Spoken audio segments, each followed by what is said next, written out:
is relevant to all criminal justice system portfolio committees, with the mandate on an ongoing basis to scrutinize interaction between the executive, SAPS, and extended all law enforcement and criminal justice agencies. And that the monitoring and evaluation capacity of Parliament is strengthened with facilities that are able to track the implementation of its findings, recommendations, and the actions taken by the executive. With regards to the latter, and again, we submit humbly, is that this could potentially be established under the office of the Speaker, and ensure that the Speaker conveys parliamentary findings, recommendations, decisions to the relevant member of the executive, along with clear deadlines for providing feedback to Parliament. That there is a mechanism to track responses, communicate progress, and distribute feedback back to the relevant committees. We submit that sanctions be considered and imposed on members of the executive who fail to comply, particularly with the deadlines, or fail to provide adequate feedback on what is requested. We think that the system would be further strengthened if we are able to require of SAPS leadership and the Minister to submit regular public reports to Parliament detailing all executive instructions that are provided to SAPS, and that this provides for a proactive scrutiny of the interaction. And finally, that we are able to strengthen performance management of SAPS, the Independent Police Investigative Directorate, and the Civilian Secretariat of Police by providing and developing specific indicators on responsiveness to any allegations of political interference and corruption, and that this be developed and built into their KPIs, can be tracked and can be engaged with by Parliament. We go on to our second issue, and this is related to some observations regarding further insulation of the operational command of the South African Police Services from political interference. We believe that we need strengthened legislative provisions to ensure, in the first instance, transparent and merit-based appointments to SAPS leadership, that these be done on a competitive basis, that we ensure that the tenure for operational commanders, the security of tenure for operational commanders below that of commissioner is also provided for, and that legislation clearly codify the separation of roles between the minister and the commissioner, and provide that needed clarity and accountability, which has been this issue of contestation that has come up in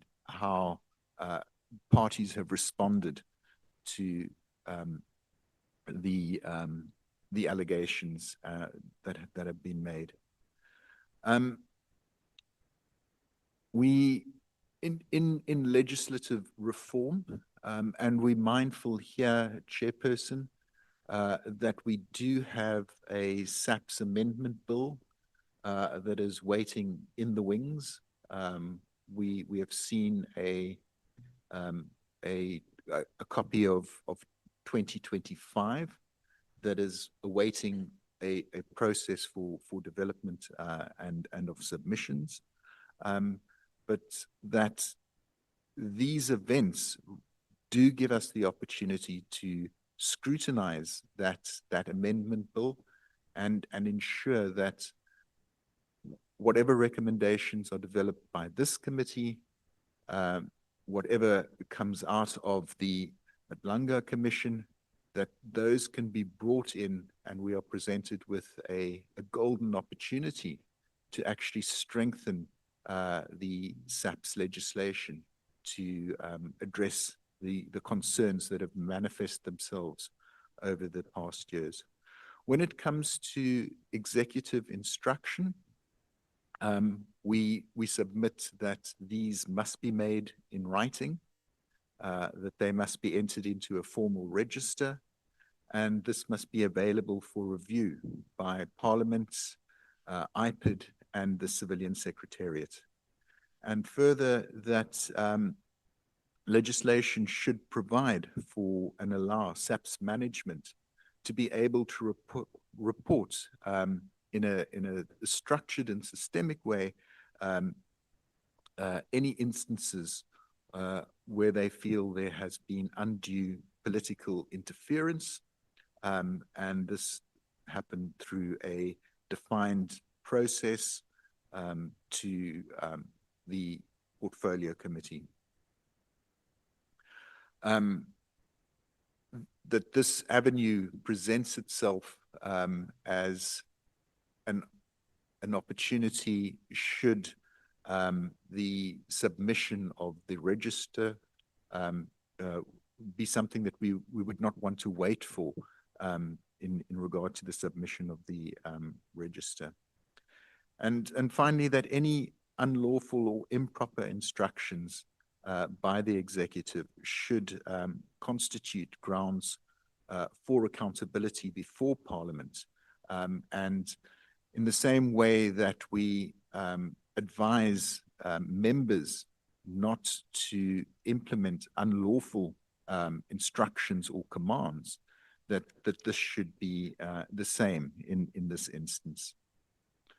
In our submission, Chairperson, we do reflect on the model police law that was developed by the Pan-African Parliament, and the model police law recognizes the importance of the separation of powers, and in this instance identifies areas that should be excluded from ministerial instruction. And these include, for example, enforcement of the law in relation to any person or groups of person, the investigation or prosecution of offences in relation to any person or group of persons, the preservation of peace and the protection of life, property in relation to any person or groups of persons, and the allocation or deployment of police officers to particular locations or in regard to any extraordinary situations, or made in cooperation with other government ministries or departments. And finally, it should also include the operational structure of the organization, which is in the purview of the Commissioner. Chairperson, I want to conclude by making three further points. These were not included in the submission that we submitted in October, but as a reflection, again, on the events and the development of events. The first is that we think that there would be benefits in looking to establish formal interaction between the Portfolio Committee on Intelligence and the Police Portfolio Committee. And this is particularly with regard to the crime intelligence budget, the scrutiny of that budget and the reporting of that budget. Mentioned earlier in the proceedings as well, the importance of vetting and lifestyle audits for all SAPS senior management and of crime intelligence officers. And then finally, with regard to crime intelligence, we believe that there's a need that we relook at performance targets and make sure that these targets are clear and measurable, and that they are in line with national police priority and government priority, so that there is a clear focus in terms of what it is that crime intelligence will be seeking to do in line with government policy and priority, and that will then guide the structuring of the budget and the individual performance areas for crime intelligence and the officers serving within that facility or division. Honorable Chairperson, thank you very much. Thank you so much, Mr. John Tate. Sean Tate, not John Tate. Sean Tate. John Tate is that legendary boxer. We have come to the end of the presentations by Accountability Now and African Police and Civilian Oversight Forum, represented here by Advocate Hoffman and Mr. Sean Tate. I want to thank you so much for the formulations that you have presented here, hoping that they will help us to intervene appropriately in the legislative and policy architect that will help the criminal justice system in the country to be relevant to the challenges that the country and the world face today. We are going to proceed in this way. We use a rotation system of the members that we have in the committee. So I'm going to allow your members to ask questions and also to give comments where you may want to comment on the presentations. This is what will happen. Listen to me. You ask a question. It means when we deal with the let's say, Honorable Sangweni, for instance, Sangweni, if you have questions, you can ask questions. And then when the questions have been answered, you have comments that you want to make, you comment. So that you don't come back later and say, I have follow-up questions. So we're going to take a door-to-door approach. We will start with Honorable Sangweni and then go to Honorable Nomvalo, Honorable Shongwe, Honorable Skosana, Honorable Breitenbach, Kola Banat, Honorable Cameron, Honorable Topper, Honorable Vessels, Honorable James, and Honorable Souls, in that way. Yeah. And then we will come back to the chair and the advocates here. Then from there, we will then break and release you. After break, we will take the next presentations. Thank you so much. Are we ready to start, Honorable Sangweni? Yes, Chairperson, thank you very much. Thank you very much, Chairperson. Let me greet Advocate Hoffman as well as Mr. Tate. I just have a few questions. I'm not sure, perhaps I'll ask a question, we engage on it and we come back, since the Chairperson is being very benevolent today and hasn't put timing on how long we may speak.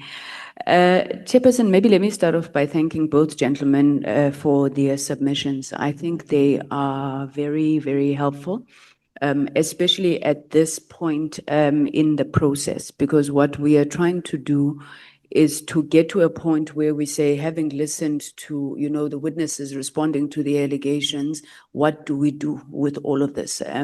And I think in line with our mandate as Parliament, looking at the systemic issues, at the legislative issues, is really where we're going to be able to make an impact. I say this, Chairperson, and again, because I've got the latitude of time, right from the onset, I don't think that we ever thought as Parliament, given our mandate and our capacity, we could always make a determination of guilt, not guilt. It was always going to be about what are the systemic issues and how do we fix them, and perhaps even what are some of the politics, if any, around it. So maybe let me start with Advocate Hoffman. You propose, so you say, what is the mischief that we're trying to resolve? You then answer the question by saying that the reason the criminal justice system is dysfunctional is because of corruption. Then your remedy then is a body outside of executive control to effectively deal with corruption, I suppose. And I suppose this is where I want you to help me. There are bodies that are outside of executive control. And even in those bodies, you still have allegations of political interference of one form or the other. You just need to look at, for example, the Office of the Public Protector, where, and I do want to say that for me, this issue of political interference, which we've been trying to engage in this committee, seems to be very anecdotal, because we would really try to ask the witnesses, so have you, how many times, who would, it doesn't take away from me the irony that we're sitting here because of political interference, but it seems to be a bit anecdotal. So what is it that makes you think that a body, not directly reporting to a minister, because that's what it means crudely, insulates it from corruption? And then secondly, this body, how would it differ, for example, from what is proposed in the NACAC report, which looks at establishing an office of, I think it's called Public Integrity and Ethics or something. It takes the mandate of the SIU, brings it in-house. So how does it differ? And then in this architecture that you envisioned, where then would you locate, for example, IDEC?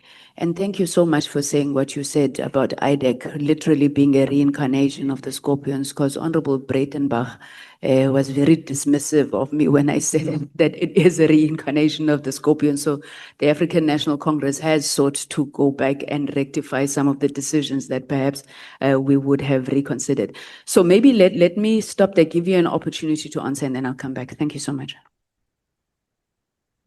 Thank you, Honourable Sangoni, for the opportunity to engage constructively, I hope. The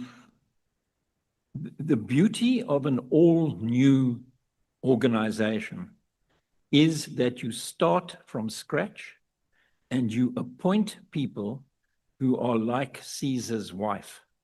You subject them to integrity testing, you subject them to lie detector tests, you ensure that they don't have the baggage that is interfering in the system at the moment, and you lead them properly.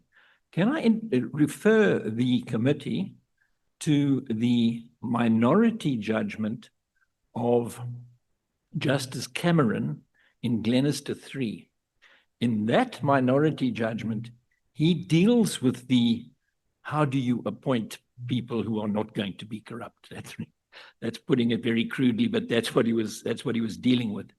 And the system that he suggests there, I would recommend to this committee as being the correct way to going about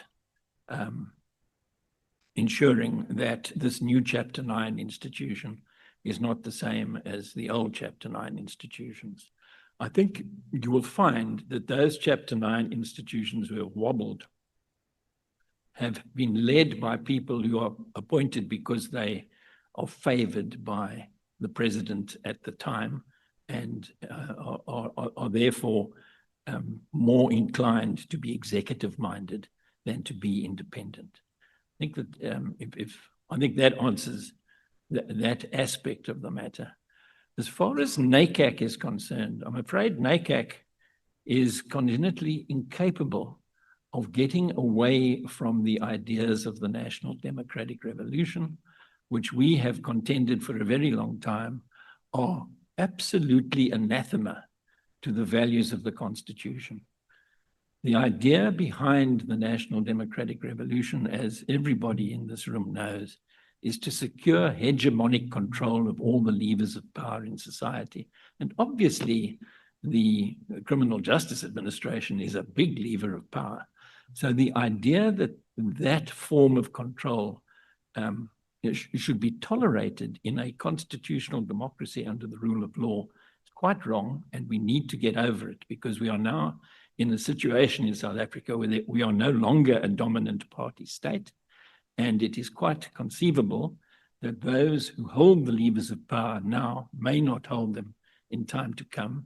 It's a good time to clean out the stables and make sure that the system works no matter who is in charge.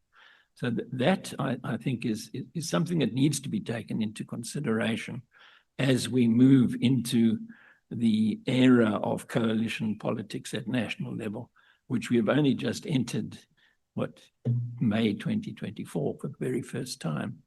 Unless, of course, you regard the tripartite alliance as a coalition of sorts, but I think that that's perhaps pushing the idea of coalition.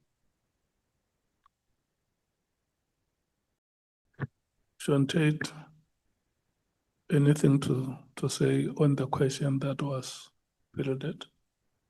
Okay. You may proceed, Honorable Sangweni. Okay. My next question also refers to a statement, I suspect it may have been made by Advocate Hoffman again, where he, in reference to the National Prosecuting Authority, says that the minister has veto rights. Now, that is not my understanding of, either the role of the minister or how practically it works. I have heard of two examples, if I'm not mistaken, one involving the late Minister Nathi Mthethwa in relation to issues of prosecution. So again, I say, for me, this becomes anecdotal. I'm not saying we must not resolve the problems because, they have not yet gotten as bad as they could be. But if you could just give me guidance on, when you say the minister has veto rights, that would be blatantly illegal. Now, you then say that if we were to take this approach, we're resolving the problem of the NPA not having authority over its budget. I understand that the accounting officer is the Director General, right? But the NPA, I'm sorry, I'm not in the justice portfolio, so I may get some things wrong, but my understanding that it's appropriated a budget, even though that budget resides within the office of the Director General. This discussion that you're raising doesn't seem to be much different from the ones that were raised by the judiciary, who insisted that they wanted to be outside.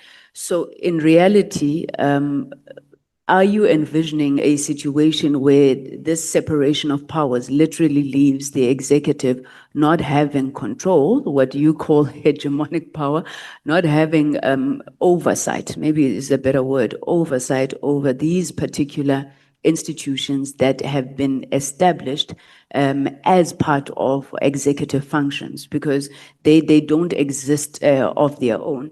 And perhaps my last point on this, and it depends on your response. You then say they must be accountable to Parliament.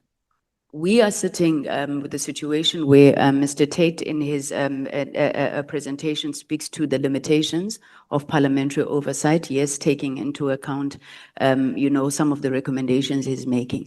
But we also have instances where members of parliament are accused of interference in the criminal justice system. Now, are you not just playing musical chairs, thinking that if it comes to parliament, you take it away from these individuals? And, you know, are you not trying to change a system that has been proven to work across the world? I mean, I don't know, and please do educate me if I'm wrong. I don't know a country in the world where the Attorney General or the prosecuting authority is some independent, impartial, you know, and you did say there was a difference in the words, which I like. So outside of executive control, basically runs itself, accounts only to Parliament. And we've seen weaknesses in parliamentary sole oversight over in these institutions. So how do you recommend that we would deal with that? Thank you, Honourable Songoni. I think that your questions are pertinent and deserve a proper response. The question in relation to the concurrence of the Minister of Justice in the policy decisions of the National Prosecuting Authority, the NDPP, arises from any plain reading of section 179(5) of the Constitution itself.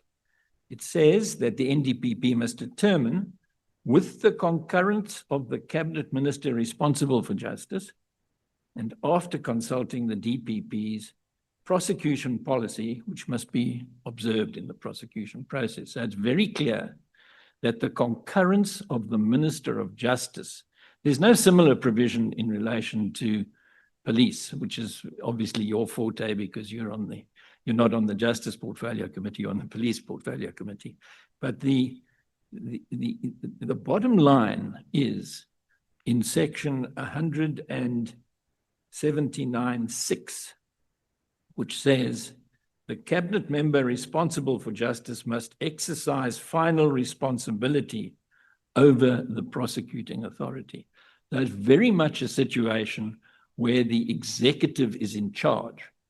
And that flows as a matter of what was before the court in the Glenister litigation to a situation in which politicians have control. Politicians in the executive have control of what the National Prosecuting Authority is allowed to do. And you remember, maybe you're too young, but you remember that Vusi Pikole lost his job because he could not agree with the then Minister of Justice in relation to what should happen to Jackie Selebi. And he was suspended, he was eventually fired, and he litigated his firing and won, well, settled favorably in the litigation. And today he works in government as a special advisor to the man who brought us all here today with his attitude towards the Political Killings Task Team. If you are concerned about political control and feel that the executive is a better place for political control to be situated, just consider this. In a multi-party democracy under the rule of law, a body like the Justice Portfolio Committee consists of members who are drawn from all of the bigger parties, if not all of the parties, in Parliament. So it's across the political spectrum. There's far less opportunity of interference and conkling and getting involved on the wrong side of the law when you have your colleagues in a portfolio committee keeping you honest. Whereas in an executive branch of government, you get the likes of Nathi Nhleko and, sorry, gentlemen, and you get the likes of Becky Chele, who also features in the evidence in this matter, it really is very difficult when a person like that is the one who's calling the shots, rather than a committee of Parliament exercising oversight over the activities of a body outside executive control that has a very specific mandate to deal with corruption. The reason why there is so much corruption is that the executive branch of government has become corrupted in South Africa. There may be individual members of Parliament who are also corrupt in their various ways, but for the executive to be in that situation where decisions are made because you are protecting your colleague who may or may not have done something wrong, or you simply feel beholden to a colleague who has done something wrong, then you are not getting the type of oversight that we are entitled to, not only because of Section 7.2 of the Constitution, but also because South Africa has solemnly undertaken in international treaties to create an independent body to deal with corruption. Corruption is a particularly insidious form of crime. You don't see it happening. You don't know that you're the victim. There's no body, there's no blood, but there's big damage. That's really why corruption, why the court decided when it was confronted with all of this, and with a great deal of argument too, why it decided that it's a better idea that a body outside executive control should be created. And if you go the Chapter 9 route, which doesn't have to be, but it's the one that is favored by the Honorable Breitenbach and by Accountability Now. If you don't go that route of having a reporting line to Parliament instead of to the executive, and the executive is fraught, well, more problems are going to arise down the line. Hence, the idea that serious corruption and organized crime need to be the province of a specialized body. And by the way, my colleague, Mr. Tate, mentioned the IPID. IPID's mandate should have corruption carved out of it and given to this specialized body. Otherwise, you're going to have IPID looking at corruption and the Anti-Corruption Commission looking at corruption, and a lot of falling through between the cracks. IPID it's very invidious for IPID because the Minister of Police thinks he's in charge of IPID. It's very invidious for them to do their job properly when it comes to serious corruption. And the way to solve that is to say IPID can look after the petty and serious crimes that are not part of corruption. And then you'll solve your problem that way. Any addition for you, Tate? I know the issue of Parliament was a key part of your presentation. Yes, no, sorry, that's yours. Sorry, I took my glasses off and all I could see was, yeah. It was a question for my colleague, sorry, yeah. Could switch your mic off. Thanks, Advocate Hoffman. If I understood your question, it reflected on the challenges within Parliament among members being accused of interference, and that a response to executive interference, if it resides completely within Parliament, perhaps isn't or might not be responsive enough to those types of challenges. You raised it in relation to the reporting lines of either the anti-corruption body or the OPI in terms of where it goes. But reflecting on the issues that we raised in our submission, I think there is a substantial difference between an allegation of interference that comes from the executive versus any other politician or member of parliament in this instance. The executive is the accounting officer, or not the accounting officer, but it is the political accountability of the operation of in this instance, the police service. This is where the policy is set. This is the entity that presents the budget, defends the budget, presents the annual report. And so if there is interference there in terms of operational matters, it carries a significant consequence for the ability of the commissioner in this instance to be able to do his or her work and to do it without fear or favor. Policing is constantly confronted with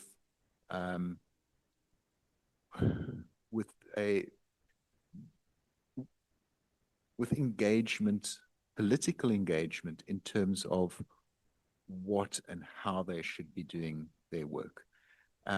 This does not always have to be party politicians. You see it at community police forum meetings in terms of the weight of certain members or interests in terms of what they want to advocate for. You see it at amongst potentially their interaction with politicians, local government or provincial or national. And it is par for the course in being able to navigate that and to stand up with the law and the integrity of your organization behind you to be able to provide that service. That ability is corroded when the interference undermines the leadership and undermines the ability of or how the leadership is seen to be able to act with integrity. And I think that's where we need to put a particular emphasis on that, and then through training and supervision and engagement, help members on the ground navigate the political pressures that they will be under on a day-to-day basis as they carry out their work. Okay, now let me leave it there. I'm sure, I mean, we'll have a lot of time to engage this also as a committee, and I'm sure society in general, although my view is the fact that I think that we're trying to tinker with systems because of individuals, that you have had people who have sought to work in a manner contrary to how the system is intended. And now we're looking at this whole thing, we're saying it's not working when, you know, a lot of thought would have gone into it. And I suppose a lot of dialogue, even right at the beginning. And we would have thought that that was the best way. I'm going to ask you a question that I'm going to ask anybody who appears here from civil society. And I really hope that you don't take it as an attack. Right. But it's important for us. There's no question that there's a trust deficit in South Africa, you know, across any line that you talk about. And we, as the African National Congress, have been obviously considering the sponsorship of a bill around NGO funding. And I'm asking you because you are civil society, where in particular we would want the same level of transparency that political parties are expected to display in terms of their funding and things like that. And I really want to know from the perspective of accountability now. And Mr. Tate, I'm so sorry, I've realized I'm not as young as Advocate Hoffman says, so my eyes are going a bit. African Policing Civilian Oversight Forum, would you be open to openly declare your funding sources, and where there is foreign funding, like political parties have got limits and ceilings to operate within that sort of system?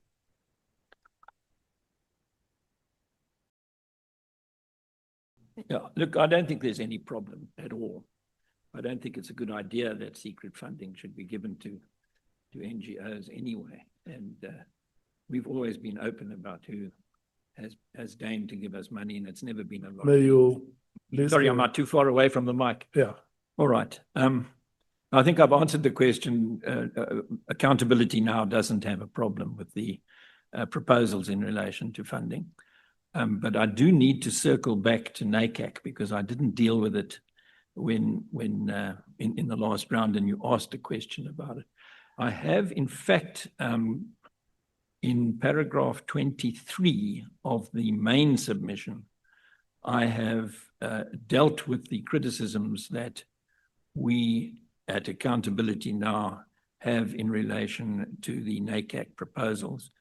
The difficulty with NACAC is that they seek to preserve executive control, which is exactly what the court has said you can't do. And in relation to the Office of Public Integrity, they even go further and say, yes, we'd like to roll the SIU into it, which is a good idea because the SIU has got a very limited mandate and OPI would have a much bigger mandate. But in doing that, they say they would like the power of the president to issue a proclamation to OPI to go and look into this, that, or the next thing. And that is a manifestation of executive control over the OPI. And by its very nature, the OPI could not be put in Chapter 9 of the Constitution because that chapter says all Chapter 9 institutions must be outside the control of the executive and must account to Parliament, which is what they've all done all along. So I think that's the short version. The long version's in the written submission. Mr. Sean Tate. Thank you. As an organization registered, our funding and expense is completely transparent. So we are registered as a public benefit organization. Our annual reports, our directors, our finances in terms of audited statements are all listed in response to maintaining our public benefit number.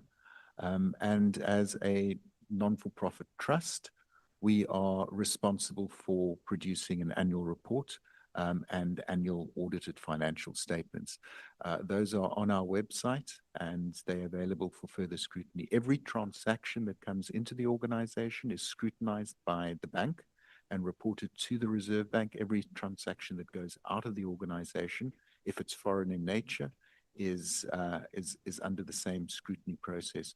So I think those controls in terms of what is coming, what is going, who's doing what, who is supporting and how are all in place. And I think South Africa has come a long way in terms of that initial grey listing to be able to address all of those loopholes. The second part of your question is, it demands a lot more conversation. As you know, civil society, not across the globe, and I'm pleased to say in South Africa that this is not the case, is under considerable pressure from authoritarian responses to its actions and to the statements that it's made. And one of the go-to responses has been to try and limit foreign funding to a certain percentage or just limit it totally. As I said, it requires a conversation, but the net effect of that, particularly if funding is not readily available in the country, just given kind of economic kind of status and the availability of donor funding in country, has the effect of silencing and chilling and kind of limiting the ability of organizations to function. And you know, in a democracy, you want the voice. You want to engage. You don't want to put the lid on the pressure cooker. you want to be able to interact. So it's a question of really looking at that piece in a lot more detail. And if that bill does come before the committee and there is consideration, it's certainly a conversation that we would like to have with you to think through the issues. Thank you. Thank you very much, gentlemen. And you're totally right. I think it's things that we need to speak about. I mean, it would be remiss of me to say, one sees it as a response of an authoritarian regime, whereas on the other hand, and this is not like just ideological commitment to something that doesn't exist, we've also seen civil society being used to subvert democracy in certain instances. So, but I do appreciate your responses, both of you, and thank you once again for the public submissions. Thank you very much, Chairperson. Thank you so much, Honorable Nomvalo.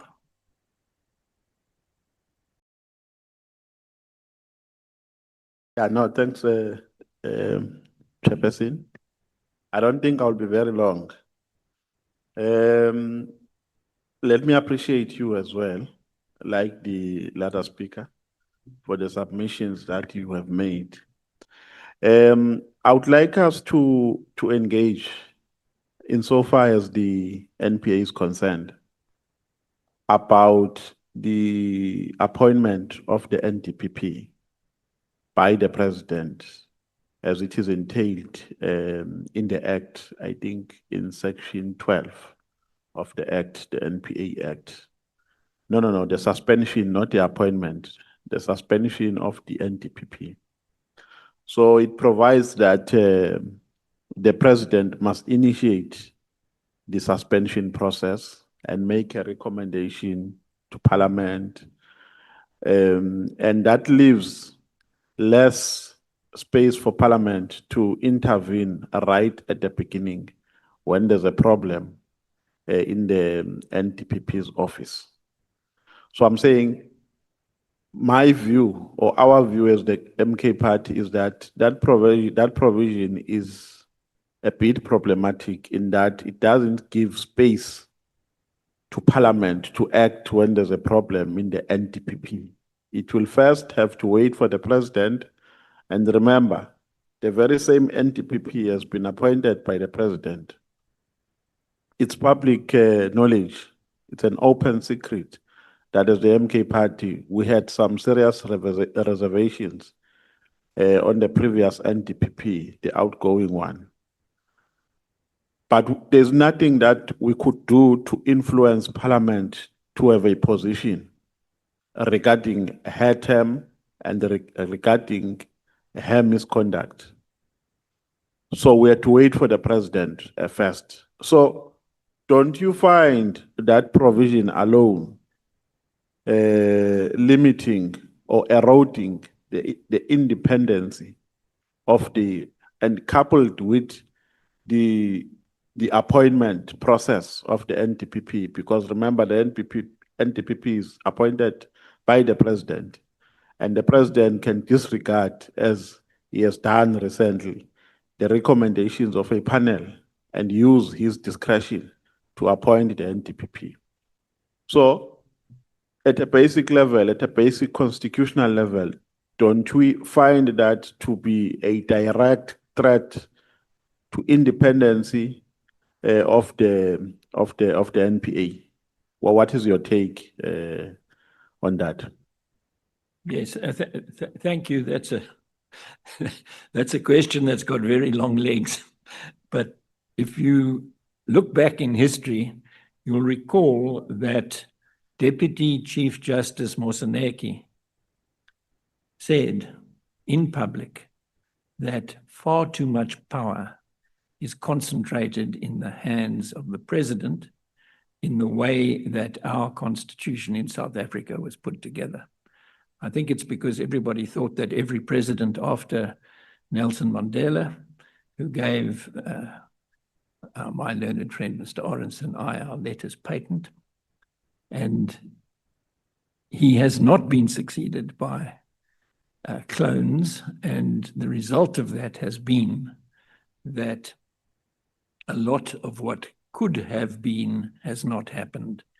It's wrong to suggest that the National Prosecuting Authority is independent. You frame your question in that way, but it is correct to say that the independence, if there ever were independence of the National Prosecuting Authority, is undermined by giving the president so much power in relation to the suspension and indeed to the appointment of the leader of the National Prosecuting Authority. So I'm agreeing with you that too much power is concentrated in the hands of the president, and that probably in a coalition type of parliament that has found its feet will be dealt with by amendments that can address the over-concentration of power in the hands of the president.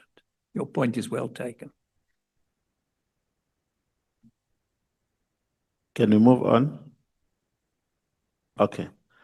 Now, secondly, our take is that in terms of the legislative framework, there is no deficiency in the already existing bodies, the NPA, IDEC, and so on.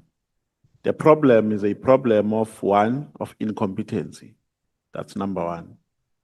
And two, is that we have a problem of undue political influence. Politicians are influencing this institution to a point where they get compromised.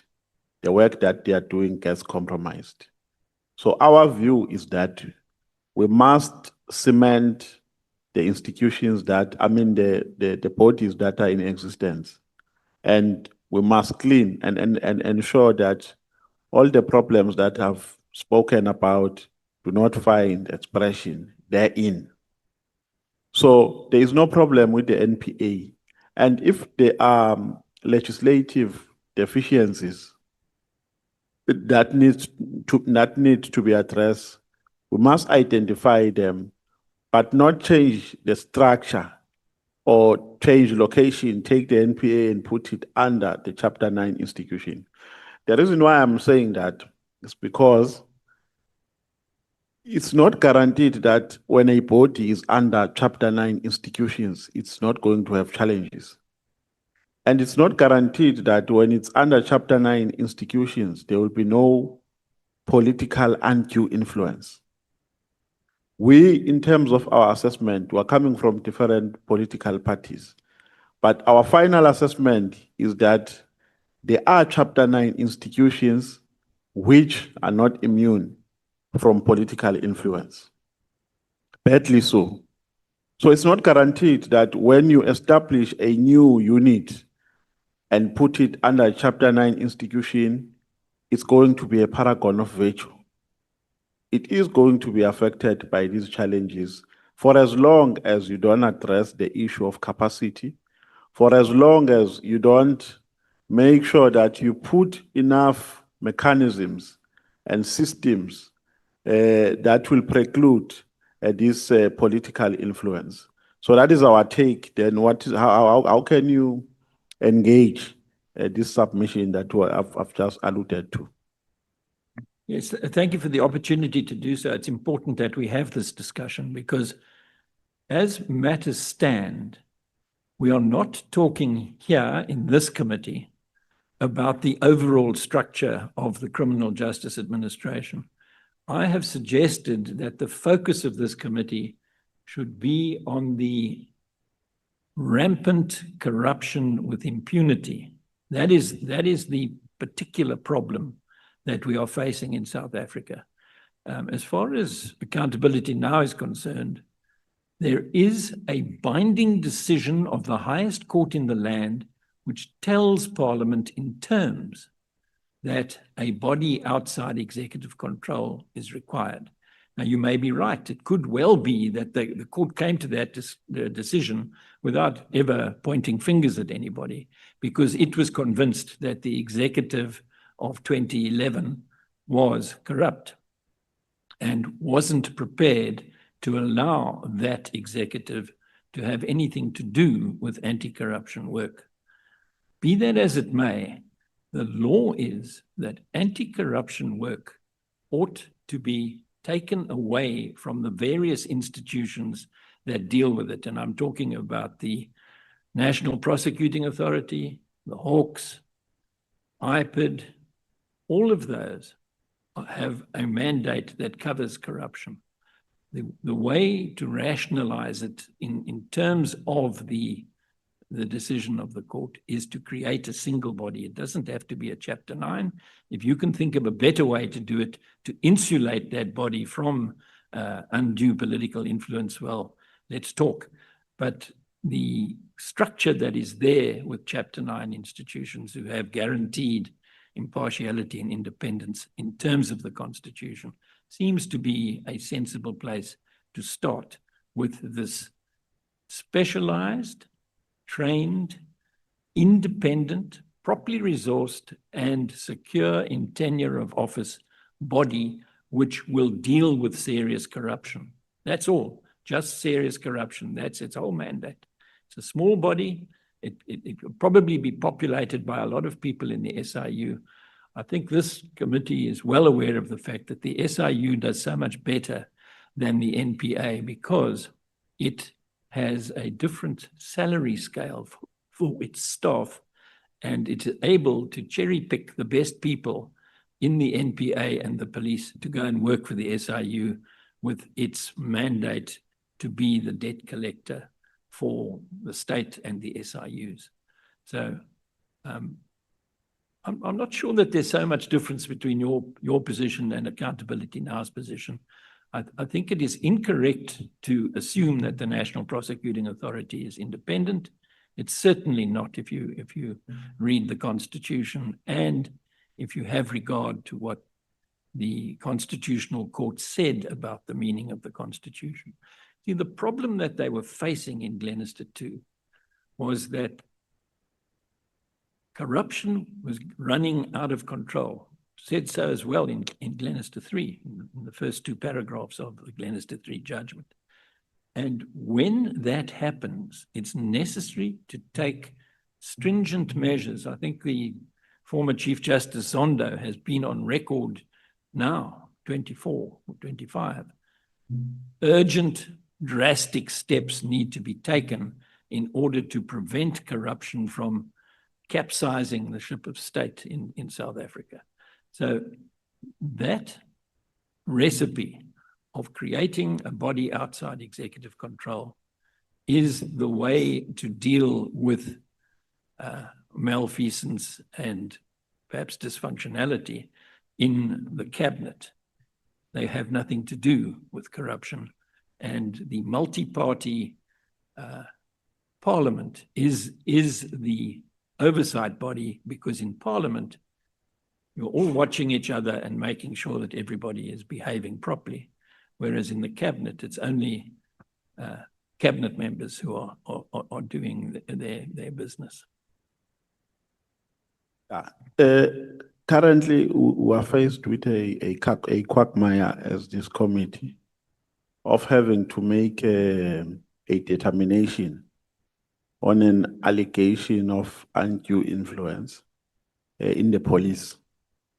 An influence that an executive action has encroached to operational framework in the police.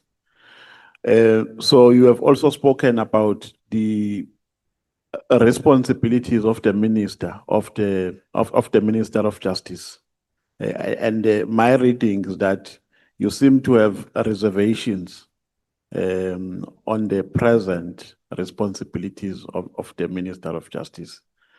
So are we likely to see a situation, even if these allegations in the police are anything to go by, are we likely to experience the same scenario in the Minister of Justice of an allegation of an encroachment by the minister because maybe of an ambiguity either in the legislation or in the Constitution by the minister interfering in the work of the NDPP? Is it Is that a possible scenario because of how the current legal framework is designed? And if so, then how can it be avoided? Thank you. As far as the police are concerned, I've made the point in the written submission. If the Glenister 2 decision was in place now, the Minister of Police would have absolutely no say in the matter at all in relation to what he has purported to do in respect of the political killings task team. He wouldn't have been in the loop. It would have been anti-corruption work, which is what political killings are about. And that task team would not have existed. It would have been the job of the Anti-Corruption Commission to dig into it. So I think we must be careful not to try to preserve too much of the existing framework when all that the court has said is in relation to corruption, it's necessary to have a party outside executive control if you want to have effective anti-corruption work in the country. And that being the case, you're going to, I think it would be a good idea to give the National Director of Public Prosecutions greater independence and to curtail the powers of the Minister of Justice insofar as that body is concerned. And I'm talking in general now, not just in relation to corruption. But as we sit here now, we're in this mess because Parliament, long before MK was formed, decided not to create a body outside executive control when it amended the legislation in relation to the Hawks and its anti-corruption mandate, which is only part of the Hawks mandate. I mean, priority crimes covers all sorts of things that have nothing to do with corruption. So when you say to curtail powers of the minister, you mean the minister must not even play oversight, must have no oversight responsibility over the NPA? Yes, what the Constitution says at the moment is that the Minister of Justice has final responsibility over the NPA, which led to Vusi Pikoli losing his job and to much friction between the executive and the NPA. But if the NPA is given greater independence, it doesn't have independence at the moment. If you look at the section, we've all been staring ourselves blind at that term without fear, favor, or prejudice. It's in section 179(4). And that section says, national legislation must ensure that the prosecuting authority exercises its functions without fear, favor, or prejudice. So it's a purely operational thing. It's not about the structure. It's not about the chain of command. It's not about who is the boss and who isn't the boss. It's about doing your work impartially. And for all sorts of devious reasons, that has been understood to mean that the NPA is independent. It's not. It's enjoined to be impartial. And to make matters worse, the national legislation referred to in section 179(4), that legislation that must ensure that the prosecuting authority acts impartially, doesn't exist. There is no such legislation. So does this final say that the minister has also relate to prosecutorial work? Does it also relate to prosecutorial work?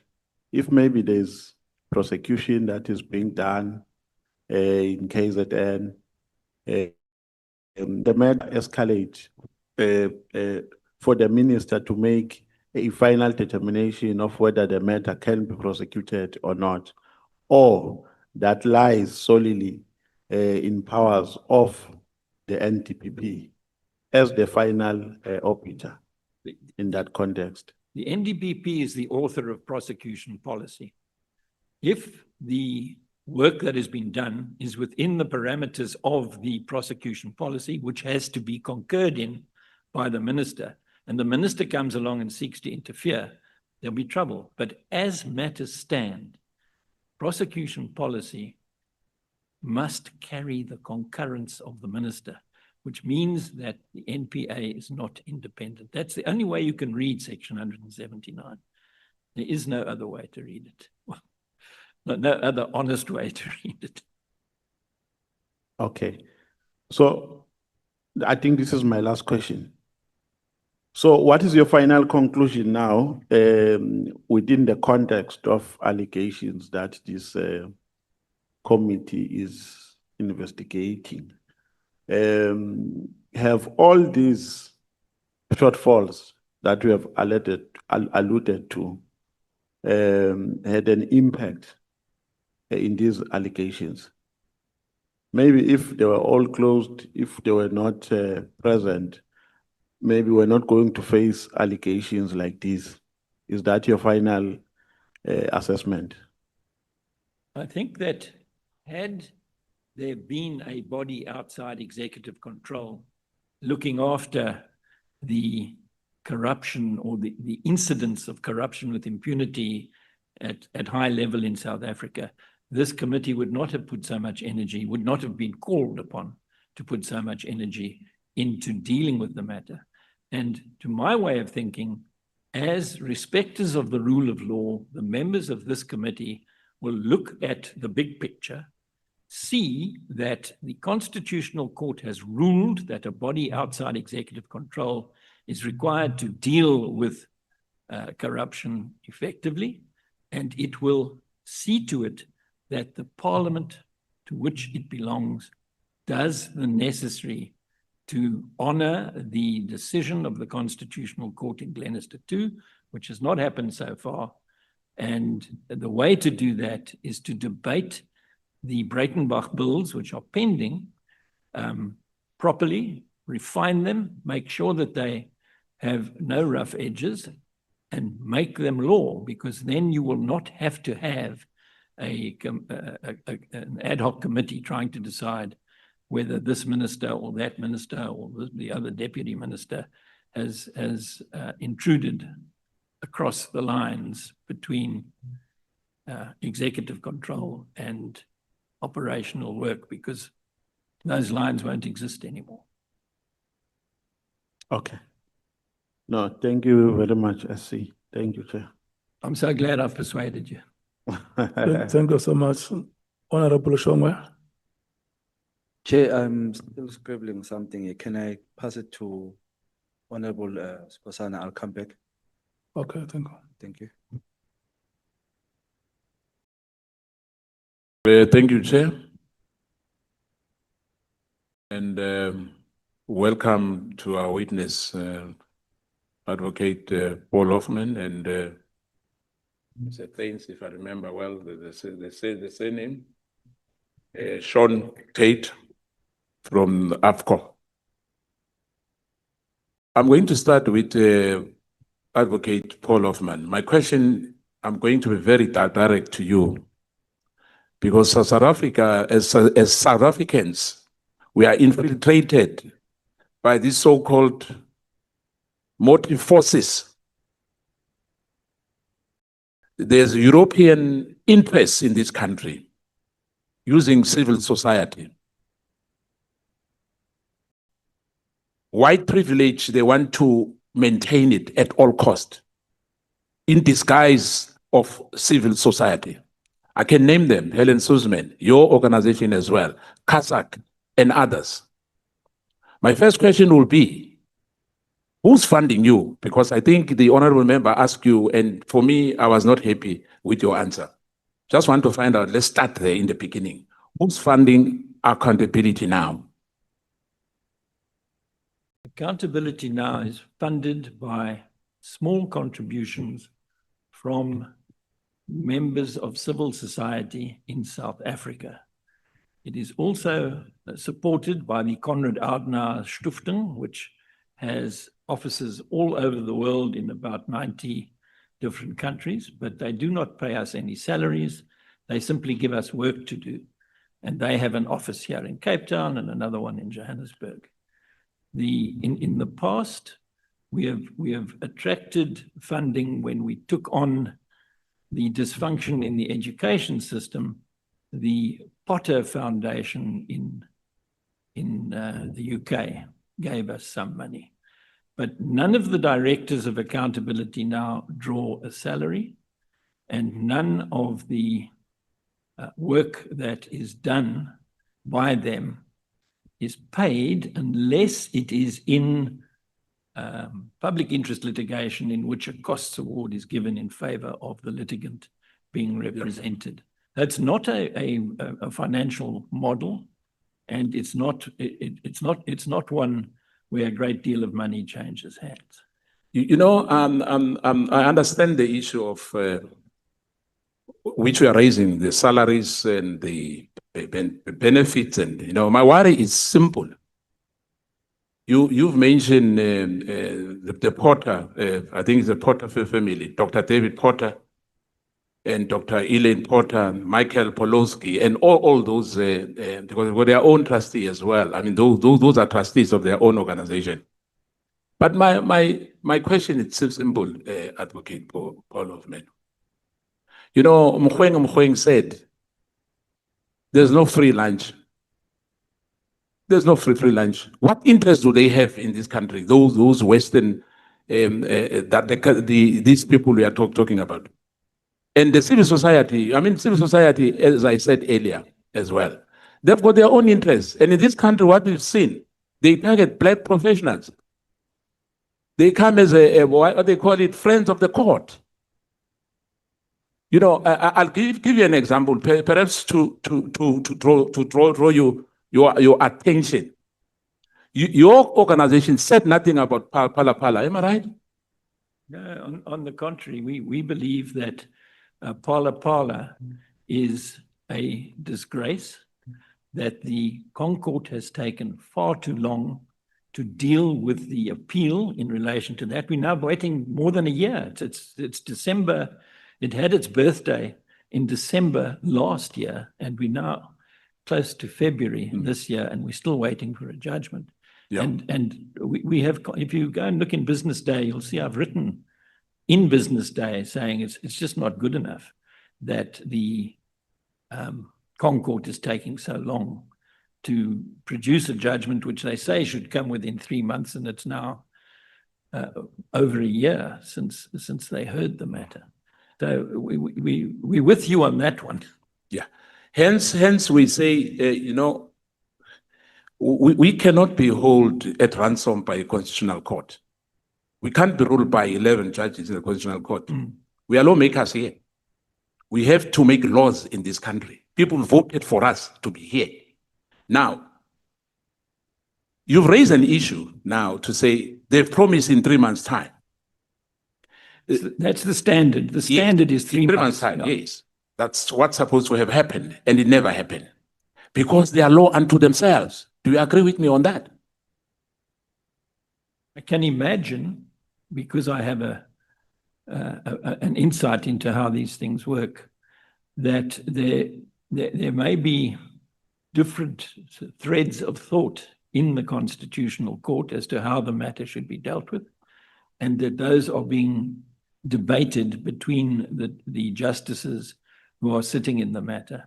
Unlike you, I still have confidence in the ability of the Constitutional Court to uphold the law and the Constitution. And it is a bad example that we have all been kept waiting for so long on the Phala matter. Let me just add on that. Do you believe that judges are independent?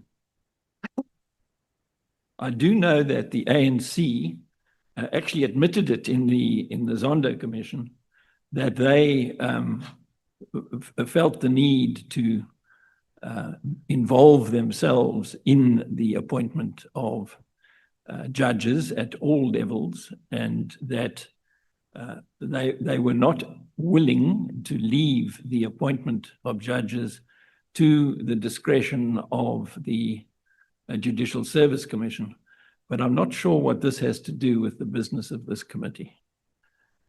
I'm going to ask you once again, we've got term of reference, as you know. My question is very simple. Do you believe that judges are independent? Yes. Yes, I do. So are you saying judges are independent? Yes. So with all what is happening in this country, hence I was saying to you, you know that there's one judge who's suspended as we are sitting here. Is that the corrupt judge in Gauteng? No, I'm just asking to you. I'm just putting to you. You say judges are independent, am I right? Yes. And I'm saying no. And I can substantiate that they are not independent. You know, they are a human being like you. They are fallible. They are not supernatural beings. Now, in fact, we've got a problem of this Dutch Roman law. I think yes, the Roman Dutch law, we have a problem with that. Now, in fact, you said earlier, you've made a mistake and said the Honorable Sangweni is a member of the Portfolio Committee of Police. She is not. And as well, the issue, Advocate Hoffman, the 35% is not true. They were supposed to answer for themselves, but they are 40%. There's GNU as we speak. Our fellow opposition party before we came into Parliament, who raised the issue of Papalapala. They won't raise it again. They are very happy because, as you know, it's politics.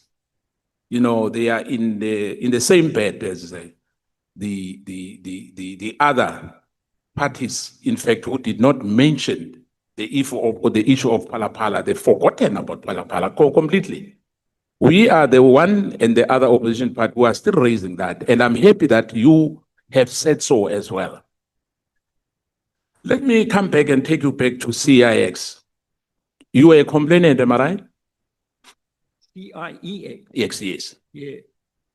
No, can you get closer to the mic, please? Sorry. Yes, we complained to the public protector that the work that was done by CIEX hadn't been followed through on in the new South Africa after it was found that there was corruption in the old South Africa and that it was possible to rake back loot from various parties involved in malfeasance in the old South Africa. We did initiate that. And you raised that with the public protector, Advocate Tuli Madonsela, am I right? Correct. 6 years down the line, there was nothing from that office, am I right? She actually told us that she wasn't going to deal with the matter at all. Yeah, and then she changed her mind and she tried to deal with the matter, but she didn't actually finish her report. Now, when that report was released, were you happy with it? No, I wasn't. That ABSA must pay the interest. It wasn't what I was expecting at all. No, what I'm asking, were you happy that ABSA was ordered to pay the interest? No, I don't think that was a correct order. Yeah. Now, neither did the Constitutional Court, for that matter. So why were you complaining? What was your complaint about that? The complaint to the public protector was that I got given a copy of a report by CIEX that indicated that there had been malfeasance in the old South Africa, which I believed should be followed up on and wasn't being followed up on. And that is why Tuli Madonsela, in her term, worked on that case and kept that file open. And you remember Judge Heath? Do I remember? The report which the SIU reopened that proclamation, which Judge Heath to recover the interest owned by ABSA, and you were against it. Hence, I'm asking, why were you against that report? I didn't catch the name of the judge that you're referring to. Judge Heath. Yeah, I don't know what happened in that part of the deal. It wasn't really germane to our complaint. So it was normal, and you were talking about the executive getting involved in other issues, that even the executive went to court, you know, to complain that ABSA has to has to pay the interest. Yeah, I'm not familiar with this part of the case, I'm sorry to say. Yeah, but you were a complainant. But let's pass on that, Advocate Hoffman. Yes, I did. My issue with these civil society, you know, and these courts, you know, because I hear you, you know, you are very obsessed with the constitutional court or courts. Hence, I was saying to you earlier, they are fallible, they are like you. And we can give you examples with prosecutors as well. They've mentioned, some witness mentioned them here. And General Mkhwanazi is not only one person. And we know for a fact that especially the legal fraternity, they are closing ranks like any other institution to protect each other. To say, hence I'm saying, Mkhwanazi made it very clear that as judges, they are human beings. They are not supernatural beings. And he was right. I'll give you an example. Somebody was sentenced without trial in this country, and you said nothing. Nothing. I don't want to go to the merits of the case, but it was unheard of in this country. Unheard of. That no one will take an oath before the magistrate or the judge to plead guilty or not guilty. And we know what happened. We know what happened. Hence, I'm saying to you, this issue of establishing, I'll put it into in a plain, simple language. By hook or crook, it would be a rock unit of some kind. It will be a rock unit. This what was proposed, this bill which has to be passed here, it will be a rock unit. Perhaps in my view, and as Mkondo says, I will say the SIU and perhaps the PP, the Public Protector Office, maybe mesh them together, but don't have another institution. Then we are told it's independent. Independent is a big word. It's a big word. There's no guarantee that those people who you said they'll go through all the, what do you call it as well, light detector, the integrity. It depends in your eyes. In particular, the Western interest in this country is huge. We've seen in the Western Cape, some people want the Western Cape to be independent from South Africa. Us as indigenous people of this country, we are told that we are foreigners in our own country. And some of this civil society, they are quiet. Including the one which you are the chair. Corruption Watch is quiet. Kasak is quite quiet. Helen Suzman is quiet. And others. So in my view, I'll contextualize this, in fact, what you brought in here. For me, you said my honorable colleague, Honorable Breitenberg, is the one who brought this issue, you know, as well of this independent, so-called independent body. But I'm saying there won't be any independent. They are going to push white interests here. I'll put it clean and clear. Bitter as it sounds, but there's European interest here in this country. We had the NPA, as you said, they failed. When Patoi was brought from, I think he resigned elsewhere, he came in here, glorified to say he's going to lead the NPA. We know what happened. We know what happened to the so-called state capture, the Zondo issue. You might be correct, Advocate Paul Hoffman, on other issues, to say the executive, as we sit here, some of them, who were named in that zone commission.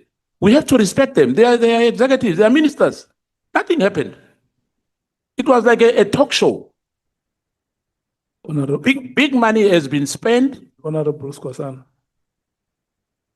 the two organizations have made a presentation before you. And when we started, I said that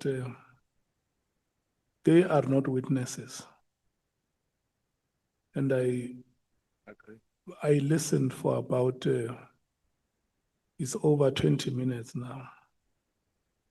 And I wanted to hear you asking any question pertaining to their presentation. Because if you want them to comment on matters that are outside of the scope of their presentation, it's going to be very difficult for them. They are suggesting legislative and policy interventions. Or in short, just to say, they are proposing a review of the structural framework that we have in the criminal justice system. And they have been very categorical in terms of the areas that they wanted to talk to, including the recommendations they are making. So, but if we want to take them personally to say to them, who are you?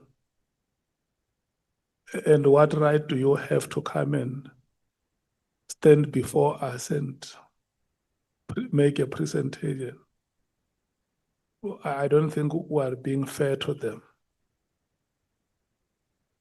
I think I've given you adequate time to ask your questions. And once again, I'm going to give you time to ask them questions pertaining to the presentation and the suggested recommendations that they are making before the committee. Yeah. Okay, thank you, Chair. Obviously, this presentation doesn't come from the sky. There's some roots in it. So I wanted to start with the roots. You know, it might not be right, according to you, Chair. But I think Advocate Hoffman has done well in responding for himself, and I must appreciate that. I'm going to come to AFCOP, Mr. Before you move on, will you permit me to respond to something that you put to me in the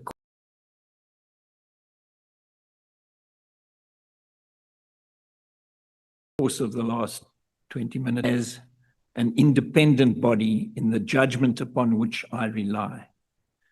It is simply a body that needs to be placed outside of executive control in order to deal with the mischief that the judges perceived when they were hearing the Glenister litigation. So we're not asking for an independent body. We are suggesting that the body that is a single body outside executive control should be one that reports to this Parliament instead of that executive. And to the extent that you were suggesting that I'm here to ask for an independent body, certainly independent of the executive branch of government, but not independent in some nebulous way. So I just wanted to get that correct so that you and I are on the same page in relation to the work of this committee. Thank you. Yeah, but I must just say to you as well, the Public Protector's Office reports here in Parliament as well, same as that body which you propose that should be established. So it will be the same thing. But for me, it would be costly as well because we don't have budgets. You know, and those people who will want to be paid as well, as you said, you know, the salaries as well, people should be paid well and that, you know. So for me, and we don't think that we need another body. Let me be clear on that one. Coming to the issue of the SAPS committee, establish a standing parliamentary subcommittee of the Portfolio Committee on Police with a mandate to scrutinize the interaction between the executive, SAPS, and all law enforcement agencies. Can you briefly perhaps enlighten us on that? Because we have the Portfolio Committee, and I guess that for us to have made a mistake in terms of what General Mkhwanazi presented to us, I don't know, those members of the subcommittee must come from where? Within ourselves as well, or must be from somewhere else, if I may ask? Thank you, sir. No, I understand it as members of Parliament and members of the Portfolio Committee.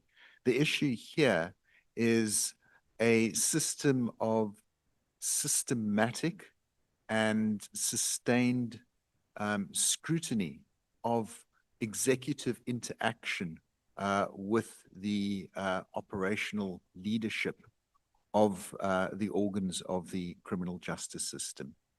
So a facility that would receive, and we go on later to say, a register of those interactions, the submission of that register, but a subcommittee that will be able to engage with those issues and on a, I suppose, a standing basis, so that these issues are recognized as important and they scrutinized to the extent that there might be or might not be undue interference. The strengthening of legislative provision to ensure transparency and a merit-based appointment within South African police service leadership. What do you mean? What do you mean by that? Do you mean that the current one is got some flaws?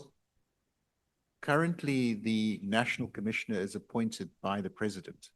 Yes. So we are advocating that in terms of the integrity and trust in the process and the trust the public has in the person of the National Commissioner, that there is a competitive and transparent process, much like the appointment of the head of public prosecutions, appearing before, interviewed by, and recommendations made that then go through to the President for final appointment. We believe that this will increase the trust and transparency in the appointment and the person that is being appointed. If I may take you back, I know it's not about the police. You know that when the Chief Justice was appointed, there were a lot of hullabaloo because they recommended a judge who was supposed to be the Chief Justice was not appointed by the President. Am I right? Yeah. Yeah. Am I right? Yeah.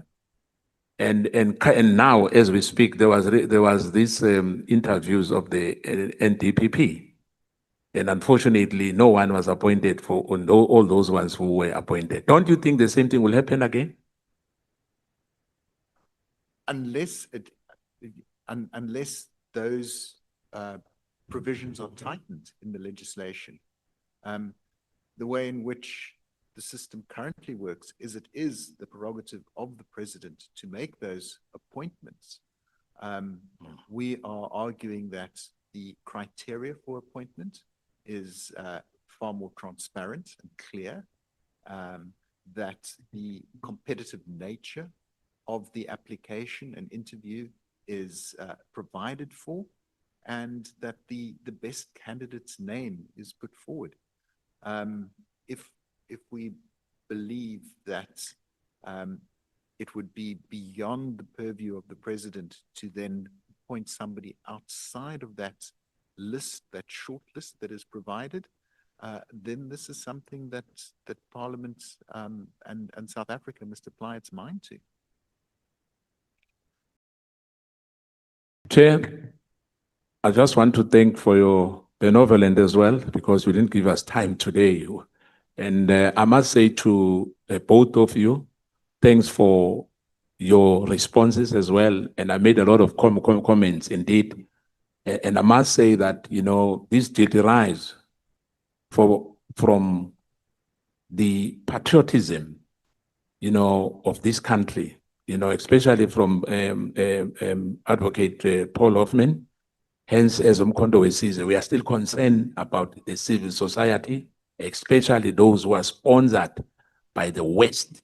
Hence, we have to, I had to question that. I know the chair has raised that to say, perhaps it was inappropriate. But for me, that's the route to know, because sometimes we are dealing with some people sitting elsewhere in London and Australia and other areas in the US, hence I was asking, because we have that problem in this country when those people who've got big pockets wants to control the narrative. Hence, I even mentioned an example about the Western Cape, that today, a foreigner for that matter is telling us that he wants an independent Western Cape. Hence, all those questions which are posed to you to say, the issue of civil society is a big concern for South Africans. Indeed, in particular, the indigenous people of this country. I thank you. Thank you, Chair. If I may respond to the final words from the honourable member, I need to place on record that the only time in its history that Accountability Now has found a sponsor for public interest litigation was indeed in that attack on the malfunction in the basic education system that was sponsored by the Potter Foundation. It's the only time that we have lost big time. So the Potter Foundation has been impoverished to the extent that it funded the litigation, and it has absolutely nothing to show for it. Honorable Shongwe. Thank you very much, Chair.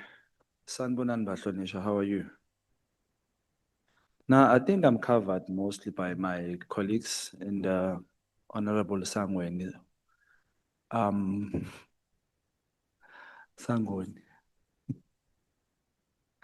All right. Just few questions. Thank you for your time. Thank you for taking your time to even think or consider South Africa with your proposal. It's welcomed. However, I want to understand something. It doesn't, actually, one has to, before considering, you must think, who are these people bringing this proposal and what is their intention? So kindly forgive us if we travel that route a bit. What is your take with the issue of the ABSA loan, illegal loan? Should they pay back or what? Yes, I thought that should have been paid back, and it hasn't, because the law has been differently interpreted by the courts and by the fiscal authorities as well. So you can't win them all. True, you can't win them all. Kindly explain to me, when you say it has been interpreted differently by court, does this mean we do not have a standard law in South Africa? For example, if we say 1 + 1 is 2, the standard law is that 1 + 1 is 2. Does this mean there's a problem with this constitution or laws that we have in South Africa? Hence, we come out in different outcomes all the time.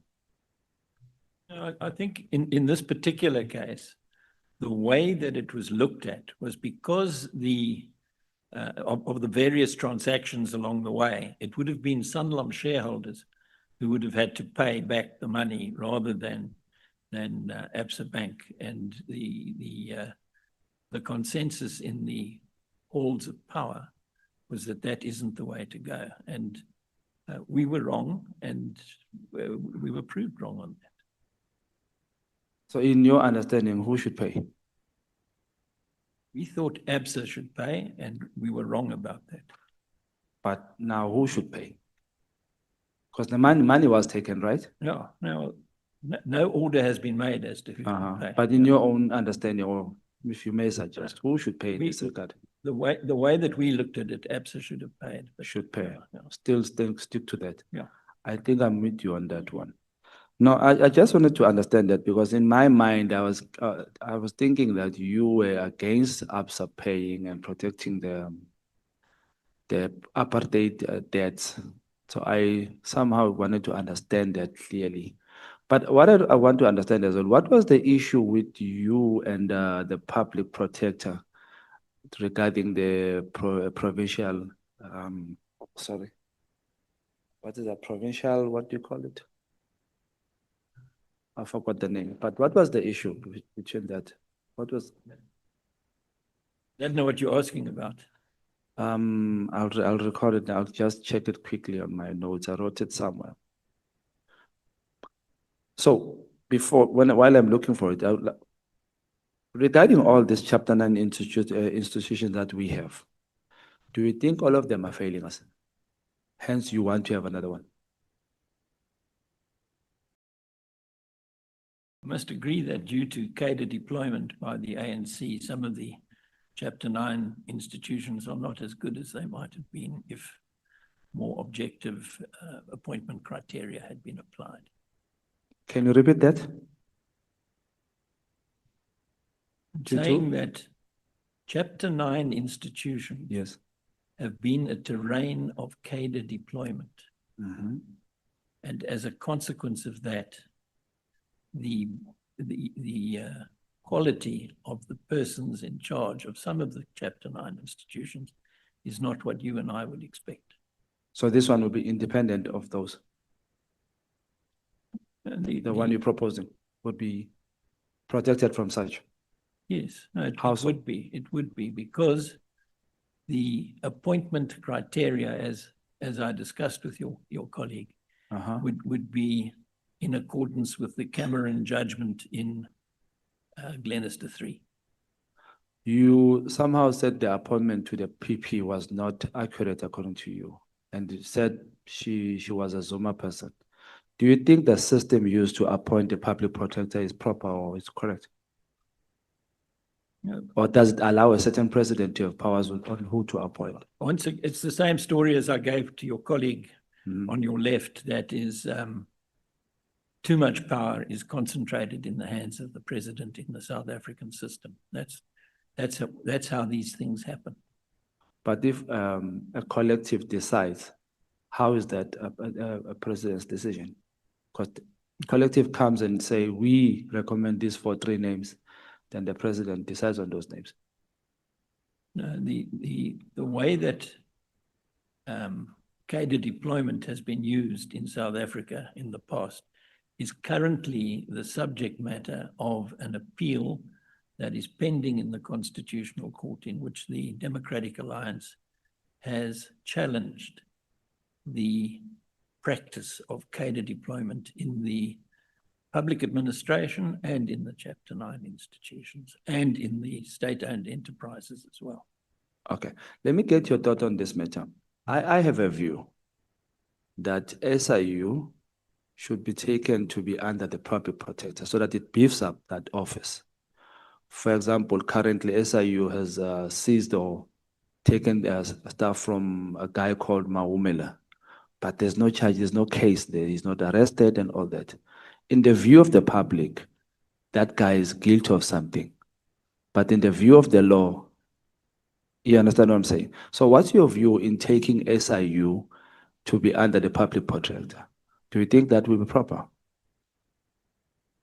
In my crystal ball, and it's only a crystal ball, so let's talk in theory. The way that the system should be developed is that the SIU, which is not part of the Criminal Justice Administration, is not part of the Criminal Justice Administration and is not able to do anything without a proclamation from the president. So the SIU does not send anybody to jail. The SIU does not investigate criminal complaints. What the SIU does, it looks into maladministration and corruption where there has been a loss, and it then investigates and recovers using the special tribunal to do so. And that process is something that the new Chapter 9 Anti-Corruption Commission could very usefully take over.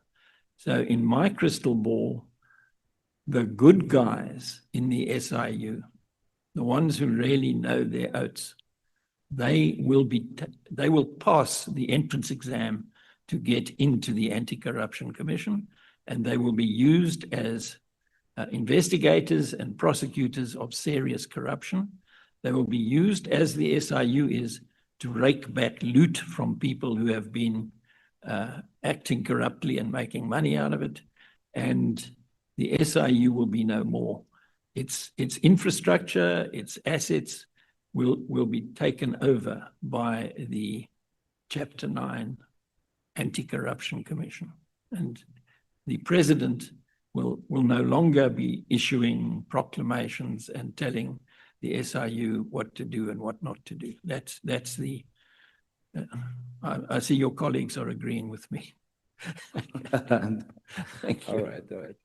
No, so do you think with the amount of these organizations or organs that we have, do we need another one? Not a question of whether we need another one. The Constitutional Court, which I know is not the favorite organ of state of the MK, it is the highest court in the land, and it has determined in a manner that binds the state that our law, and I'm quoting, our law demands that a body outside executive control deal with corruption effectively. That's the line of the judgment that brings me here today. And in order to give effect to that, we are going to have to, in this committee, decide what is to be done about the mess in the capacity of the state to deal with serious corruption. And you have the advice of the highest court in the land, which has been given in binding terms. It's not as though it's a nice to have because the court said so. It's an order of court that required that amendments be effected to legislation. And they have not been done in a way that fits that description that I've just given you. Thank you, gentlemen. I think I've heard both of you. I appreciate your time. Thank you very much. Honorable Breitenbach.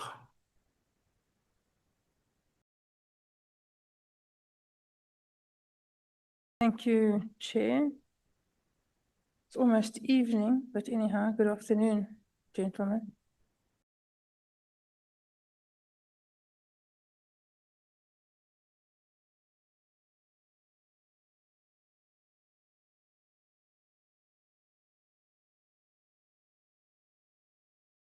A lot of questions, Chair, because I agree wholeheartedly with a lot of what's been said. So I'll start with Mr. Hoffman. It's very kind of you, Mr. Hoffman, to refer to the legislation, the proposed legislation as the Breitenbach bills, but that's not entirely accurate, as we both know. The very basis of that proposed legislation is derived from the work that was done by Accountability Now. And so it's very much a piggyback situation. The proposed legislation has been tweaked, of course, to accommodate development since the Glenathan judgment and other smaller issues, but largely it is the work of Accountability Now, and you should take the credit for that. I will, in future, I'll make sure to refer to it as the private members' bills and not to any other name. I think that it was all my work when in fact it isn't. So it's largely the work of Accountability Now. I think we've seen, Mr. Hoffman, I'd just like your view on this. I think we've seen over the course of this ad hoc committee, the course of the Nhlanhla Commission, and just the general state of disrepair of the criminal justice system. I think everybody in this room is perfectly aware that we're in deep trouble. And there's a lot of opposition to an independent body outside of the National Prosecuting Authority, largely because people want to rely on the fact that the Constitution says that there's one prosecutorial body, and that would be the National Prosecuting Authority, words to that effect. However, constitutions can be changed, amended. This particular constitution has been amended more than 20 times. And so as things develop or fail to develop, one must be alive to the fact that, that amendments need to be made. And we need to develop institutions that answer to what we need now, not perhaps what was the position then. So I'd like your view on that. And then if you could just also, the statement made by the Honorable Sangoni about the IDAC being a carbon copy of the DSO is in fact, it's not a carbon copy of the DSO by any stretch of the imagination. The DSO was founded with a different intent. The DSO was founded to combat corruption, grand-scale corruption, and it did so with incredible success. One of the reasons for that was it had access to the best training in the world. It was able to attract the best people in the country because they believed that they had security of tenure. So they believed that they could do this job that was given to them. They could go after whomsoever involved themselves in corruption of any nature, and that as long as they acted within the confines of the law and without fear, favor, or prejudice, they would do their jobs and do them well. And they did that. Muscle memory is a strange thing.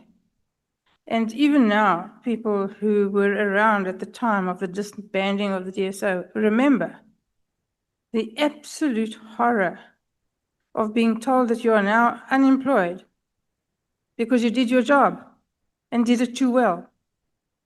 And IDAC is in that position. They have not had access to the best training. They don't have access to not unlimited funds. They don't even have access to adequate funds. And they have not been able to attract the very best people. And one of the reasons for that is not only money, is muscle memory. Who's going to go back to IDAC and do exactly the same thing again, go after the corrupt, the well-connected, when you know that the end of that story is you lose your job? So it's not a carbon copy in the fact that it doesn't have access to the funds and the abilities and the people and the skills that the DSO had. And there's nothing to prevent IDAC from being disbanded tomorrow by a simple majority in Parliament, 50% plus one. Thank you. That's exactly what it has in common with the DSO. When I referred to the one as being carbon copy of the other, I'm talking about the legislative structure, a creature of an ordinary statute given a specific mandate in relation to corruption, housed within the NPA. They're both the same in defense of the Honorable Sangoni. They're both the same structure. I agree that the DSO enjoyed an esprit de corps which you will never see among those 187 people who work for IDAC. In fact, they worked as if they enjoyed operational independence, even though they actually didn't. And I think that myth or mystique carried them to great successes against very important crooked people. And it's the DSO that did the investigation of Jacob Zuma, of Jackie Salebi, of Tony Yengeni, all manner of very important political players who were brought low by the work of the DSO, even long after it had been disbanded. Well, we're still waiting for Jacob Zuma to get to trial. Whoever knows when that's going to happen. But the situation in relation to what is similar and what is different about the two is not one of structure. It's one of the way in which society viewed the two. IDAC is neglected stepchild, whereas the DSO was the blue-eyed boy. That's the difference. I mean, you know, that I think is the way to deal with it. I also want to take you to paragraph 23 of the main submission that's been made by Accountability Now. In that, I refer to Potsani's case, which is authority for the proposition that the National Prosecuting Authority does not have sole rights to prosecutions. You have military courts, you have municipal courts, all manner of things that according to the Constitutional Court is allowable. So I don't think that it is necessarily a hindrance to the plan in the private members' bill, which sometimes bears your name. Thank you. Yes, I agree with you on that, and yes, well, we'll keep pushing them. You know, perhaps the Justice Portfolio Committee will revisit them, and perhaps we can reach an agreement with the Department of Justice on how to accommodate their proposals and our proposals and get something concrete and positive structured. So we'll keep on trying. I think that you should, because the alternative is to resort to litigation to enforce the Glenister judgment, and that will not be good for national unity. It will not be good for the ANC and it will be time consuming for the country. Yeah, it will be time consuming, and time is something that we don't have as a luxury right now. We're busy being drowned in corruption. Then just one last question about NACAP. So what they're essentially, and I don't know if you agree with me, what they're essentially trying to do is to pay lip service to Glenister while keeping the executive happy by giving them the kind of control that they have and want. And so it's a model that is doomed to leave us exactly where we are, drowning in corruption. Would you agree with that? Yes, it's exactly this. It faces the same problems that IDAC face. IDAC is also an unconstitutional body because the law demands that a separate body outside executive control look after corruption in the country, and there is no such body. And creating a mini body within the NPA to do that, or in the OPI to do that with the president giving instructions on issuing proclamations on what can and can't be done by OPI is really a hybrid that won't fly. It will be a mule. It won't be a donkey or a horse. I agree with that. Thank you, Mr. Hoffman. Mr. Tate, thank you for your presentation. I have no questions for you. Thank you. Honorable Kola Barnett. Honorable Cameron. Nothing from me, Chair. Honorable Klopa. Thank you, Chairperson, and thank you to Mr. Hoffman and Mr. Tate for your presentation and the time you took out to sit here and give insight, which is extremely valuable today to assist this committee. So we thank you. I was going to speak on the specifics of that security of tenure, but I was really covered adequately by Honorable Breitenbach, because I think it's an extremely important aspect to consider when we speak about this. And with the disbandment of the Scorpions, it was an absolute loss, but it was extremely well covered. So I won't get into it. A very important point that you raised, and I thank you for that, and it's just a comment, it was to include the SIU into the Office of Integrity and all of that, because I think that is what was on the table just recently in the Portfolio Committee, or at least the last time we sat.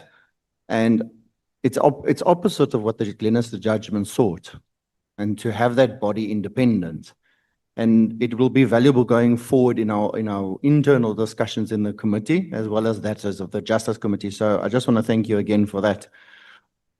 I think what's important, Mr. Hoffman, is for the ordinary South African who might not always understand all these 21st Amendments and Chapter 9 institutions and so forth, you know, as well as in the next person. You emphasized, you know, to implement an anti-corruption body as in the private members bill. I would just like you, if you could explain in very simple terms, what would that mean and what would the immediate impact be for the ordinary South Africans? And, you know, how would they notice this change? And obviously it would lead to a change of confidence with the public into that of the institutions.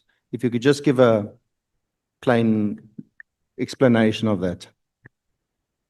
Yes, I think that the Parler-led executive branch of government will be deprived of its control of the levers of power in the anti-corruption machinery of the state, because that anti-corruption machinery will be answerable to this parliament and not to the executive, and that will redound to the benefit of the people of South Africa, in that the hesitancy of investment will be cured by that amendment, and that we can then look forward to peace, prosperity, and progress, which is not possible while the executive continues to hold the anti-corruption machinery of state under its thumb. Mr. Hoffman, you spoke also, and I think it was in relation to this matter, about 50% of people that are facing poverty could be lifted out of poverty by implementing this anti-corruption commission. Is that what you were alluding to at that point? Yes, I think that the country has the potential to grow at 4 or 5% a year conservatively. And at the moment, it's hovering around 1, maybe 1.5 if you're an optimist. And that's not enough, because our population is growing faster than that. So as a matter of sound economy, relieving South Africa of the millstone of dysfunctional anti-corruption machinery, showing the world that we are serious about anti-corruption work in South Africa, which will certainly be the case if a Chapter 9 anti-corruption commission is formed, will open the pockets of a lot of people who are keeping them closed at the moment, both in and outside the country, to invest in the future of South Africa without fear that a feral elite will rob them of their money. I know some of my colleagues are very anti money from the West, but I mean, it does bring investments. And this is what you're alluding to now when you say that, you know, it's money within and without, and it will increase investments largely if we don't have this absolute rampant corruption that's currently in place. Yes, I think it's inevitable that it's not only the West, I mean, all over the world, lots of spare money in China, India, and they are hesitant to invest in South Africa, even with their BRICS membership, because there is this nervousness about recovering an investment in a country that is blighted by corruption to the extent and in the manner in which South Africa is so blighted. Thank you very much, Mr. Hoffman, for your inputs. I only have one comment to Mr. Tate, just to acknowledge your presentation. It was spot on. You spoke about the executive appearing before the committees. I mean, we're 100% in agreement. And I agree, I think, because we do seem to have this weakened state where, you know, many members from all fields of political parties have complained that sometimes the questions that you ask, whether it be in the written format or that of the oral questioning, is not the version or the question that you ask. You don't get the similar answer or the same answer. And it weakens oversight, because those questions aren't just asked for fun and game. They're asked to actually further a particular a problem that we are facing. And especially in our system that we speak now, I think it's really, really important. I also appreciate in your presentation, you spoke about merit-based appointments. And I couldn't agree more. And while I respect the terms of reference that this is a security and justice issues that we are facing, I think merit-based appointments should be standardized in all departments, because corruption didn't start and end in SAPS. It's through the band a problem. And it doesn't help we sort out one department just to see all the rest are facing the same because of that type of cadre deployments and not merit-based appointments. Thank you very much for your time for both of you today. Thank you. Advocate Hoffman, did I hear you use the phrase phala-led executive branch of government? I was referring to the troubles of the president, and he is the head of state, and he is the leader of the cabinet. Yeah, that's what I'm asking. Did you say phala-led? Yes, I did. Executive branch of government. Do you think that is appropriate? Then Might have been better to say an executive headed by a president who has the phala baggage rather than the shorthand that I used. But I take your point, and I withdraw the phala-led statement unreservedly. You know, when earlier on during the proceedings,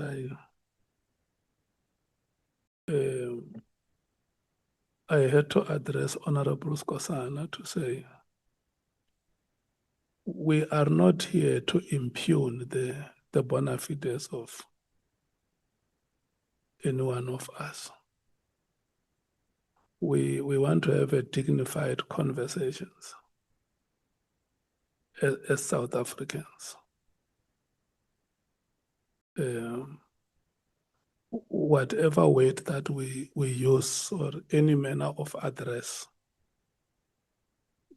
must never be interpreted to mean humiliation or to belittle any South African, or even to be heard or understood to be showing disregard to the integrity of our government institutions. But I hear you when you say that you are withdrawing unreservedly. It was unfortunate that a statement like that one could be made in a forum like this one. You know, the President of the Republic is elected by members of Parliament. And I think the decorum of Parliament, or the honors to uphold the decorum of Parliament, must not only be left to members, but even the citizens have the duty to uphold that decorum. And in proceedings like this ones, but I understand what you have said, and that you are apologizing unreservedly. That statement is withdrawn, isn't it? Thank you. Honorable Sangwen. Thank you for recognizing me, Chair, and thank you for that intervention. I did want to say throughout the proceedings, but respecting you, respecting this House, respecting the witness, I don't think it is correct that Advocate Hoffman comes here and he shows contempt for the African National Congress in particular, but government in general. He has said there during the course of the day, we kept quiet, where he sought to speak for the African National Congress. He has no idea of ANC policy. He gives his interpretation of ANC policy, tells us what the NDR is, tells us what cadre deployment is. But I did not want to come in, although I felt that he is misrepresenting us. And if this continues, Chair, then this meeting is going to degenerate, because we're going to have to keep calling points of order. So I request that Advocate Hoffman speaks to things that are within his factual knowledge and not try to impugn the African National Congress while trying to make his submissions. Thank you, Chair. Okay. He has withdrawn, isn't it? I take the point that you are making, and I want to also persuade you to accept that he has withdrawn the statements that could be interpreted to impugn the integrity of government and its institutions, and also any other party that has a right to be respected. Thank you so much, both of you, Honorable Sangoni and Advocate Hoffman. It's only dialogue and understanding that can help us to move forward as a country. Honorable Vessels. Thank you very much, Chairperson, and good afternoon. And let me also welcome the presentation and the input by Advocate Hoffman and Mr. Tate. It's very insightful, and it's a very important dialogue and discussion and debate that we should have. I do want to hear, especially from you, Advocate Hoffman, there's a variation theory that says that, or let me start there, separation of power is to a large extent, as we all know, not a fail-safe, it's not absolute. There's encroachment, and it's normal. We, members of the executive serve in the legislature. And so we can go on throughout all the three spheres of the three arms.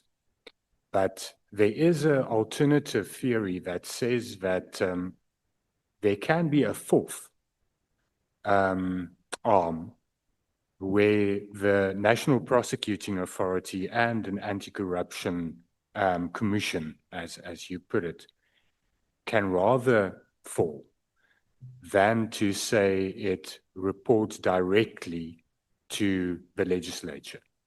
Because of that encroachment of the legislature and the executive, and it not actually being a true separation, there is that theory that you can have accountability and integrity as a fourth arm, and that there can be the same type of fail-safes, although it's not absolute, that you have for the judiciary in terms of such a fourth branch, and that the Constitution can be amended as such.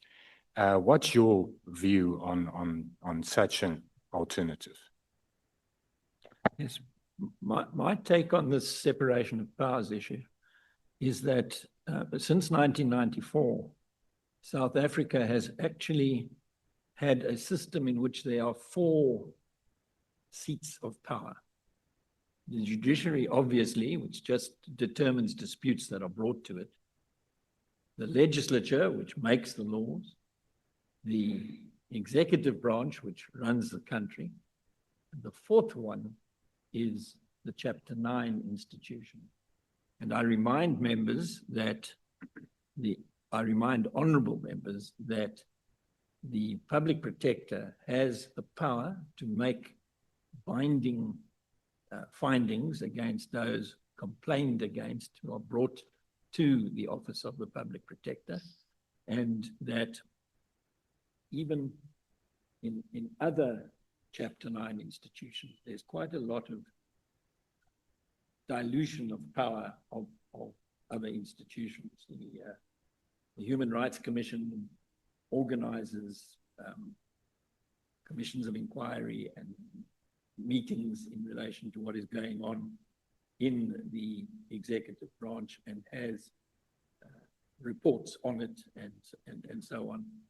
So I don't see a problem in relation to corruption with putting a body outside executive control into Chapter 9 and allowing it to function with a reporting line to the Justice Portfolio Committee instead of a reporting line to the Minister of Justice, because that's what that body will do. It will both investigate, prosecute, prevent, and combat corruption on all levels. It will get involved with crime intelligence and all manner of dark corners of the existing setup with a view to doing some spring cleaning.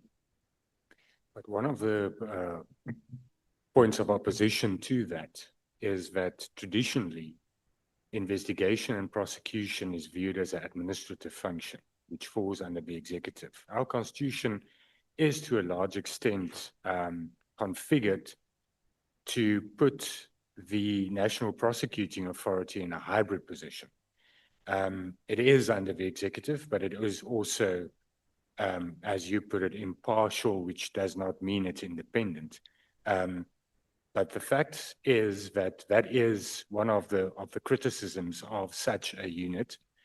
Then the other point, which I would want your comment on, that's raised a lot, is that a Chapter 9 institution or Chapter 9 institutions are configured and positioned and mandated as an oversight body and not as an investigative body currently.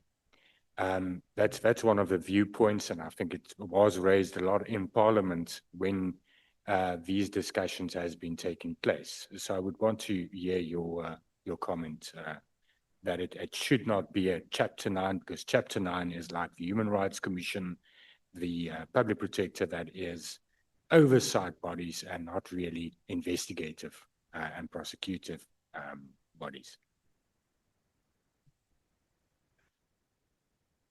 Let's start with the prosecution in South Africa as it's at present configured. I'd like to suggest, and I've said so before, that the National Prosecuting Authority is neither fish nor fowl. It's sort of somewhere between administrative and something else, but what that something else might be, your guess is as good as mine. But if you were to create a Chapter 9 institution, and remember, these are institutions to support constitutional democracy, and give it a mandate in relation to dealing with corruption, because that's what the court has asked it to do, then it can configure itself in a way that deals with all the problems of corruption, and they are many and varied, without being controlled by the executive and with a reporting line to Parliament, which, to my way of thinking, would solve the problem that we have at the moment, which is that too many people are corrupt with impunity in South Africa. Corruption is one thing, but corruption that enjoys impunity is a far bigger tiger in the jungle. And so I don't think that the 4 feet is necessarily completely watertight components or neatly packaged separately. I think it's very clear that Chapter 9, which is there to see to it, I think that the way that the founders of the new constitution were thinking was, look, the people of South Africa have lived under an authoritarian regime where they have been passive subjects. They have not actively participated in their governance of their country. And what we want to do in the new South Africa is to promote active citizenship. I don't know if you remember Mampela Rampele starting a thing called, what was it, the Active Citizen Movement or something, but their slogan was subject to citizen. So you went from active citizen, I can't remember, but if you took that to change the mindset of all South Africans away from being, there's the boss up there and I'm down here and what can I do, to being an active citizen who participates in the governance of the country, you will end up with a far better society than this top-down stuff. Thank you very much. That's all from me. Thank you. Honorable James. Want to go, Honorable? Thank you so much. Thank you so much to Advocate Hoffman and Mr. Tate for the presentation. Appreciated. I want to agree with your observation that you made. You said something earlier on, and I agree with that. You spoke and you said corruption in this country goes unpunished and rewarded. As Action SA, we want to agree strongly with that observation of yours. You also mentioned that corruption in this country, it's something very difficult to detect. It's sort of unseen, you know, it's not tangible. That was your definition of corruption. I want to disagree with you there. Where we're at as a country and in our communities, we see, we feel corruption daily. We see SAPS taking money from the drug dealers. So maybe where you come from or whatever, you know, you're not exposed to the depth of corruption and how it impacts us on a community. And your presentation was very high level. It spoke to the policies, it spoke to the legislation, which we appreciate and we agree that we need to look at. But the reality is the ordinary South African, we see it, we feel it, and it goes unpunished and it goes rewarded. So I want to correct you on that statement that you made earlier on, that observation when you explained it. You also recommend yet, and my colleagues touched on this earlier, I'm not going to be long. You also recommend yet another Chapter 9 institution. Currently we have, you touched on it earlier on, the South African Human Rights Commission, established to do what? To act in the best interest of South Africans, to put South Africans first. As jy om jou nou kyk, waar is the Human Rights Commission with everything that's happening in this country? Chapter 9 institution, 224 million in funding. Whether underfunded, whether overfunded, 224 million in funding. 70% of that budget goes to what and to who? Goes for staff salaries. Where does that leave us as South Africans? These are the real issues that exist that we don't speak about. Like I said, I understand that your presentation is high level and it speaks to policies and you make many recommendations. The Human Rights Commission has failed. It's no longer for South Africans. It has lost its mandate somewhere along the way. We are suffering as it is.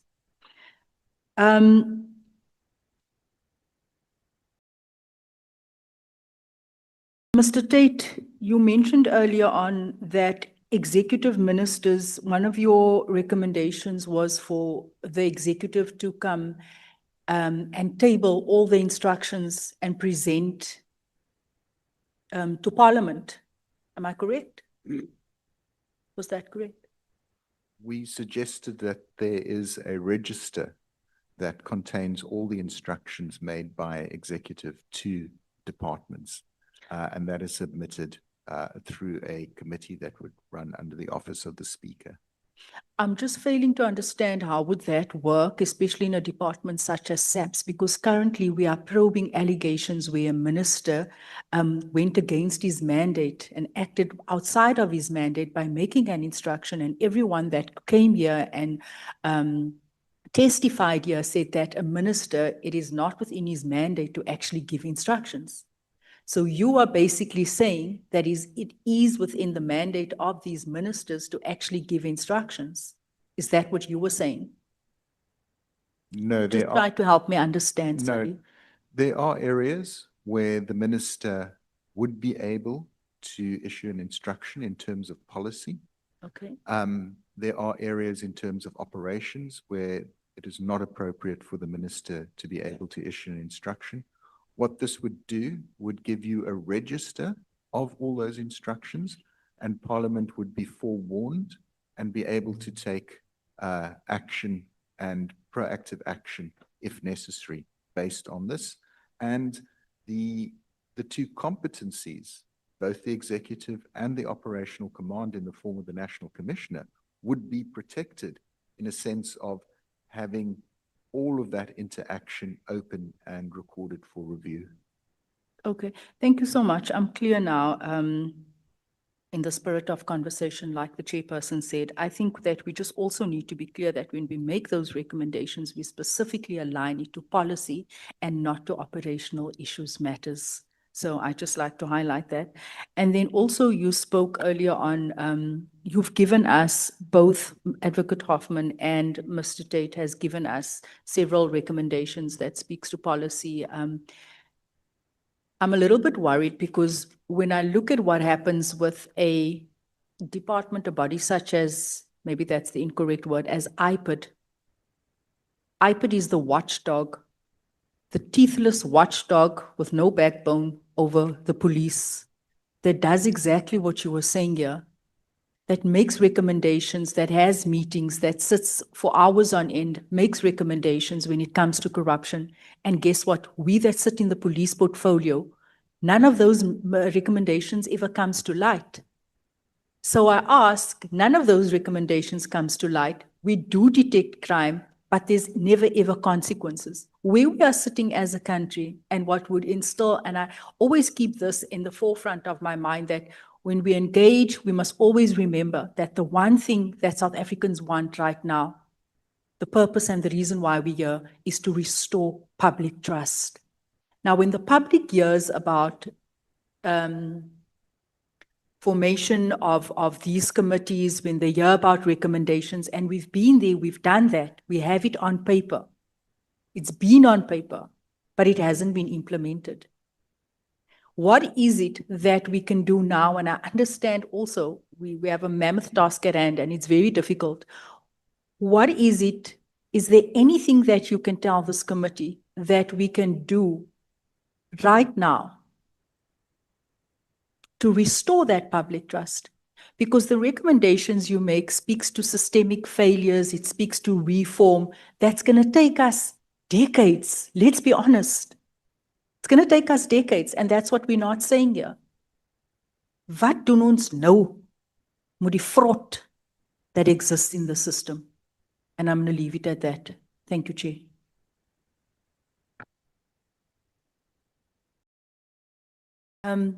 If you do have a response for that, because like I said, we have a mammoth task at hand. Thank you. Thank you, Honourable Member. I think it's each of the environments, there are things that can be done. And the first one that I'll point to is the SAPS Amendment Act. This is a bill that has been drafted and is now waiting a process to be initiated by Parliament for comment and submission. So we're right on the cusp of making significant and substantial changes to the way in which, to the legislation governing the South African Police Service. I think the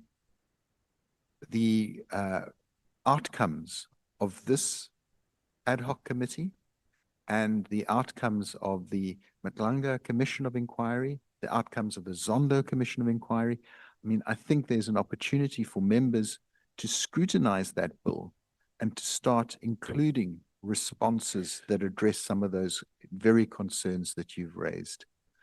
I think there are weaknesses in the IPID Act. We've engaged with it many times, and we would welcome reviews of that act coming back to Parliament. I think there's an opportunity for IPID to use its insight knowledge to make those proactive recommendations around how risks within the SAPS environment can be addressed.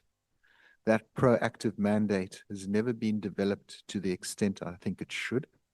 There is challenges within the IPID response when it comes to administrative issues and recommendations around discipline, and the receptiveness of SAPS and the process around engaging with those administrative responses, stroke discipline responses. That environment can be strengthened.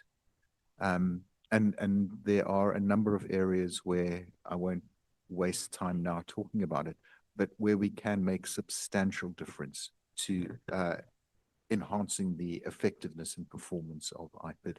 So each of the environments, whether it's prosecuting authority, whether it's IPID, whether it's SAPS, there are areas where we can start affecting real change. Thank you. Honorable Sauls. Sorry, may I respond to Honourable James? Yeah. Thank you, Chair.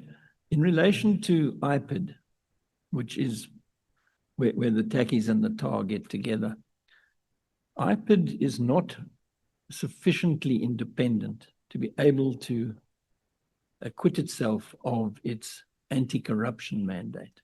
There are lots of things that happen in the police that do require the attention of IPID, but the corruption aspect needs to be transferred to this body outside executive control, which is contemplated by the private members' bills currently pending, so that anti-corruption work is a one-stop shop in South Africa.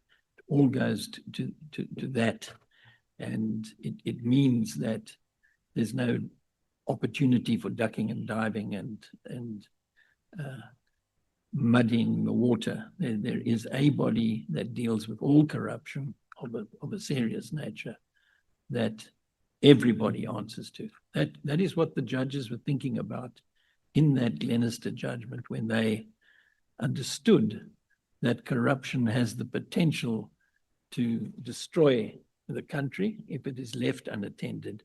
And they came up with a formulation which they believe would address it. And it's something that has yet to be implemented at the political level. Thank you. Honorable Source. Thank you, Chair. Advocate Hoffman and Mr. Tate, good morning.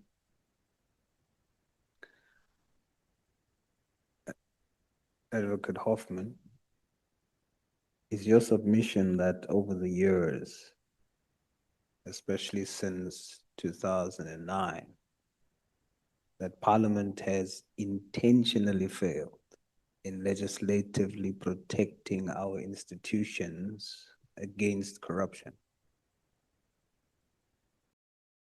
I engaged with Parliament at the time that the Glenister 2 decision was the subject matter of debate in a, I think it was a joint committee that was formed to implement the Glenister judgment. And it was very clear to me, not only from the chair, but from the members of that committee, that they were having a great deal of difficulty getting their minds around the effect of the judgment on their work. The attitude that was taken by the chair of the committee was, we are going to work on what Parliament has sent us. We are not going to start again with something that is a little bit more true to what the Constitutional Court has required of us. They took the attitude that Parliament is led by the executive branch of government, which doesn't seem to be in favor anymore. We noticed the budget getting rejected by Parliament last year, and so we have a different mindset now to the mindset that was in place there. But there's been a great deal of difficulty understanding that Glenister 2 judgment. The main judgment, which is the first judgment you read when you get into the law reports, is that of the then Chief Justice, Sandile Nhlomo. And he wrote it as if it was a majority judgment, but in the end it wasn't, because 5 of the judges hearing the matter agreed with the joint judgment of the Deputy Chief Justice Moseneke and Cameron. So there, towards the end of the main judgment, comes this joint judgment add-on.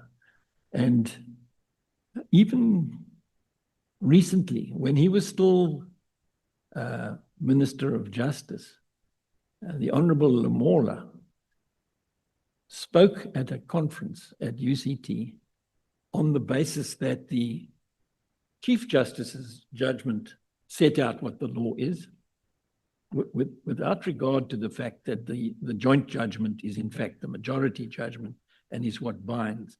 Now, I think there was a lot of confusion as to what goes for what in relation to implementation of Glenister. And one of the reasons why I'm here today is having twice attempted to persuade the Constitutional Review Committee to look at it.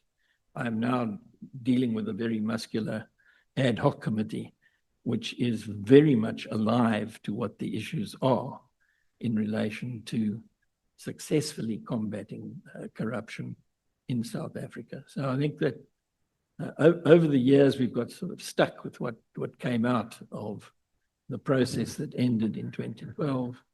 And well, we need to move forward in the correct direction from here.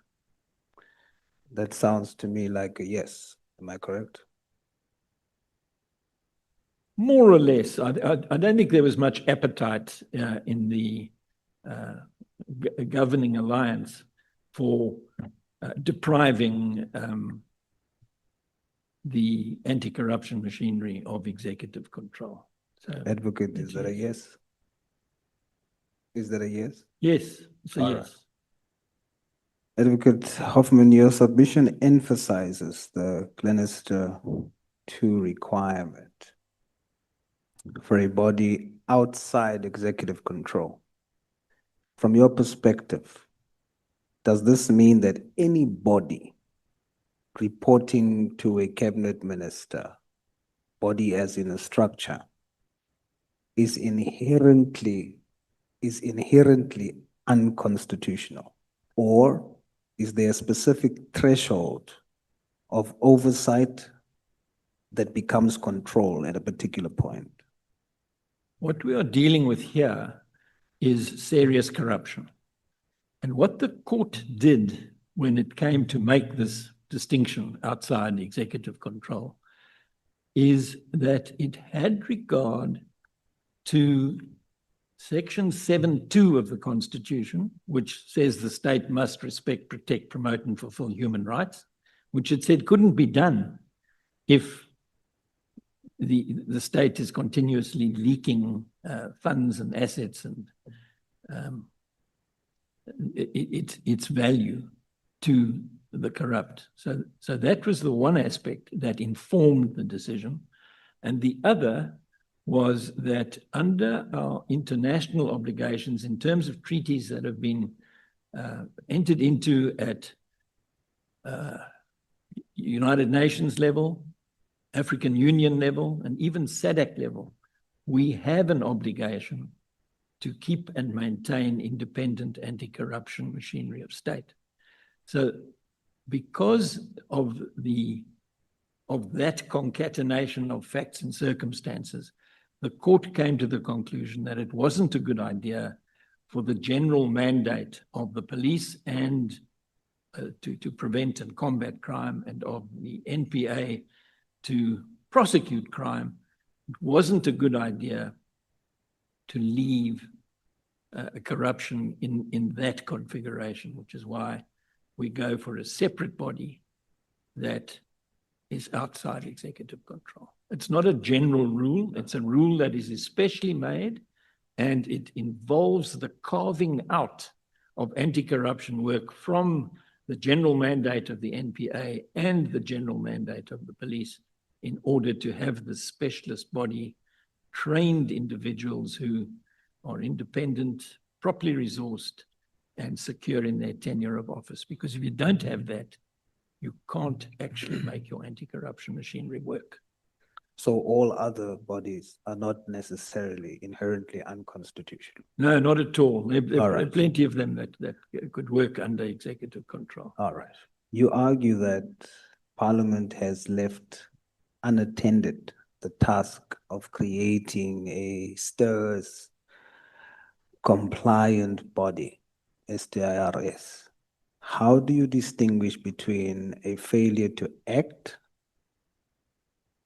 and Parliament exercising its democratic right to choose a different legislative body or model?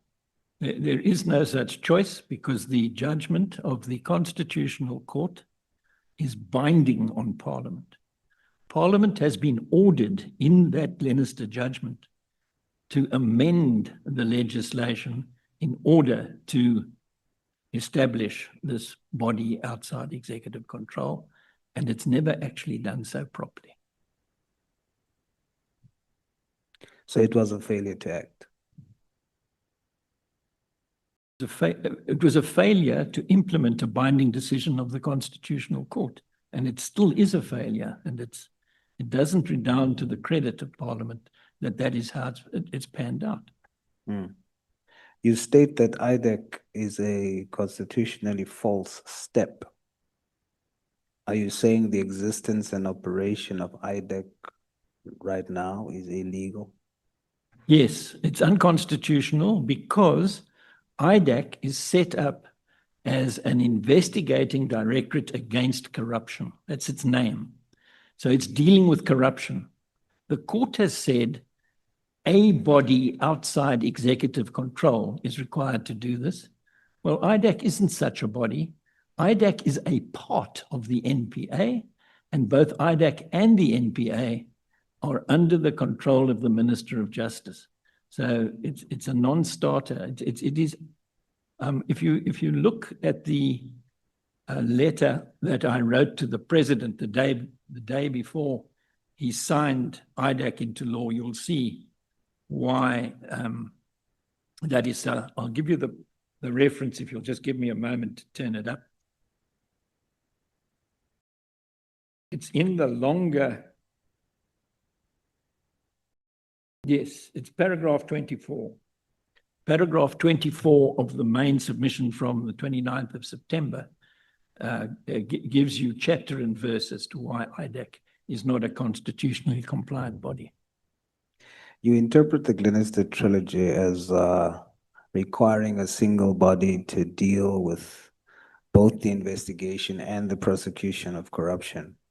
I do note that you are not suggesting no accountability.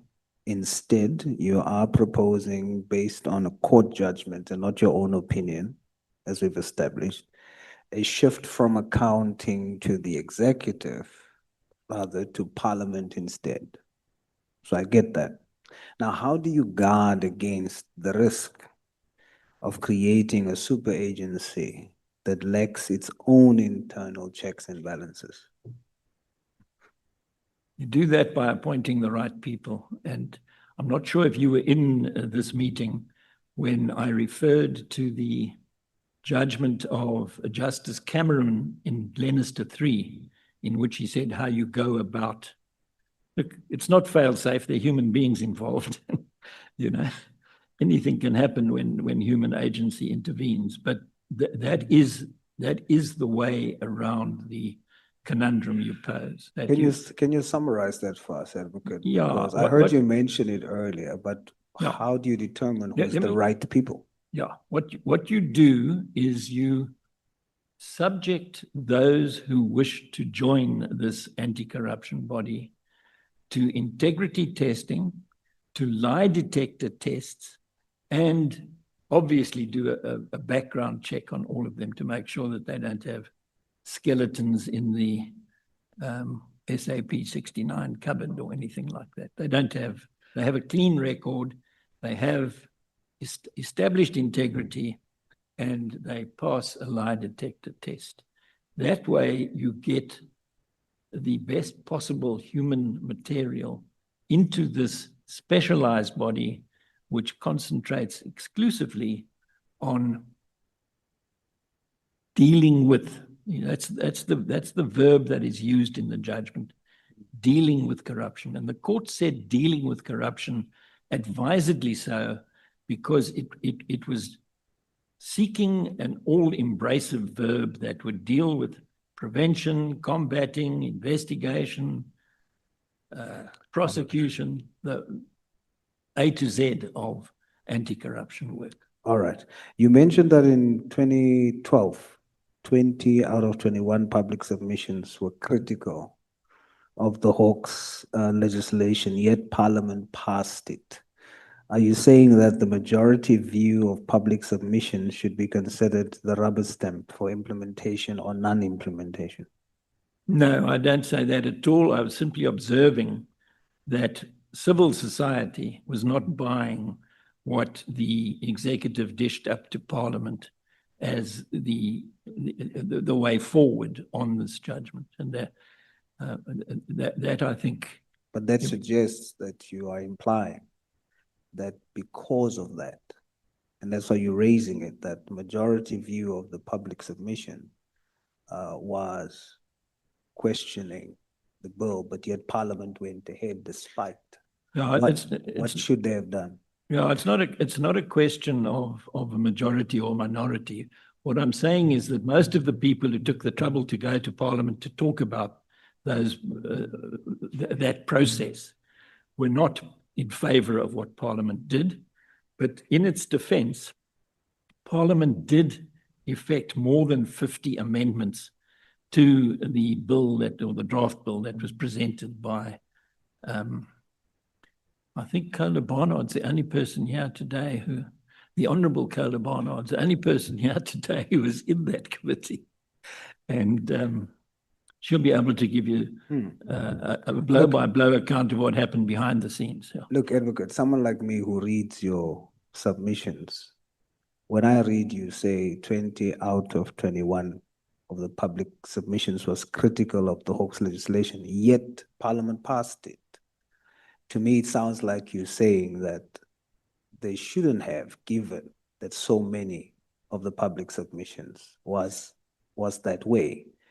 And now you're saying no. So that sounded like you are saying. No, I'm not saying no. What I'm saying is that the public sentiment in relation to the bill that was presented to that committee is one of rejecting what the executive had suggested. And but it doesn't mean that I'm not saying that the 20 civil society organizations should have been allowed to take over from the committee and do the work of the legislature. But I am saying that in spite of concerted public opposition to the bill presented to Parliament by the legislature, by the executive branch then, we ended up with a very unsatisfactory situation, and the amended legislation was also struck down for its unconstitutionality. Okay, but just to be clear that there wasn't any breach of any legislative protocol in the passing of that bill. I think that the majority of the members of the committee did not understand the judgment to mean what it clearly does mean, which it's not difficult to interpret a sentence in a judgment which is critical to the meaning of the judgment that says our law demands a body outside executive control to deal effectively with corruption. This is going to be, sorry for interrupting, Advocate, but this is going to be my last attempt. You see, when you are an expert and you make expert contributions and you put it to us, just as an observation, that in 2012, 20 out of 21 of the public submissions was not in favor, basically, of the Hawks legislation, yet Parliament passed it. Immediately, you make me think, was there a problem with the process legislatively? Is it an issue? Because it was 20 from an expert, that should have served as a rubber stamp that they should have went the other way. I'm merely coming from that angle, but your expert submission is not, although there was no breach of what's supposed to happen when a bill is passed, in your view, that should have been a very big red light. And for that reason, that's why we are where we are. Yes, yes, no, I agree that it is a red light and it remains a red light. And what has happened since 2012 in this country in relation to corruption shows that it's a bright red light that is still flashing very angrily, because the route that was taken by the majority in that debate was a wrong route, which has caused state capture, tenderpreneurism, all of the ills from which South Africa suffers to the detriment of the welfare of the people. I've got 3 more questions for you. On the STIRS criteria and whistleblower safety, you argue that a body must be secure in tenure to be STIRS compliant. Does your analysis suggest that the current lack of a Chapter 9 Anti-Corruption Commission or body creates a legislative gap that served as the reason why senior officials who blow the whistle on corruption are forced out of the system? Yes, I'm on record to say that whistleblowers are the lifeblood of anti-corruption work. Without whistleblowers, you don't get off the ground in investigating and prosecuting corrupt activities. They are the people who can deal with the corruption best because they've seen it happen.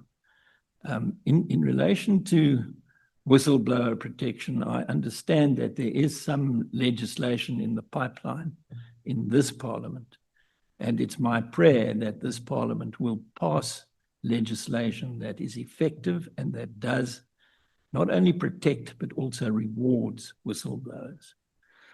Advocate, you've confirmed that the bill currently pending in Parliament, although tabled by Honorable Breitenbach, was researched and drafted in its entirety by your organization.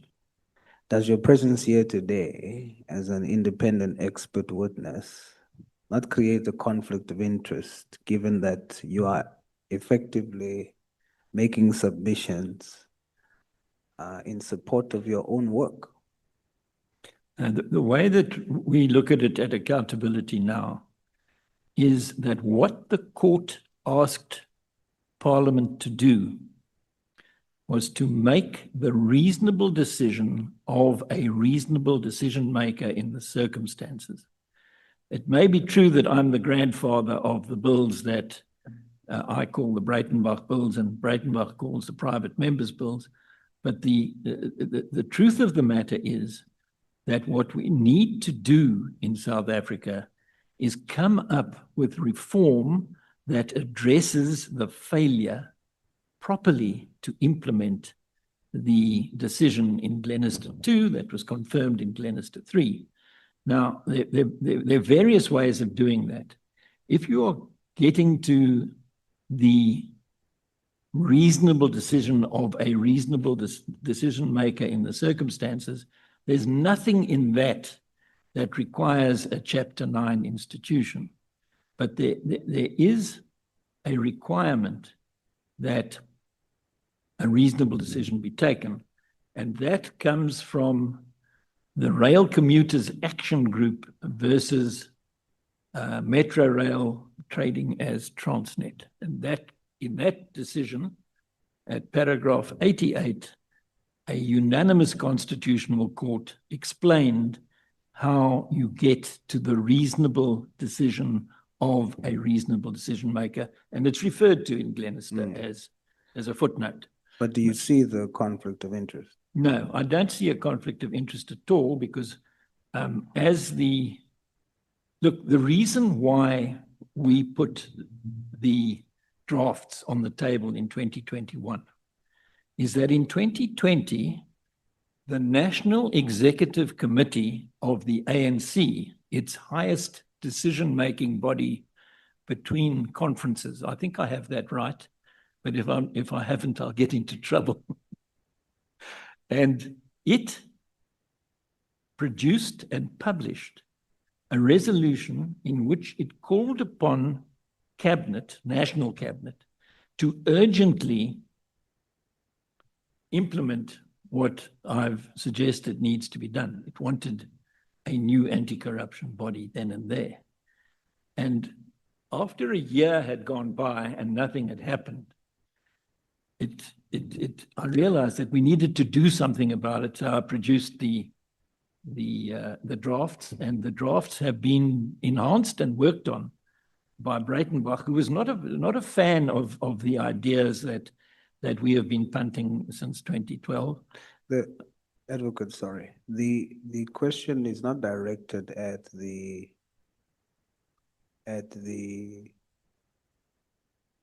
weight of the bill or the need of the bill. It's not directed at that. It's directed at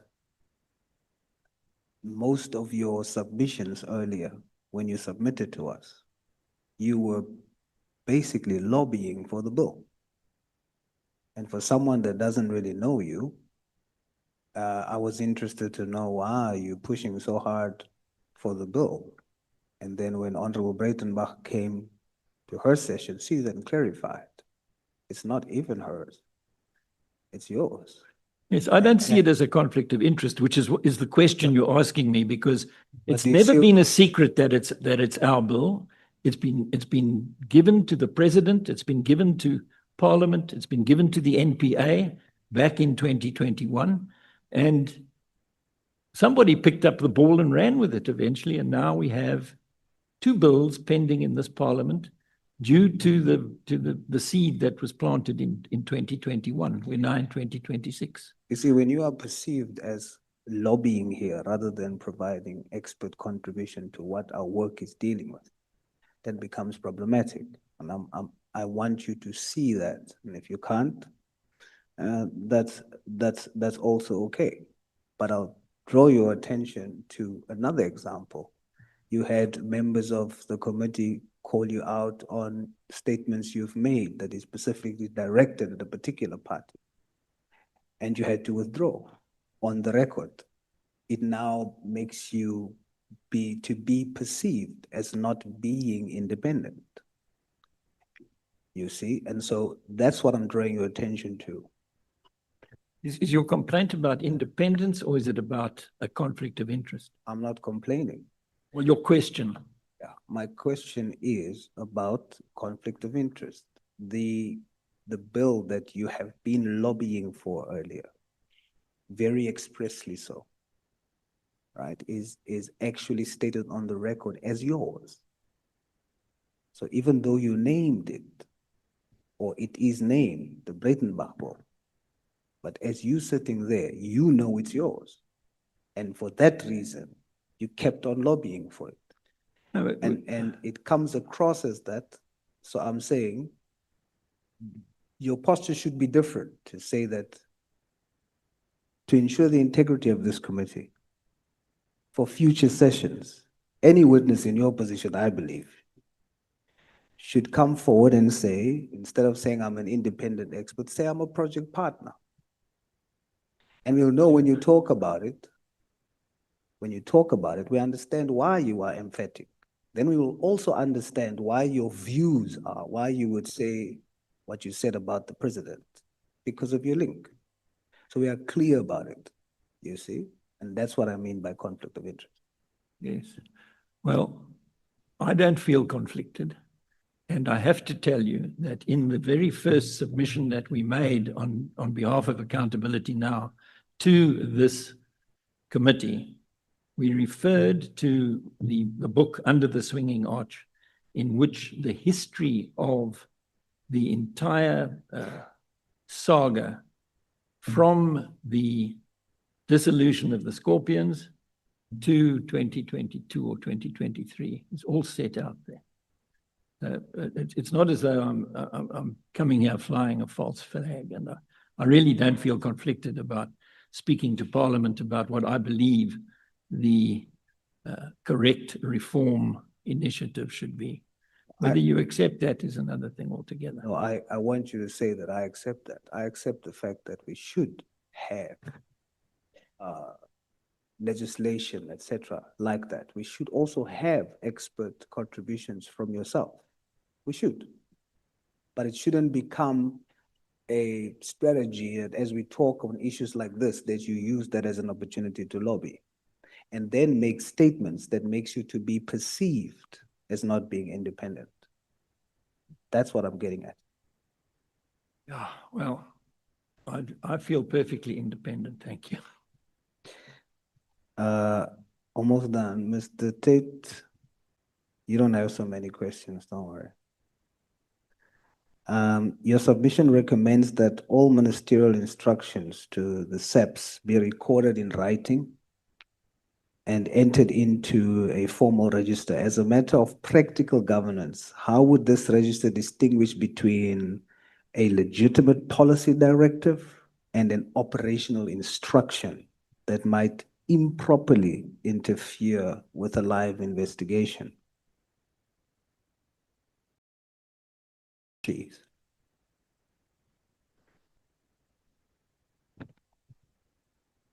Thank you. So I think it should be read in conjunction with a more clear codification of what is appropriate instruction and what isn't appropriate instruction in the SAPS legislation. So we would have a list that would say, this is in the purview of the minister, and this is within the purview of, or not within the purview of the minister. The register would then record any instruction made by the minister to the National Commissioner. And it would be then subject to the scrutiny of Parliament if it was felt that anything was outside of the mandate of the minister or not. So simply every instruction would then be recorded, and it would be up for review by Parliament. You would have a record of that, and if there was anything that you wished as committee and Parliament to interrogate further, then you would be able to do so through the parliamentary processes. Okay. You noted that the allegations made by Lieutenant General Mkhwanazi were previously submitted to the Portfolio Committee of Police without an immediate response, which you term a critical failure in parliamentary oversight. Beyond establishing more subcommittees, as you mentioned in your submission, what specific legislative teeth can we give Parliament to ensure that officials fighting corruption are protected, that officials who are fighting corruption are protected rather than allegedly ignored when reporting political interference? They would, in addition to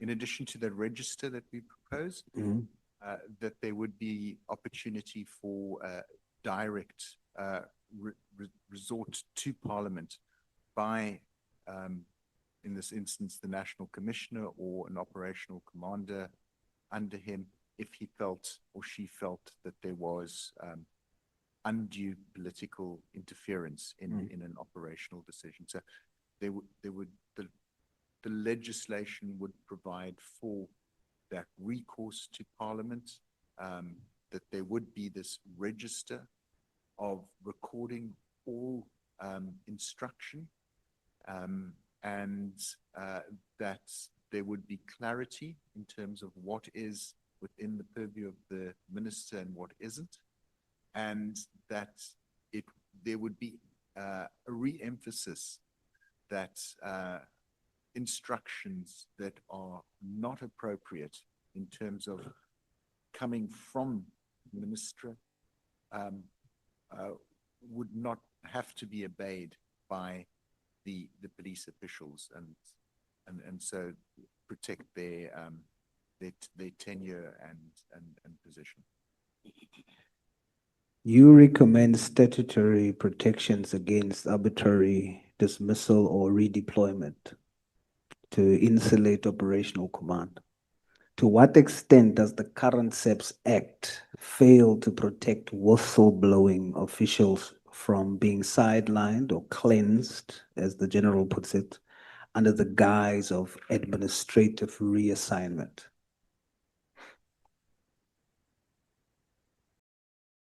Sorry, I won't, I don't have that information kind of readily available to be able to respond to you on that one. All right. See, Advocate Hoffman and Mr. Tate, thank you very much. In my view, we've heard from both of you two compelling, but I would think incomplete visions today. On the one hand, accountability now rightly inserts on or insists on a Chapter 9 Holy Grail, an institution outside executive control. On the other hand, APCOF provides us with a roadmap for internal discipline and record keeping within the SAPS. However, I must point out a shared shortcoming, in my view, in these approaches. Both proposals treat the whistleblower as a secondary consideration to the institution. If we follow accountability now's path, we are looking at years of constitutional amendments, whilst the saboteurs mentioned continue to white-end our current units now, risking the organization being viewed as accountability later. If we follow APCOF's path, we are taking a whistleblower, we are asking a whistleblower to trust a register held by the very department they are exposing. Where I do agree with you both is that we have a legislative failure that has created a no man's land for officials like Babita and Mpomolife and others. Our current laws, specifically the Protected Disclosures Act, are designed for labor disputes and not for state capture. They offer a weak shield made of paper against a deadly bullet made of lead. I'm calling on this committee to bridge the gap between these two submissions.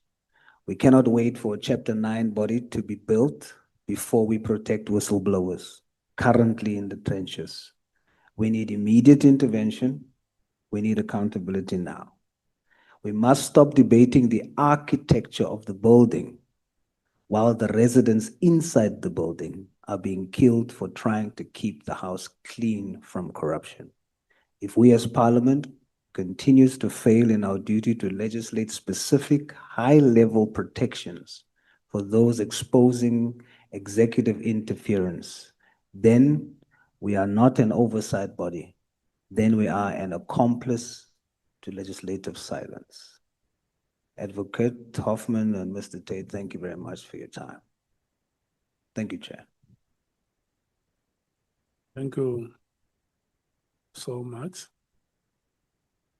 I'm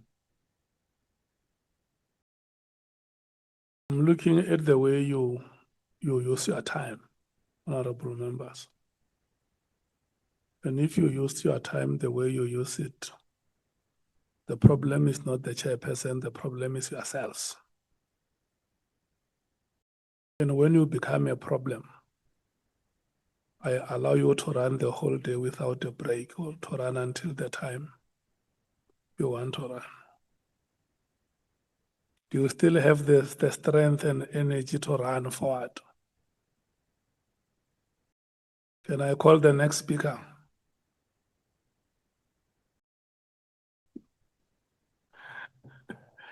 Let's take a let's take a break, honorable members.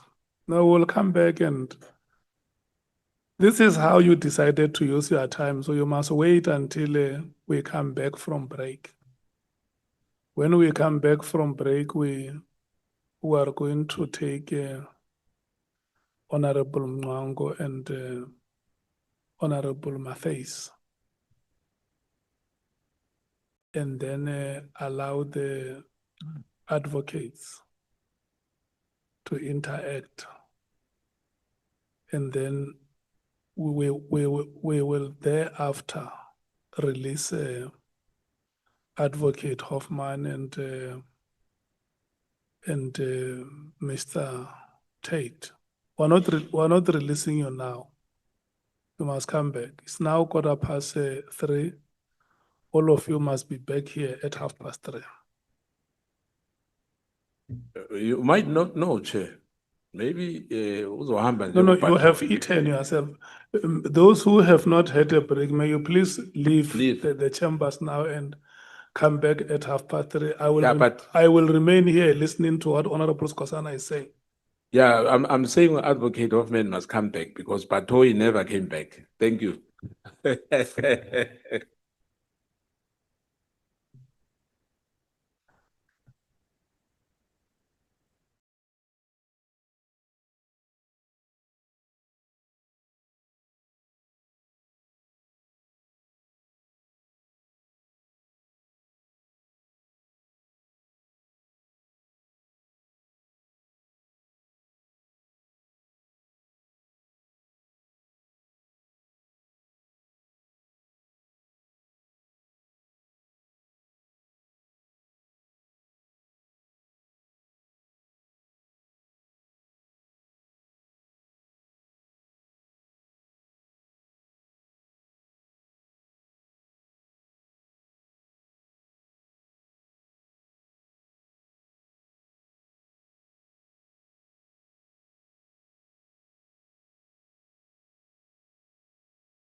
Ngango, it's now your time.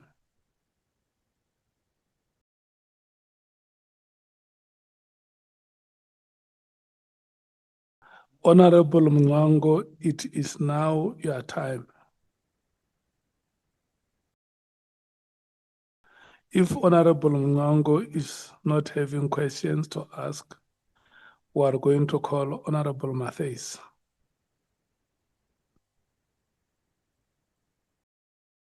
If Honorable Mngango does not have questions to ask, we are going to call Honorable Matthys. Honorable Mngango, your time has started.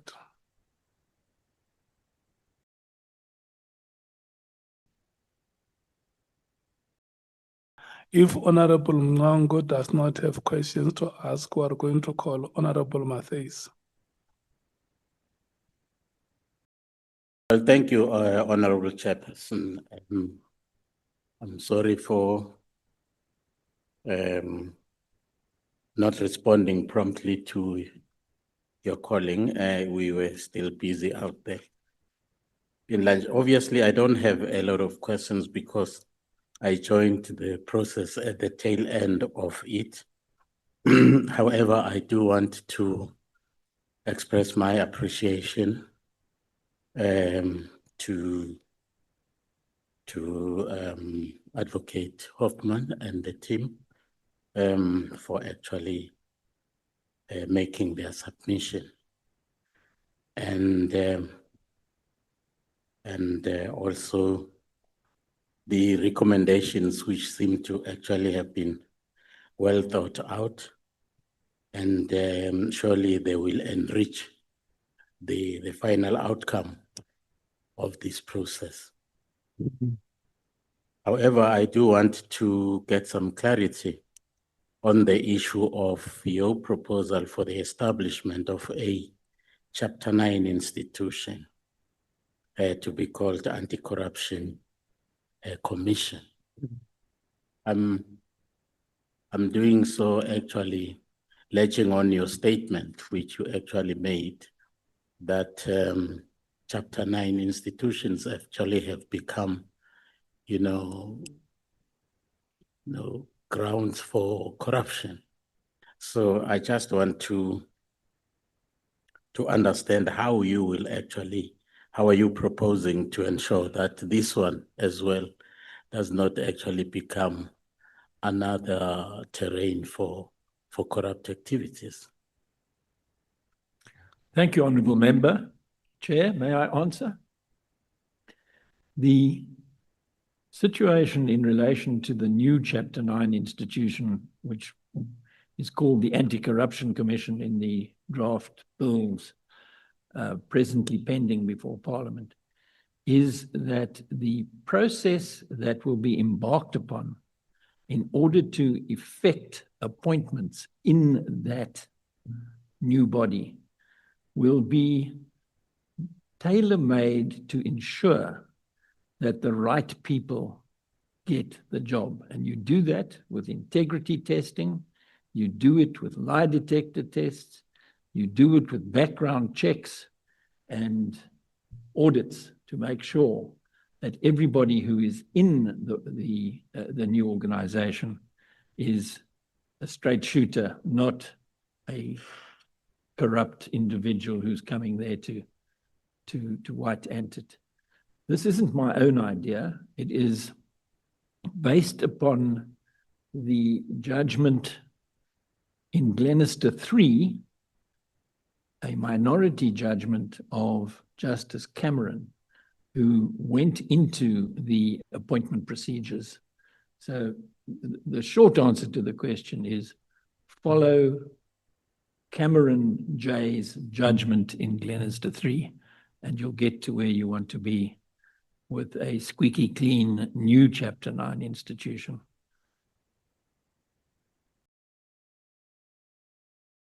Thank you. I'm actually, concerned because my concern actually arises from the fact that even currently we do have structures that are actually that were created to deal with precisely the issue of corruption. Your Hawks, your NPA, IDEC, IP, SIU, you name them. But they don't seem to be actually making the desired impact in terms of fighting corruption. What would you ascribe their failure to? Well, the SIU is not really part of the criminal justice administration in any way, shape, or form.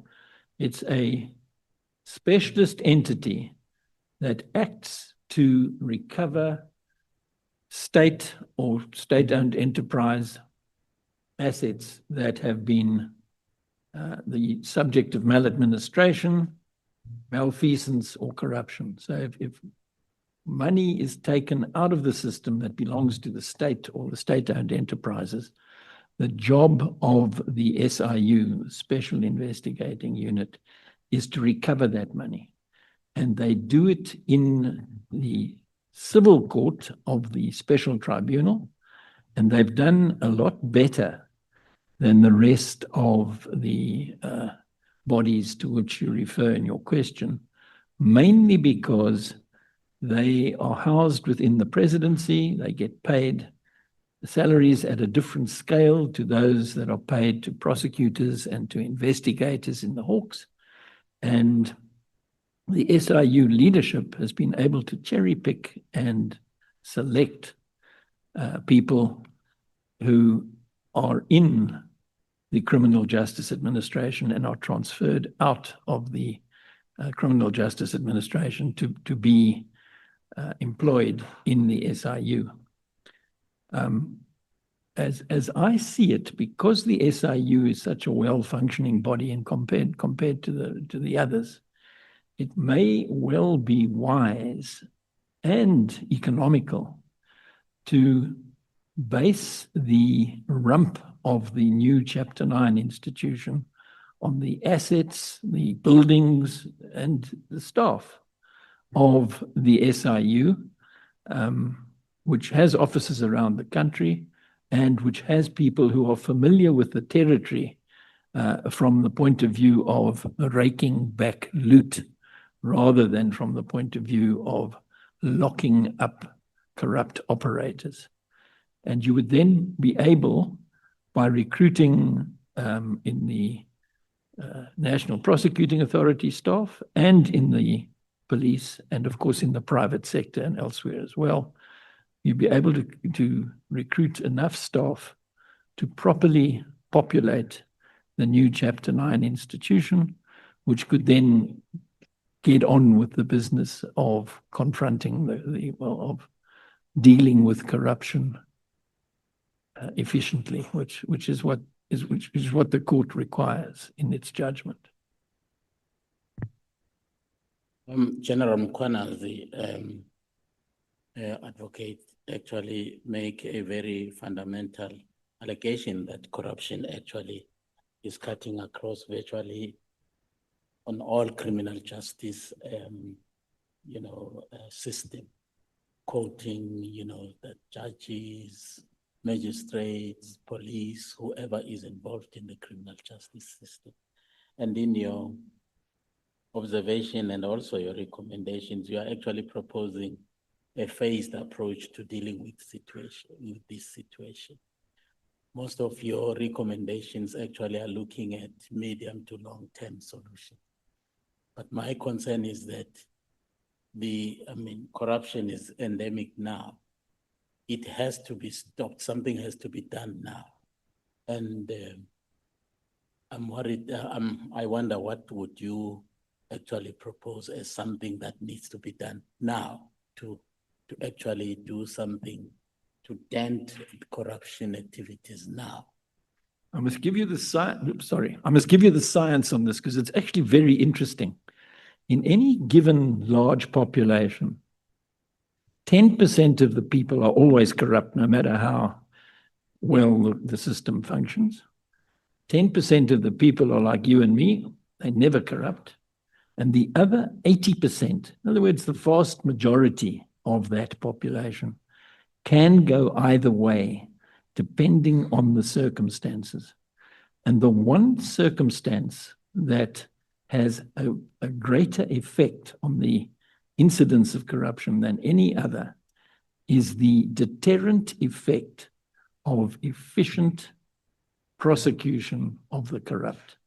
So I would suggest that in South Africa, we can solve the short-term problem by capacitating the Criminal Justice Administration to have some successful anti-corruption prosecutions and sound a warning to those who are toying with corruption, because the effect of corruption with impunity is that more and more people become attracted to it because they see other people in their office or wherever getting away with it. The impunity it's not the corruption that's the problem, it's the corruption with impunity that is the problem. And if you address the impunity by cracking down on corrupt activities, you will find that they become less popular because people are not getting away with it anymore. But that's plaster on the current problem. The true solution is to have a long-term anti-corruption commission, a body outside executive control that is able to do what the court requires in relation to effectively dealing with corruption. Well, thanks, Advocate. You are actually, in your recommendations, you're actually focusing more on what the government and parliament could do to intervene, and very little, if any, on the bigger South African society.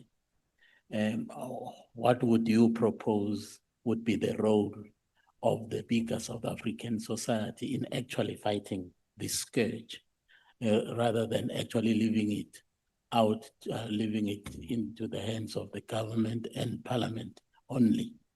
Because if you look at these corrupt activities, they are actually located in a fringe of people within our society. The bigger South African society is actually not corrupt.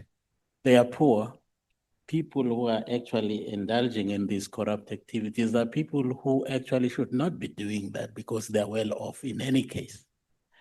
But now, what would be the role of the civil society in actually dealing and fighting, contributing in actually fighting this crime?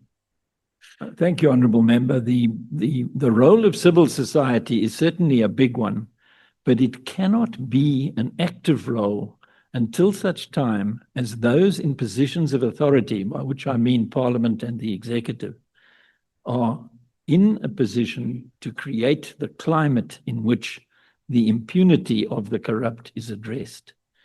People will call out the corrupt when they feel there'll be consequences, but they won't if they feel that the corrupt are protected by those in positions of power and authority. That's the inwardness of deterrence. There must be consequences for corrupt action if you are going to make any inroads on its occurrence. My last question actually has to do with your proposal on merit-driven appointment and promotions within the SAPS ranks. And I cannot agree with you more on that particular one, because we have had. I think you're mixing up my. Oh, that's No, sorry. no, That's I'm sorry to actually take away your point.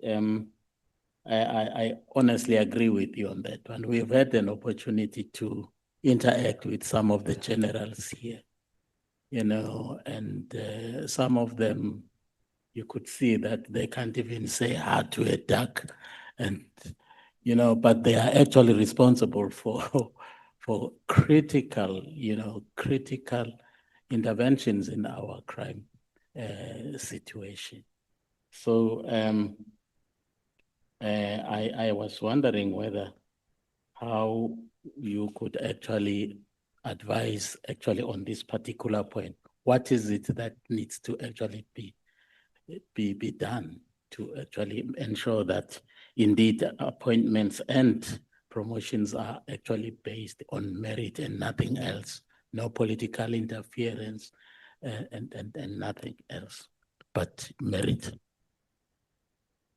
I'll just make a very brief point, Honourable Member, and that's to say in the 2025 SAPS Amendment Bill, there is a provision proposed for a Police Advisory Council, which is a body that would be comprised of experts from outside and inside the police that will be mandated to be able to develop standards, criteria around recruitment, criteria around promotion. And I think that that is a very important starting point to identify exactly what it is you're looking for in terms of promotion. And then there are other facilities that I think have been the subject of ongoing discussion within the Portfolio Committee on Police. Two-track career pathing for detectives and police officers, looking at the way in which promotions are provided for, that it's not a, here are the list of possible promotions and you can apply for something anywhere in order to move up the ranks, but that there's far more discernment in terms of who would be eligible for application for any of those promotions. Thank you, sir.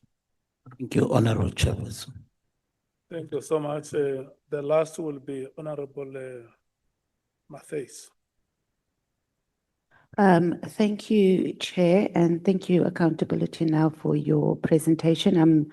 Apologize that I missed some of it. So my questions, I did go through it, though, the written submission, but the questions are mainly around what I've heard through the engagement with honourable members. So you mentioned that there are many.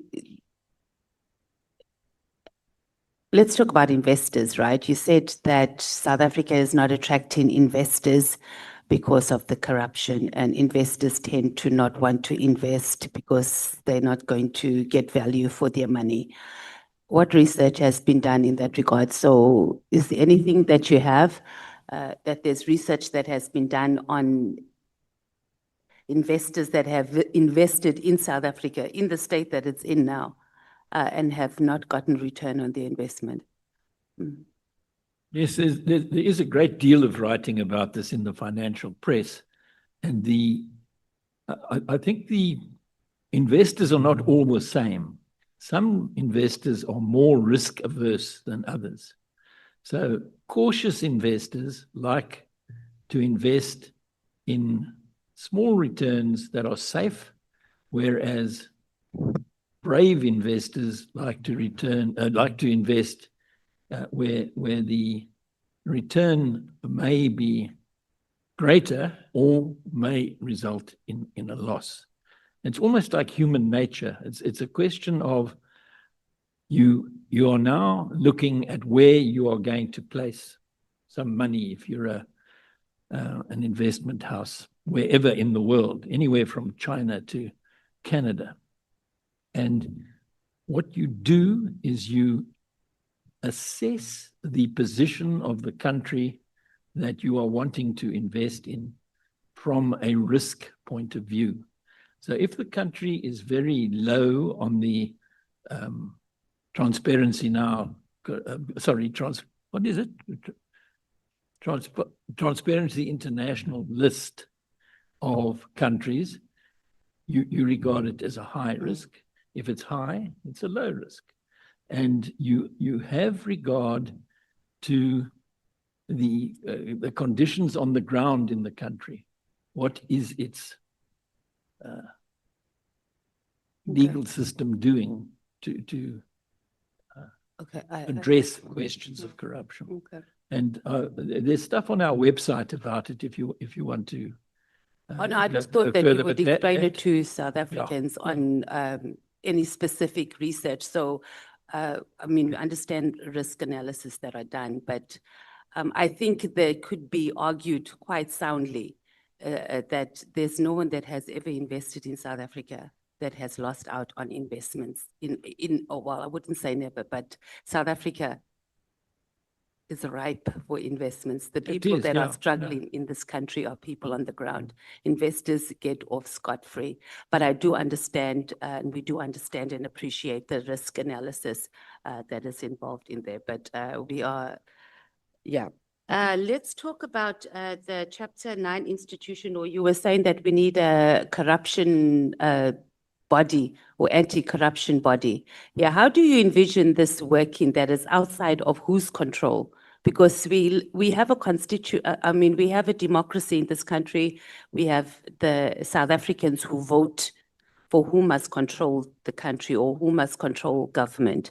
So when you say it must be outside of the control, who are you proposing it must be outside of whose control? I'm not proposing that. What I'm doing is I'm relying on a judgment of our highest court, which says in so many words, our law demands a body outside executive control to deal effectively with corruption. That's a binding decision of the highest court in the land. It's not a take it or leave it. So you've answered the question outside of executive control. That was what my question. So who appoints the body? It will be appointed via the parliament of the country on the basis of selection criteria that will be written into the legislation that relates to its formation. So ultimately, what's being proposed is that it is controlled. It's going to be controlled by Parliament, right? Because Parliament is about numbers, right? So whoever that body is going to be appointed, it's going to be controlled by numbers. Well, but you're saying that it must be outside of executive control in the way that it's not appointed by the president of the country and it's done by Parliament. And it will have a situation in which it has to, it's not unaccountable. It has to account to Parliament for its activities in the same way as all the other Chapter 9 institutions account to Parliament for their activities. And the same ones that have been pretty much ineffective, because if you look at it, we've got, even if we change legislation, and part of my questions is also getting back to the recommendations of bills that that are before the House.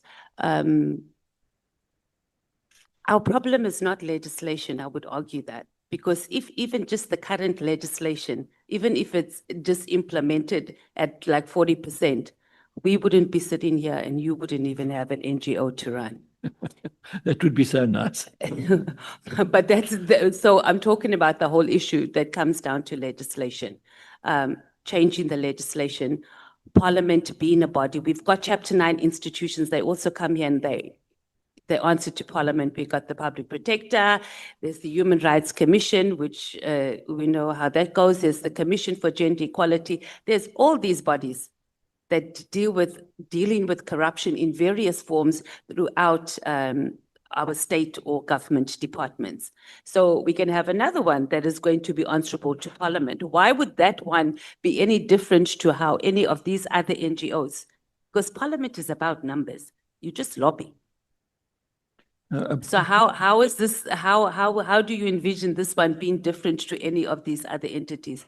The parliamentary committee to which the Anti-Corruption Commission will report will obviously be the Justice Portfolio Committee, a multi-party body, which most, if not all of the bigger parties represented in Parliament are represented.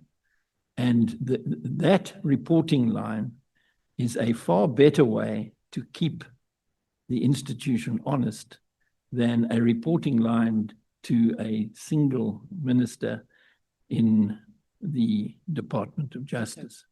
That In other words, there are checks and balances within the committee system of Parliament, which is not something that is available to either the NPA or the Hawks at this stage. The Hawks are under the thumb of the minister, and the NPA as part, well, the Hawks are, the prosecution service is under the final control of the Minister of Justice. That's the difficulty that we've got, because the NPA is neither part of the executive nor part of the administration. It's a sort of neither fish nor fowl, the way that they've structured it in the Constitution.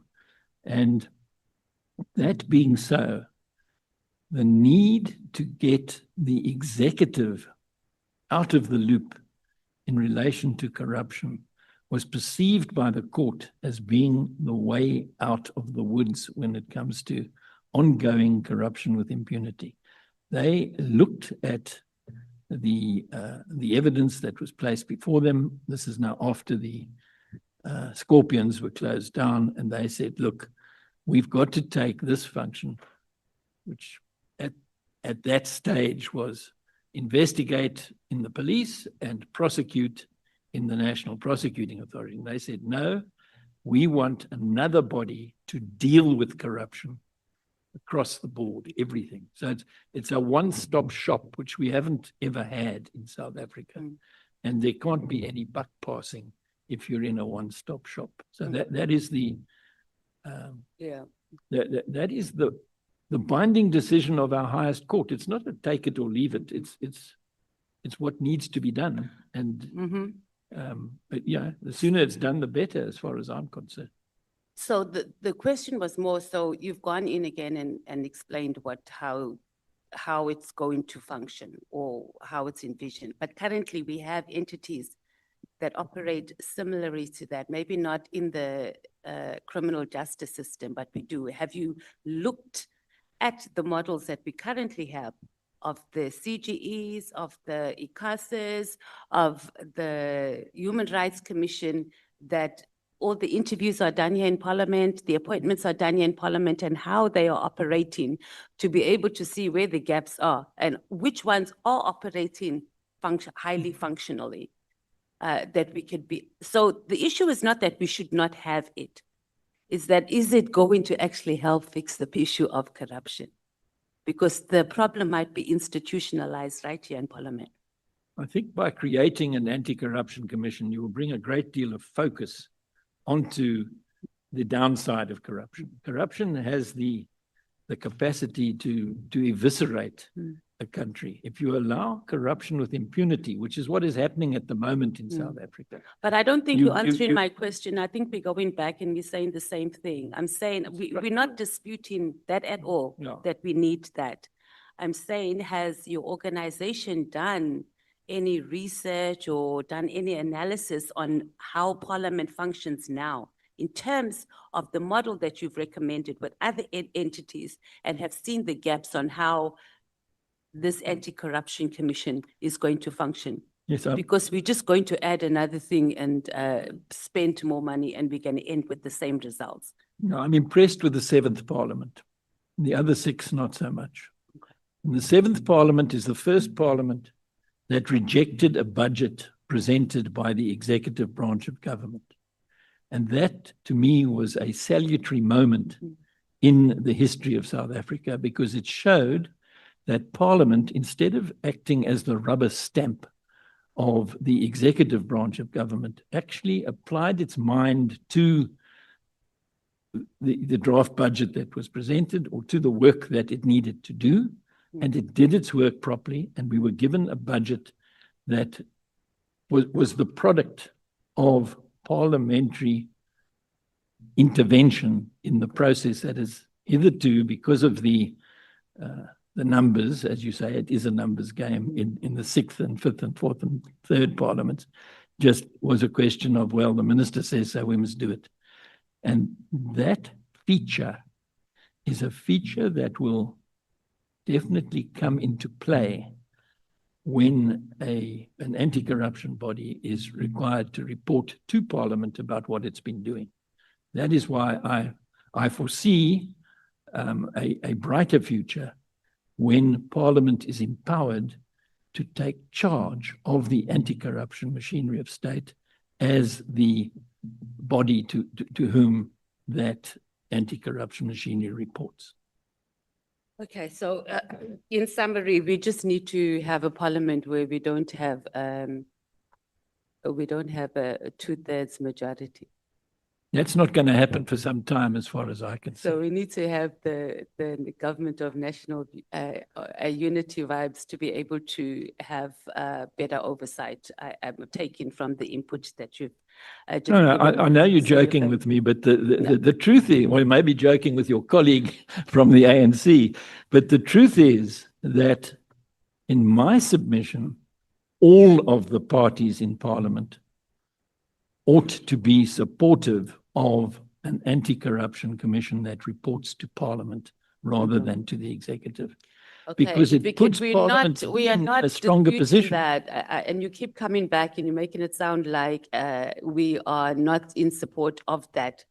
The issue here that I'm asking or that we are raising is that how effective is it going to be, because we have similar entities dealing with similar problems, not necessarily in the criminal justice system, and they are extremely ineffective. So, but we can move on from there. But I just want to make it clear that there's it should not happen. It is, are we going to waste our time? You answered the question that you have more faith in the 7th Parliament, maybe the 8th Parliament will be better when we'll have parties reduced to like 20% and that. I just want to talk about NGOs and civil society in general, because it's a hot subject now, especially with this Paul O'Sullivan running around the world with these NGOs and has infiltrated particularly our criminal justice system. Do you think the civil society is properly monitored here in South Africa? Firstly, answer the question on can civil societies, these NGOs, pose a national a threat to our country? I don't see that at the moment. I don't see a lot of foreign money coming in and messing things up or anything like that. The question is that do NGOs, not just here in our country, but internationally, pose a threat to any country? Well, certainly not to South Africa. Why I do haven't you looked at think the other that? countries, but South Africa is not threatened by NGOs. It's supported by NGOs. Based on? Based on what NGOs do. I've spent the whole day here today trying to persuade this committee. What you do, but we don't know what you are doing behind the scenes. So is there any, and that's your NGO, there's a lot of NGOs that are Yes, registered here in the country. Okay, we'll move on from there. So having said that, since you're saying that South Africa has no threat because civil society in our country has not been weaponized for anything, and this is just based on you sitting here the whole day and presenting, and maybe the other NGOs as well. So in other words, there's no research, or you don't have any research to support that. Has there been any research on the impact of civil societies in South Africa? Do you know? Or any assessments or anything?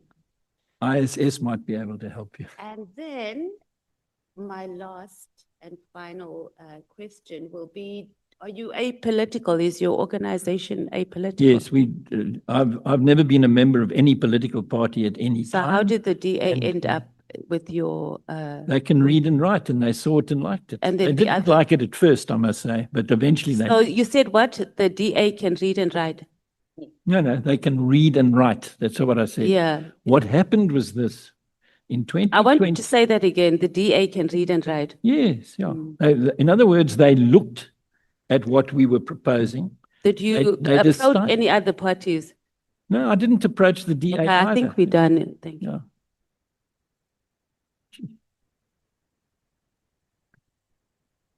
Advocate Arendse.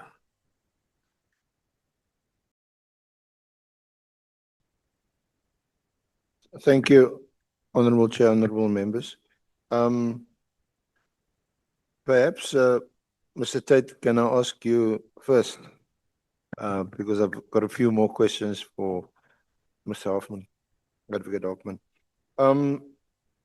In terms of the separation of powers and parliamentary oversight, you indicate that the current rules of Parliament need to be strengthened. Alternatively, that it's not sufficiently what's the word I'm looking for? Not strong enough, but sufficient or not adequate in order to hold people to account. And the reason for this question relates to some of the work that we've had to do as evidence leaders and in our consultations with various witnesses. For example, General Mkhwanazi, who had been here to Parliament as recently as the 6th of March, which is just a few months before the 6th of July, when he appeared before the country and said, look, this is a last resort, this is a show of force, and seemed to say that something needs to be done about what's happening in our country, otherwise we're going to do something about it. Now, what is really concerning is that when one looks at reports presented to SCOPA, presented to, in the case of the police, the Portfolio Committee, where what General Mkhwanazi was telling the country on the 6th of July has been made evident for quite some time. Some of the reports that we come up with are dated 2014, 2015, 2017, and it's all there. And the problem seems to be that there's been no follow-up, no recalling of important senior management people to come and account to either SCOPA or the relevant committee. So that seems to be the problem. Is it a problem of the rules, or is it the issue of political will, or is it that some members of Parliament sitting on various committees are just not prepared to follow through for whatever reasons they may have? Sorry for the long-winded question/statement, but your comment would be welcomed. Advocate Arendse, it's a very difficult question to answer. I think if there was a stronger system in place that would allow for an easier scrutiny of the instruction from the executive through to the operational head, in this instance of SAPS, and it allowed for that scrutiny almost as a routine in terms of the work of Parliament, it might alleviate some of the pressure for potentially discretionary political decision-making on whether to actually engage with it or not. There is always the risk of and it's a political animal, of a political coloring to how and when and where you respond. But I think if this was routine and open and was simply provided, it would allow for a more administrative engagement with, is it appropriate, isn't appropriate, do we want to ask a question, don't we want to ask a question? And then I think the issue of recommendation and follow-up is it's critical to the power of Parliament. We get recommendations through committee, we get questions, we get written questions, oral questions, and we need to be able to keep a track of what, when, and how the the executive or the relevant minister has responded, or the operational head of the department has responded. And be able to then demonstrate that where there is an issue that Parliament thinks requires further scrutiny, there is a trail that has put it into process. And this would assist both in managing what are numerous recommendations and responses in any given year, but would also help insulate Parliament from accusations that it hasn't applied its mind, that things haven't gone forward, that they've been ignored. So it's in that context we think that those two environments could potentially be strengthened. Is that the reason why you propose some kind of a register to keep track of these recommendations and whether they've been implemented and there's follow-up or follow-through?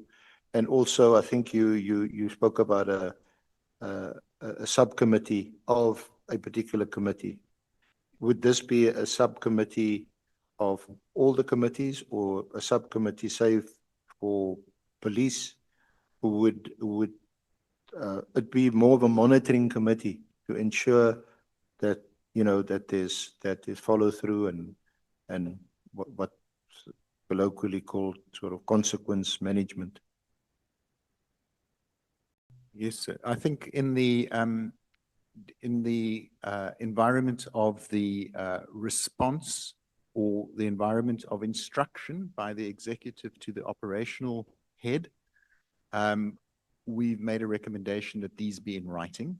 And so the register is simply recording all of those in writing instructions and to be available for scrutiny by the committee.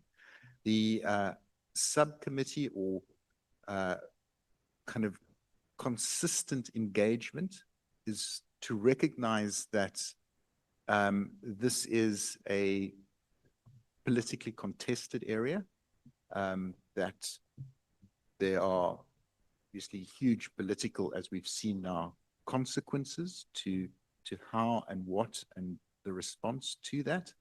And so that in terms of Parliament diligently exercising its function around the role of the executive vis-a-vis the role of the operational or departmental head, and assuring itself that these are maintained within the respective mandates, that this is a routine activity that is done by Parliament. I have no idea how many of these instructions would possibly be issued in a year, but that would inform how often a subcommittee of the committee could actually come together and review those.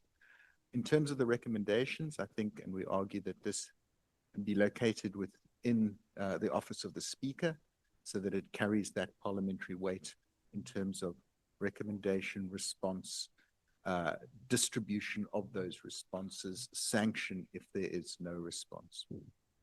Now, I take it there's nothing in the rules of Parliament that precludes Parliament itself or any of its committees calling for a public hearing and asking for accountability by whichever department or ministry in relation to a matter of public interest. To my knowledge, Parliament, that is part of the role of Parliament in terms of its oversight functions.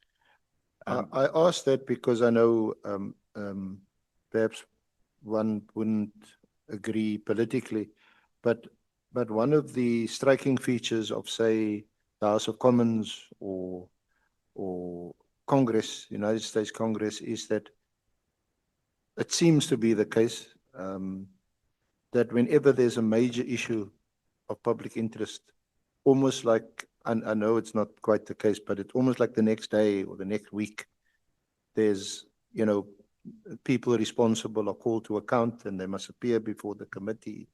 And there's quite a robust exchange and debate. There have been instances here, but not too many.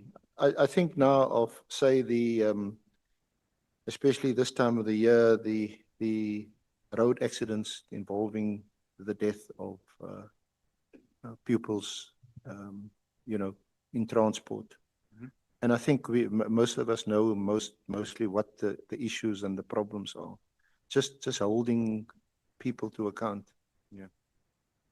No, I would think that Parliament has been quite active in doing that. There's regular scrutiny, and certainly where the issues are of significant public interest, they have generated response to that. And I've been quite impressed by Parliament not ignoring those issues, but picking it up. I think those inquiries generate a wealth of information. As we've seen with this conversation, how many suggestions, how many recommendations, issues have been raised by everyone contributing to the discussion. It's how do you keep track of that? How do you put that back onto the agenda of the department, and how do you get them to respond to it timeously? And this is where I think those systems can certainly be strengthened within the parliamentary system, whether it by technology, whether it by additional resources, whether there's a specific facility that can help build up that capacity. Thank you. Thank you. Mr. Advocate Hoffman. Okay, can I just try and summarize your submission? You might be surprised that I'm trying to summarize this in one paragraph or sentence. But what your submission comes down to is that we need to fight the big scourge in our society is corruption. We need to set up an independent anti-corruption body with investigative and prosecutorial powers along the lines that Judge Cameron in his minority judgment had stipulated in the Glenister. That's in the first place. Secondly, that corruption should not be the business of IPID. They should focus on sort of non-corruption issues involving SAPS misconduct. And that thirdly, the directorate, or rather IDEC, there's there no need for IDEC to continue in its current form. Is that in summary? And then this related to this, is it your opinion, or are you saying that Parliament is in contempt of a constitutional court judgment, a binding constitutional court judgment? To be in contempt, you need a degree of intention, and I don't think that can be laid at the door of the 7th Parliament when it was a couple of parliaments ago that the judgment was under consideration. The judgment that was under consideration by this Parliament was the majority judgment in Glenister 2. The Cameron judgment to which you referred in your summary was a minority judgment in Glenister 3 that dealt with appointment mechanisms. It's not, I'm not here to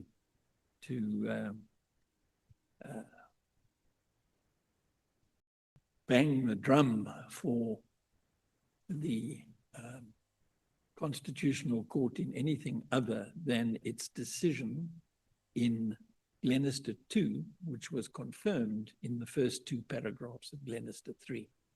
That is a decision that our law demands an anti-corruption body, a body outside executive control, not independent necessarily, but outside executive control, to deal with, which is a very wide verb, corruption in South Africa. And what I'm saying is that the law requires Parliament to get on with the business of creating that body, because that is what the law, that is how the law has been spelt out and changed in Glenister 2.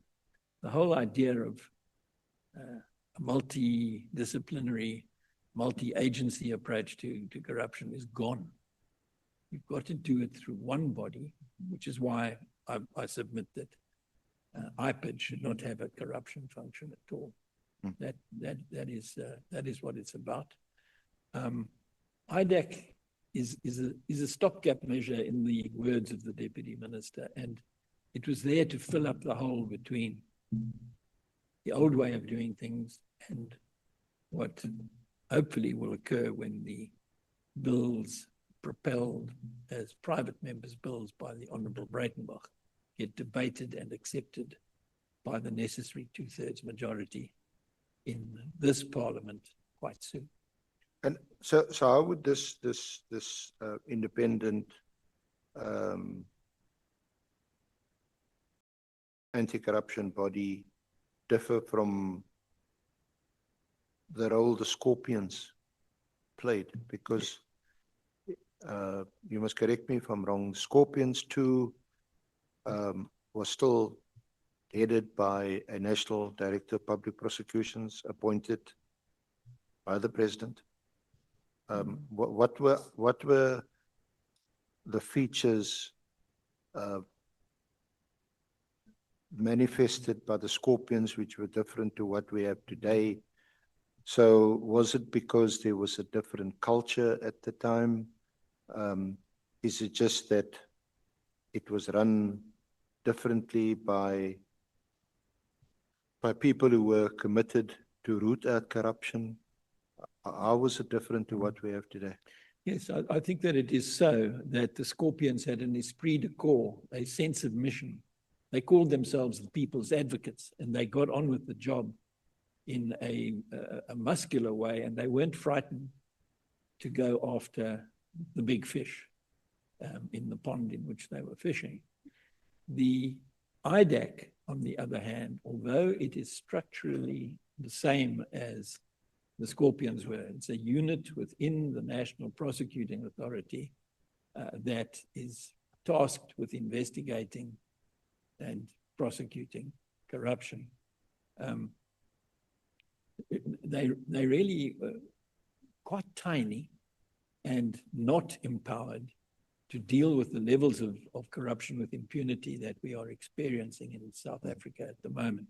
What I'm asking for in this committee is that it respects and implements the decision in Glenister 2 that a body outside of executive control be created in order to implement the finding in paragraph 200 of that judgment. So it's not a matter of bring back the Scorpions? No, the Scorpions were easily closed down because they were a creature of an ordinary statute, which was the NPA Amendment Act, and they could be closed down by a simple majority in Parliament, and that's in fact what happened to them. When they were given their death sentence at Polokwane, it followed that they were the corruption that we experience in our country and that's manifest and that's costing us trillions. It takes many forms. And I mean, we've seen during the course of these hearings, they manifest especially in system of procurement. People are placed on bid, you know how it works, bid evaluation committees, goes to bid adjudication committees. Then the head of department signs at the end and purports to say, it's not me. This came through to me and I simply signed it. I work on the basis that they'll, in the meantime, it started right at the beginning. Now, this anti-corruption body, what I'm trying to get to is that it's going to have a massive task. If you look at that kind of corruption that takes place across the public service, and especially in our parastatals, where there's huge amounts of money. Yes, that's why I'm suggesting that the SIU should be folded into it, yeah.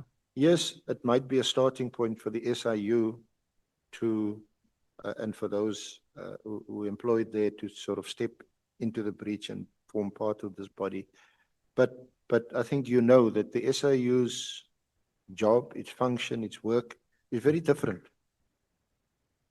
I think the privilege of having done quite a few SIU matters and still on brief in some of them, and they bring you lots and lots of files with all the work that they've done very efficiently, very professionally, and you go to the special tribunal, you freeze the assets, and eventually the respondent parties will try and review the work of the SIU, and the special tribunal makes a ruling, and then a lot of money is recouped for the state.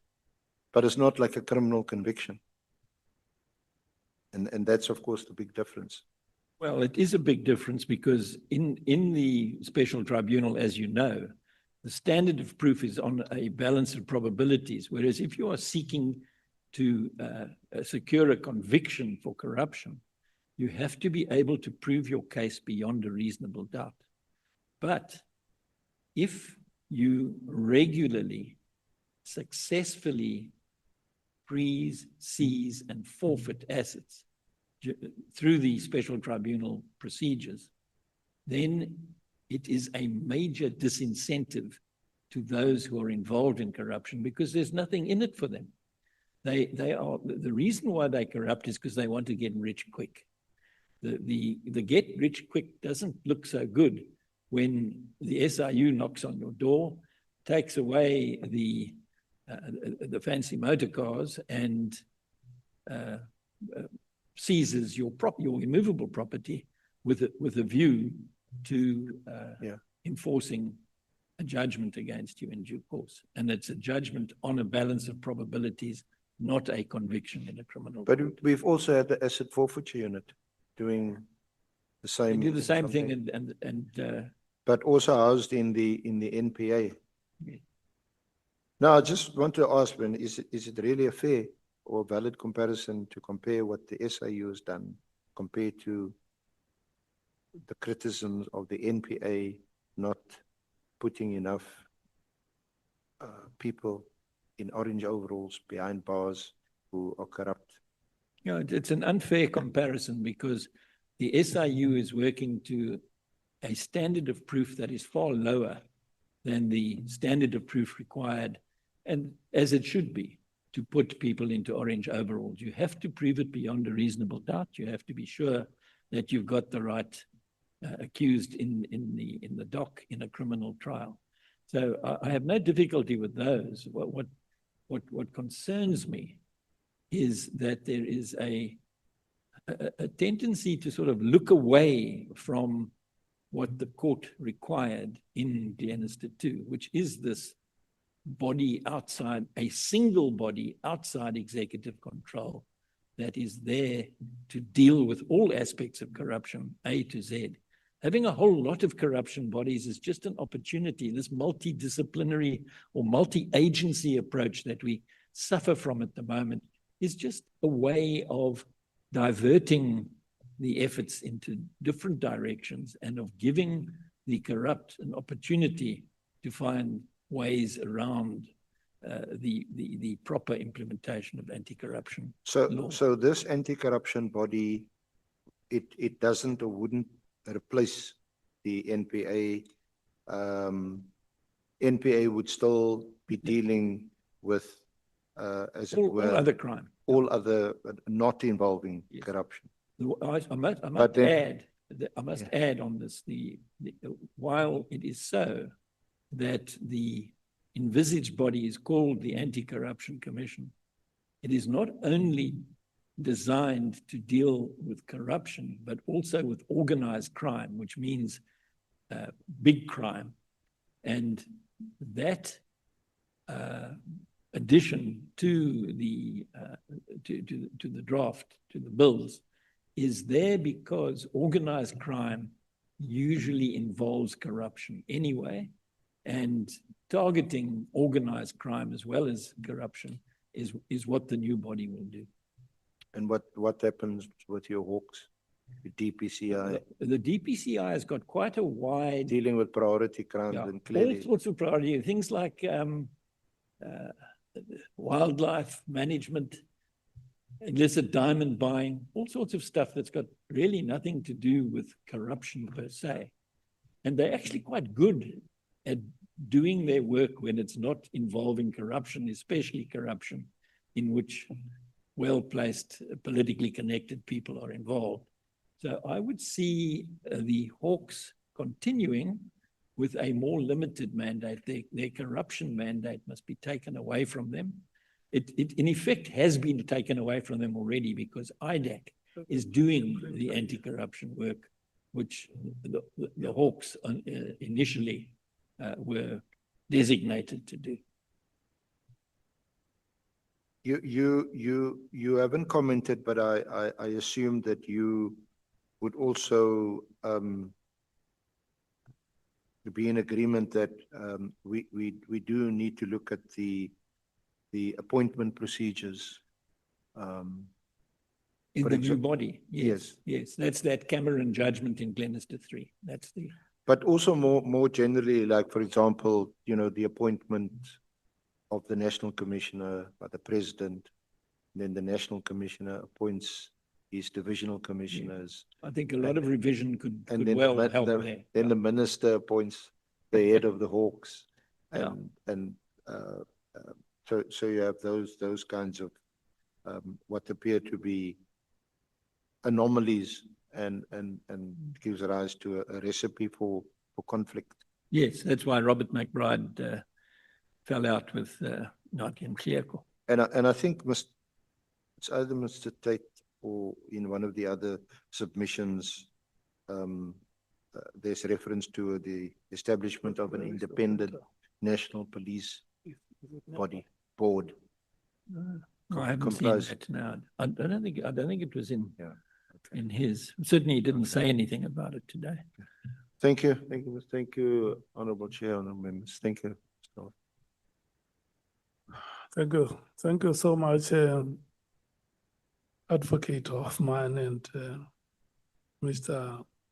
Tate. Where's he gone? We have come to the end of our interactions.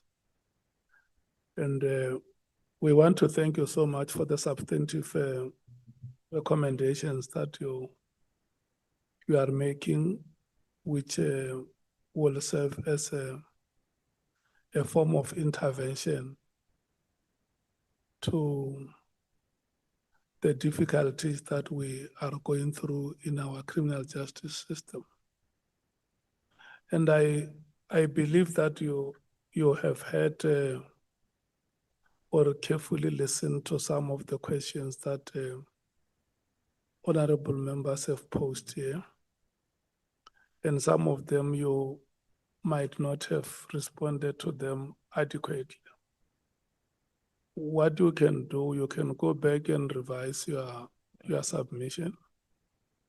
And if you, for instance, you want to give a practical exposition of how some of the recommendations can be implemented.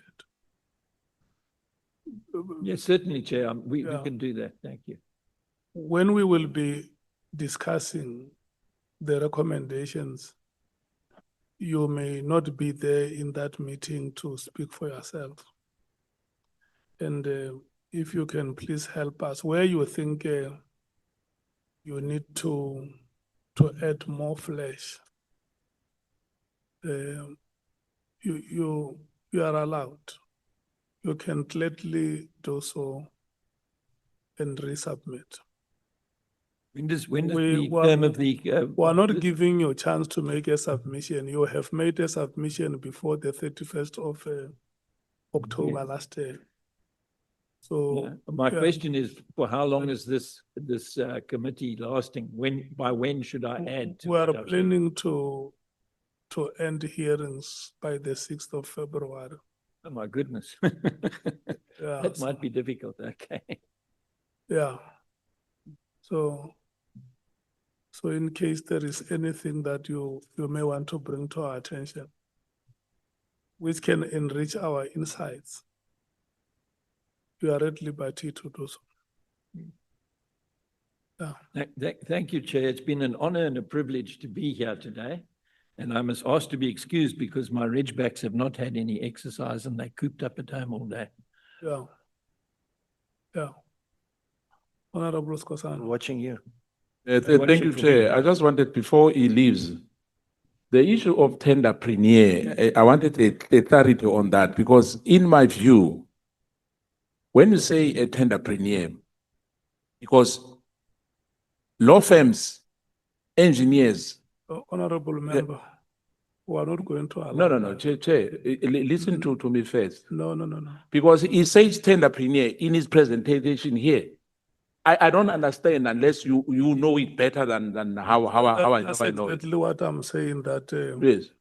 look, you have been given a chance. No, it's a clarity. But it's a clarity. No, Honorable Skosana. Today, you have taken more time than any other. You have taken the whole hour. Yes.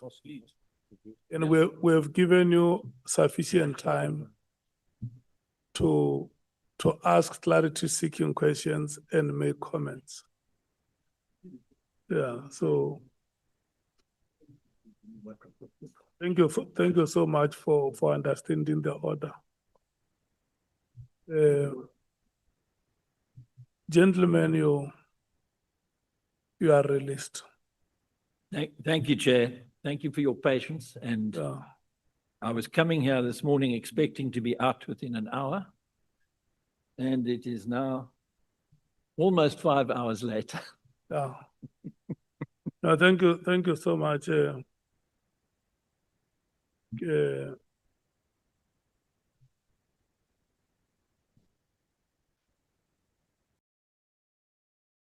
Mr. David Bruce. Good afternoon. Good afternoon, Chairperson. Should I just go ahead? Would you like me to? And welcome. Thank you very much. You are not a witness here. You are our guest. And the procedure that we normally go through of having to administer oath, we will not follow it because there are not going to be any allegations you are going to make in this proceedings. You will be presenting your own observations on the criminal justice system in the country and maybe experiences that you may want to share with us and recommendations. I'm looking at the time now. It's about 20 minutes to 5. You are not going to have 1 hour with us. You are going to have more than an hour. So if you can give us an executive summary of the presentation and the rest of the issues which may need to be clarified, you will clarify them during the interface with the members. Is that correct? Yes, that's perfectly fine. Yeah, I think you. So if I speak for about 20 or 25 minutes, is that more than you want from me, or? That's okay. But I'm not going to drag it out. You may be here for the next 4 to 5 hours. Right, okay. Yeah, that's why I say during your presentation, be mindful that most of the things will be clarified when members interact with you. Is that understood? That's understood. Thank you. Advocate Mkhize, can we confirm that the guest before us is Mr. David Bruce?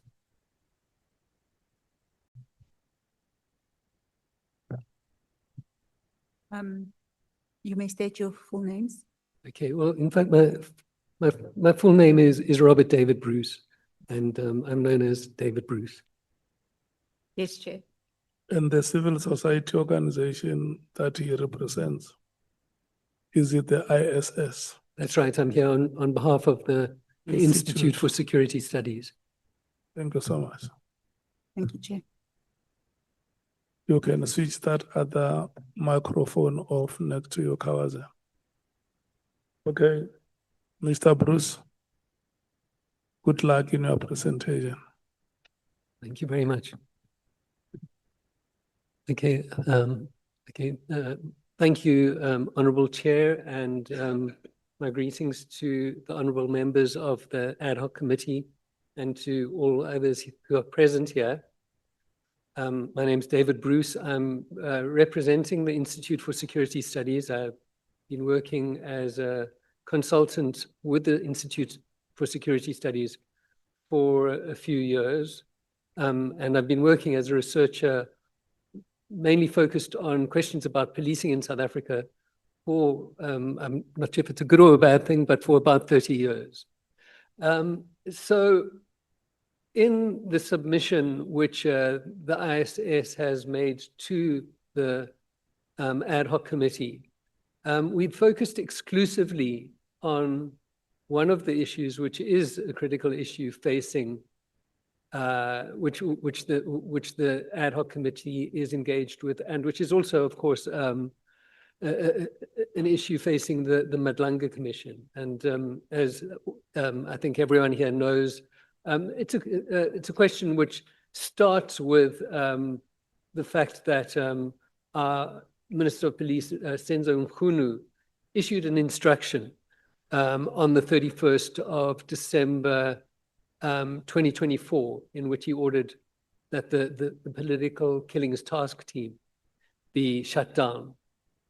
Just what I just want to clarify then is just that while we acknowledge that there are other issues before the committee, and I want to refer specifically to the issue which Honorable Sauls raised of this crisis around the deadly danger faced by many whistleblowers. And I would particularly like to support and affirm the issue that you raised about the need to see that issue as an issue of profound urgency. But our submission and all I'm going to be speaking to is the issue of how to prevent inappropriate political interference. And it obviously raises questions about how we conceive of the question of inappropriate political interference. So in discussions about the instruction that Minister Mkhunu issued, there have been questions, for instance, was it, did this constitute inappropriate operational interference? Should there have been another process followed that involved consultation with for instance, the National Commissioner, questions about the motivation behind the instruction. And also then a related issue, but has been about questions about the political killings task team itself and about its effectiveness. Also, I think Sean Tate then has also emphasized that likely to be on Parliament's agenda in 2026 is the SAPS Act Amendment Bill. And so one of the questions that emerges is does this present an opportunity for Parliament to introduce legislative measures to try and do more to limit the potential for inappropriate political interference? So just to give it to you in a nutshell, what I'm going to be doing is proposing a way of looking at this issue of political interference, focusing on this question of the role of the minister and the relationship between the minister and the national commissioner, and the directions that are issued by the minister to the national commissioner. What I just want to also maybe just make clear at this point, and hope it will become clearer as my presentation progresses, is that what I've heard in the meeting that I've attended so far today, and in other discussions and conversations that I've heard about Minister Mkhwanazi's instruction, is there consistently what emerges is this idea that there's something called policy and there's something called operational issues, and that the minister's authority should be to issue policy and not operational issues, and not operational instructions. And basically, what I'm going to argue is that this is using this distinction, relying on that distinction, is inadequate for trying to regulate how the minister exercises his or her authority over the police.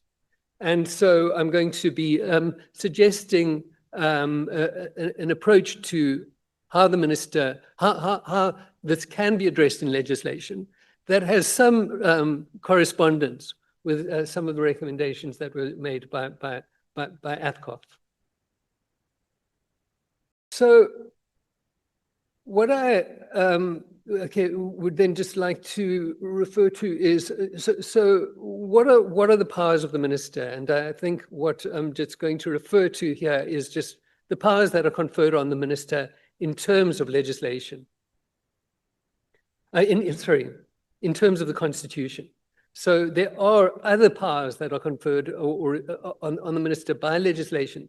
But if one looks exclusively at the Constitution, then, and I'm going to rely on the way in which the Marikana Commission summarized these powers. So the Marikana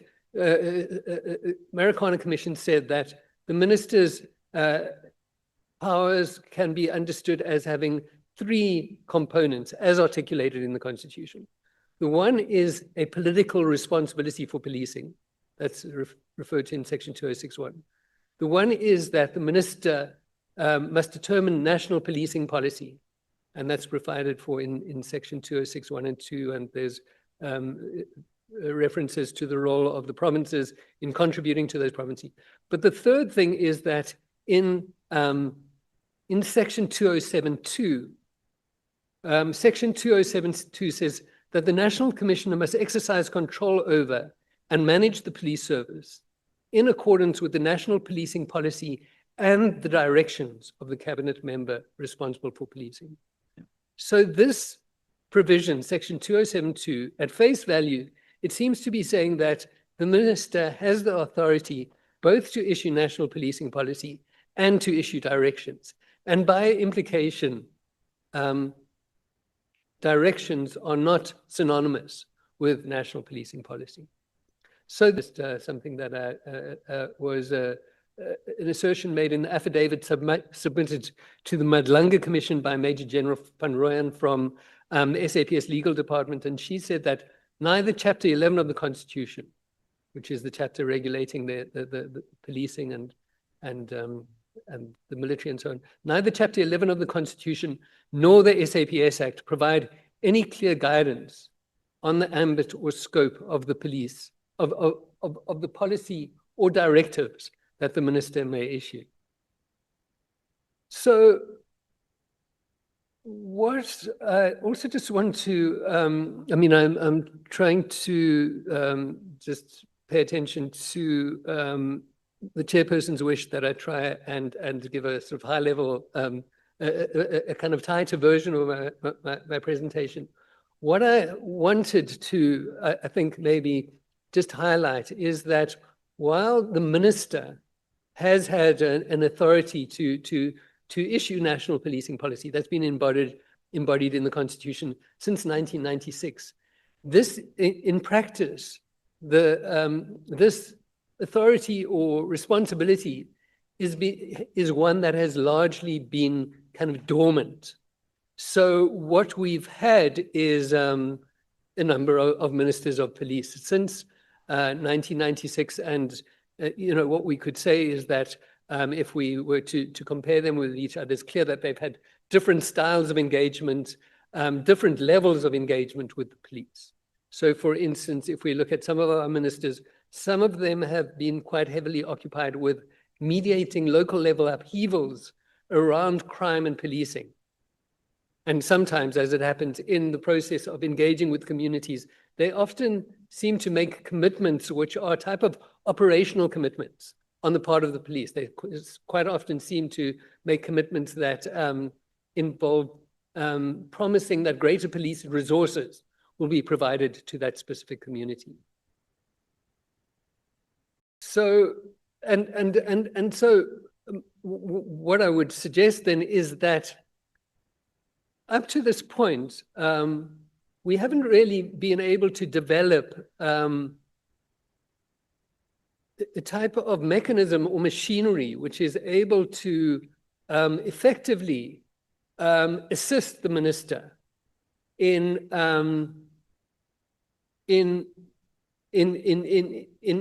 addressing the critical questions facing our policing system. And so the one reservation that I have about the idea that one would like to confine the minister's role in relation to the police to that of making policy is that my impression would be that, we don't really have an effective policy development capacity which supports the minister adequately in performing that kind of role. So what we do have now is, for the first time, what we have is a document that was signed by Minister Mkhwanazi on the 3rd of December, 2024, which is called the National Policing Policy 2025. So this is the first time that we've had a document which is called the National Policing Policy.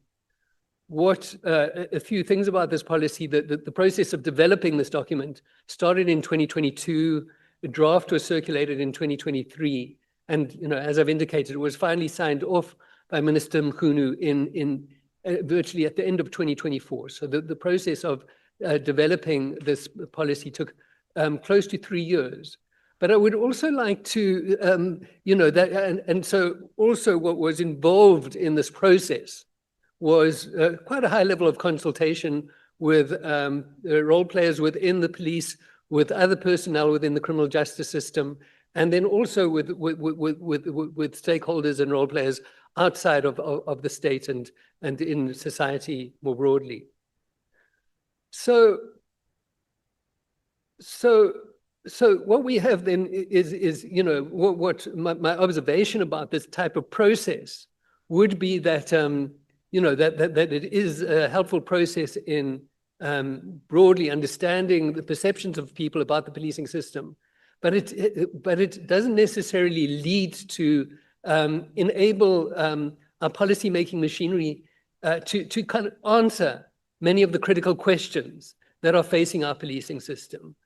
For instance, questions about the types of recruitment strategies that are being implemented and how to strengthen those recruitment systems and so on.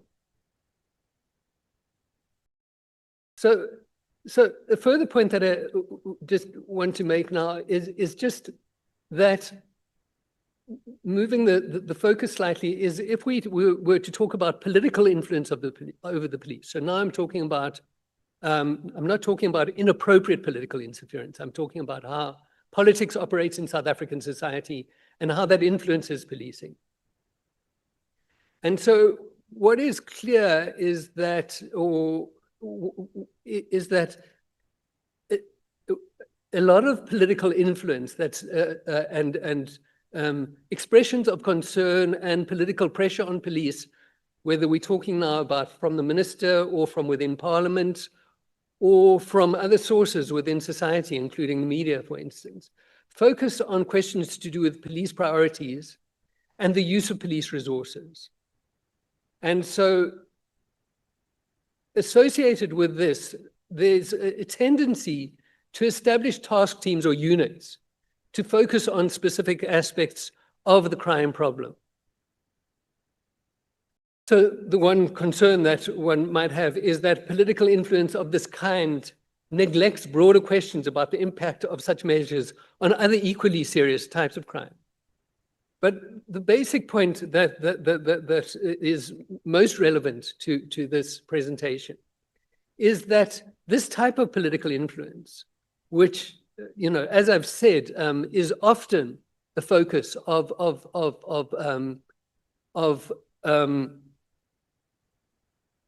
expressions of political concern regarding policing in South Africa, is simultaneously operational and of a policy nature, insofar as it focuses on questions about priorities. It could be seen as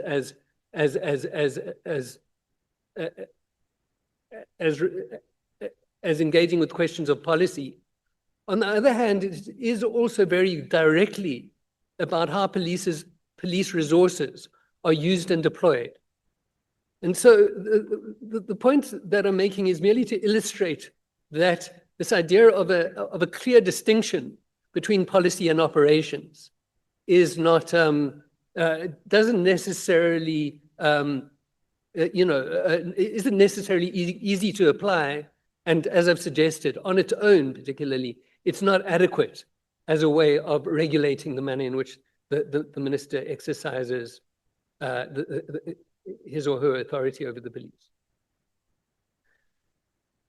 So I just also then want to make a few points about inappropriate political influence.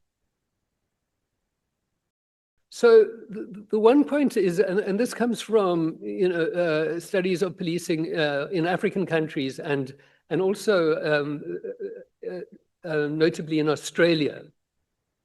The first point that comes up is that political leaders often appoint police leaders who are politically aligned with them. And so, and related to that, there's a tendency on the part of police leadership generally to comply with the directives that they receive from their political masters.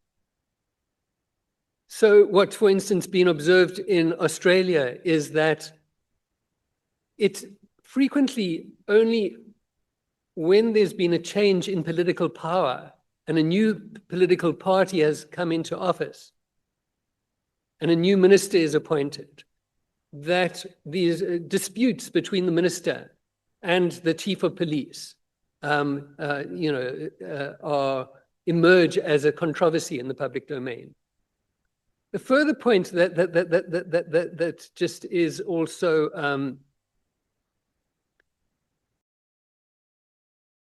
emerges from analyses that have been conducted of inappropriate political interference is that political interference is generally conducted, the communication through which ministers of police or other political officials engage with police leaders is often of a sort of informal nature, often of a verbal nature. That it's very rare that it's formalized in written form, particularly if it has some irregular elements to it. And so this takes us to the point, which is the proposals that we are making, which is about regulating political interference. And as I indicated, this overlaps in some ways with the point that APCOF have made. So basically, there's four proposals, and there's and what I'm going to do just fairly quickly, I hope, is refer to a few examples from foreign jurisdictions where these types of provisions have been incorporated. So the first type of legal provision would be a requirement that prior to issuing a direction to the National Commissioner, the minister must consult with him or her. The second one would be that any directions are reduced to writing. The third one, which is overlaps with or resembles proposals made by APCOF, was that copies of all directions must subsequently be provided to Parliament or Committee of Parliament. And then the fourth one is that legislation should specify in some way a minimum set of issues that may not be addressed in ministerial directions. So the examples that I've got are firstly from Kenya. And so what you do have in the Kenyan Police Act is a requirement that directions from the minister be provided in writing. In the state of Victoria in Australia, so Victoria has a federal system and there's different legislative regimes governing the police in each of the different Australian states. In the state of Victoria, there is then this provision, it reads, the minister may, after consulting the chief commissioner, so there's firstly the requirement of consultation with the chief of police, give written directions, again, to the chief commissioner in relation to the policy and priorities to be pursued in the performance of the functions of the Victoria Police. And then the following section then lists a set of issues, which it says directions issued under the preceding section cannot address the following types of issues. And I can provide members of the committee with the list of issues that are listed in the Police Act in Victoria. There's a slightly different approach then that is taken in the state of Queensland in Australia, where rather than saying what directions by the minister may not address, the legislation then says they may only address the following types of issues. And so on this point of subsequently or ensuring the transparency of any directions that are issued to the National Commissioner, what we, again, there's examples both from Victoria in Australia and from Queensland, which illustrates slightly different approaches. So in the Police Act in Victoria then says that copy of all directions must be published in the Government Gazette and also published on the website of the Victoria Police. And then the Queensland Police Service Act, similar to the proposals made by APCOF, refers to the requirement of some kind of register and are actually quite complex in terms of different public bodies that this register must be submitted to, but they include the Legislative Assembly. Just one further variation on these types of approaches is in New Zealand, where, so as I've said, the Victoria Police Act says that outlines issues that may not be addressed by the minister in his or her directions to the chief of police. What the New Zealand Police Act says that if the commissioner receives directions dealing with the following types of issues, then the commissioner is not responsible for implementing them, and that the commissioner must act independently in relation to these issues. And these include any action, the investigation of specific people or action against specific groups of people, and also generally these lists of issues then include also things like decisions about, for instance, appointments or promotions of individual employees, and also disciplinary matters within the police. So just by way of conclusion then, some of the points we've, that our presentation speaks to is that policy making is embedded in the Constitution as a responsibility of the minister, that up to this point, a political system has not sustained a responsive capacity for policy development. That also we would caution against almost a heavy-handed approach to dealing with the issues, the issue of the risk of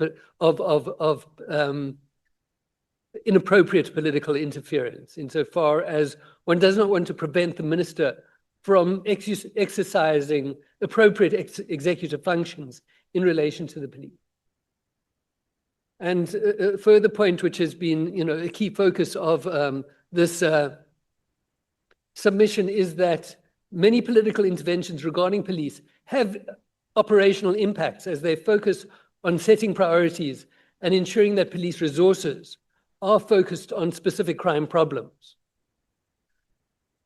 And so then what we suggest is that rather than limiting the minister to policy, emphasis should be on requiring consultation with the National Commissioner, written directions, ensuring transparency, and then also delineating a minimum core set of issues that should not, around which the minister has no authority over the police.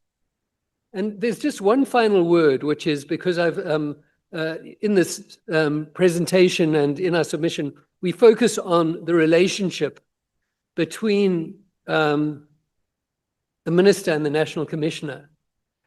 But there's a further point, which is just that, and I think it has been, I'm not quite sure which honorable member of the committee made this point a bit earlier, but that in many ways, political influence of the police, including inappropriate influence, emanates from diverse sources. It might emanate from provincial legislatures. It might emanate from, for instance, local government, for instance, related to questions of public order, policing, and so on. And so, there is a question about, insofar as this committee does embrace the idea that, potentially amending the Police Act is one way of looking at addressing the issue of inappropriate interference.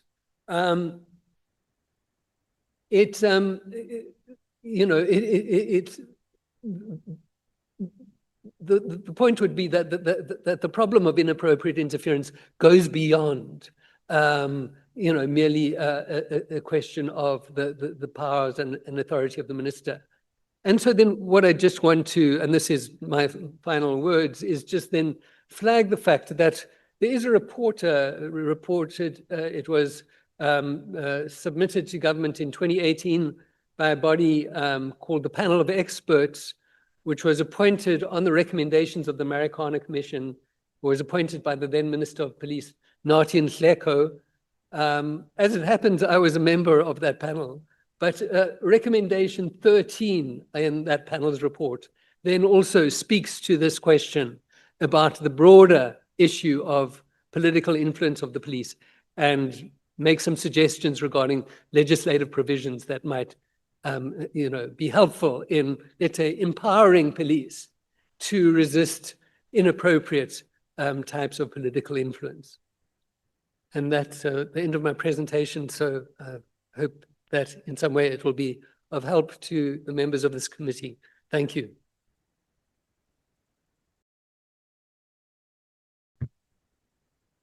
Thank you so much, Mr. Robert David Bruce from Institute for Security Studies. Honorable members, are you ready for rotation? I'm not allocating you the time that I have allocated you in the previous session, because I have noticed that my benevolence is being abused. Honorable James, you requested to leave. What time? About 10 minutes, 10, 15 minutes, just waiting. there anything you want to say before you leave? No, I don't have any questions. Thank you, Chair. In case you may want to go, you are released. Thank you, Chair. Who else wants to leave? Honorable Sangweni, what time do you want to leave? At 1800 hours, Chair. Is there anything you want to say before you want to leave? Yes, please, Chairperson. Honorable Topa. Yeah, thank you, Chairperson. If I could leave by at latest 6:20, I would really appreciate it. And I just have one question. You have one question. Honorable Diane Kolabanat. Thank you, Chair. If I could also leave around 6, but I also have a question. Thank you. How many questions? Just one. One. How many questions do you have, Honorable Sangweni? A little more than one, Chair. Maybe Can 40. we take the members with single questions first? Starting with Honorable Topa. Thank you, Chairperson. Thank you for your benevolence. Thank you very much for the presentation. I just have that one question. You made the point that ministers sometimes make promises to the communities and which are more operational, promises of money to certain communities and so forth. In your opinion, is this grandstanding, political interference, electioneering? Is it a mixture of all of it? Or is it actually just a genuine desire of the minister for strategic direction, but that strategic direction is then getting lost? I just want to understand your point that you made there. Thank you, sir.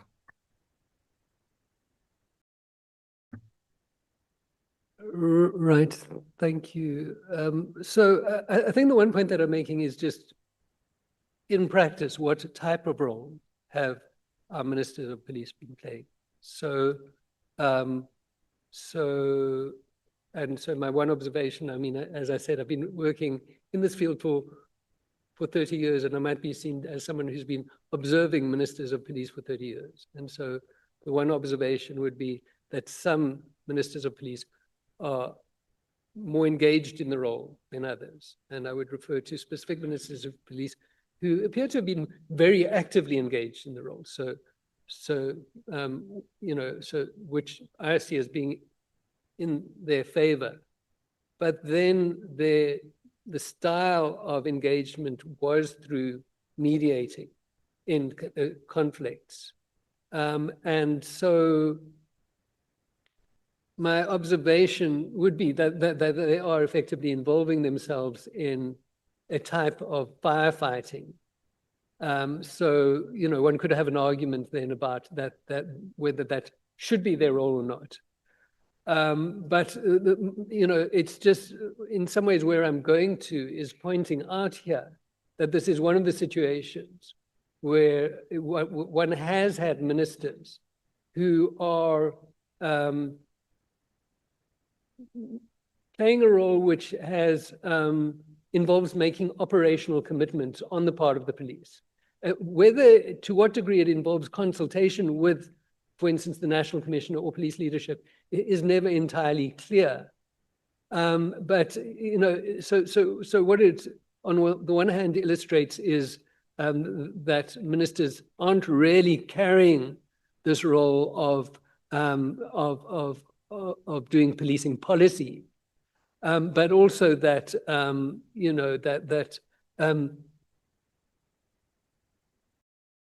it illustrates this point. You see, I'm not sure.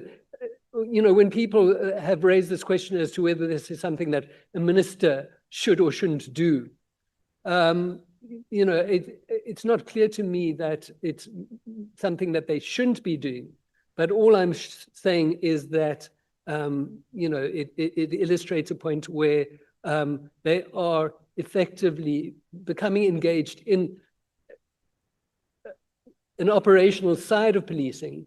And so what then I'm arguing is that, well, that's not necessarily problematic insofar as long as there's a transparency and this can be subjected to some kind of, and at least it's not necessarily problematic. And then insofar as we have transparency around what the the minister is doing, then we can interrogate that and assess whether it is inappropriate or not. But, in relation to the specific minister that I'm referring to, and I think it has been one minister more than many of the others who played this kind of role, I'm not aware that questions were ever raised in Parliament about him having been played a role that was inappropriate.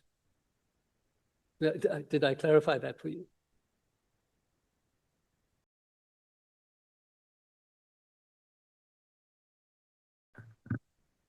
Honorable Diane Collar-Barnett. Thank you very much, Chair. Mr. Bruce, hello to you. I'm very interested in your point 16 on page 7.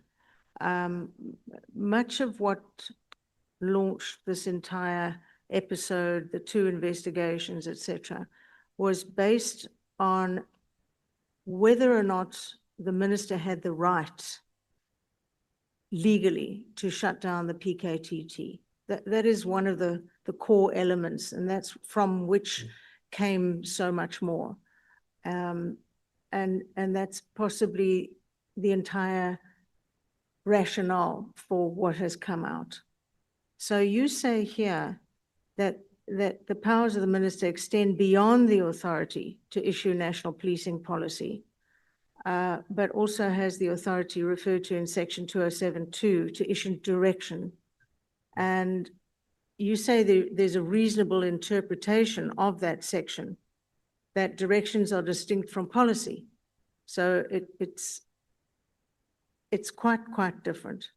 And many people have said he only has the right to influence policy and not direction. So I see a quote here from Major General von Rooyen, who in her written submission said that neither Chapter 11 of the Constitution nor the SAPS Act provide any clear guidance on the ambit or scope of the policy or directives that the minister may issue. So what is your feeling on whether or not he had the right to close the PKTT, and perhaps comment on the method that he used to do so? Okay, thank you for the question. Okay, I think the one question is then about the motivation of the minister in closing the PKTT. And there's, it would be fair to say that there are serious suspicions about what his motives were. And the minister has, Minister Mkhwanazi has defended his decision on the basis of, well, I'm not going to try and explain it in any depth, but on the basis of reconstituting supposedly decisions that had been taken about reconstituting the detective capacity of the SAPS, and it's the manner in which its specialized functions were structured. So, you see, I think that, the point that I'm making is that the directive that he did issue then, which was to close down a unit, to me, it's of the same, I think the word is sui generis, of the same family, of the same, as many political directives which are issued for specialized units of one kind or another to be established. So if we look at the establishment of the PKTT, that was, that was something that took place under political direction. And so, to me, establishing task teams and closing them down is something that, is equivalent. And so insofar as ministers seem to be authorized, or the executive seems to be authorized to play a role in the establishment of task teams, it seems also to me then that similarly it is within its powers to play a role in the dissolution of task teams. That does not mean that underhand motives may not play a role in such decisions. So the further point then, you see that I think that some of the answers to this question is not that the minister violated any formal provision that I'm aware of. You know, there might be protocols of government that, for instance, you see, I mean, people have raised questions about the interministerial committee. And, you know, so there's a question about, you know, were there protocols relating to interministerial committees that were still binding on the minister? I can't answer that question for you, but it's not clear to me that there were.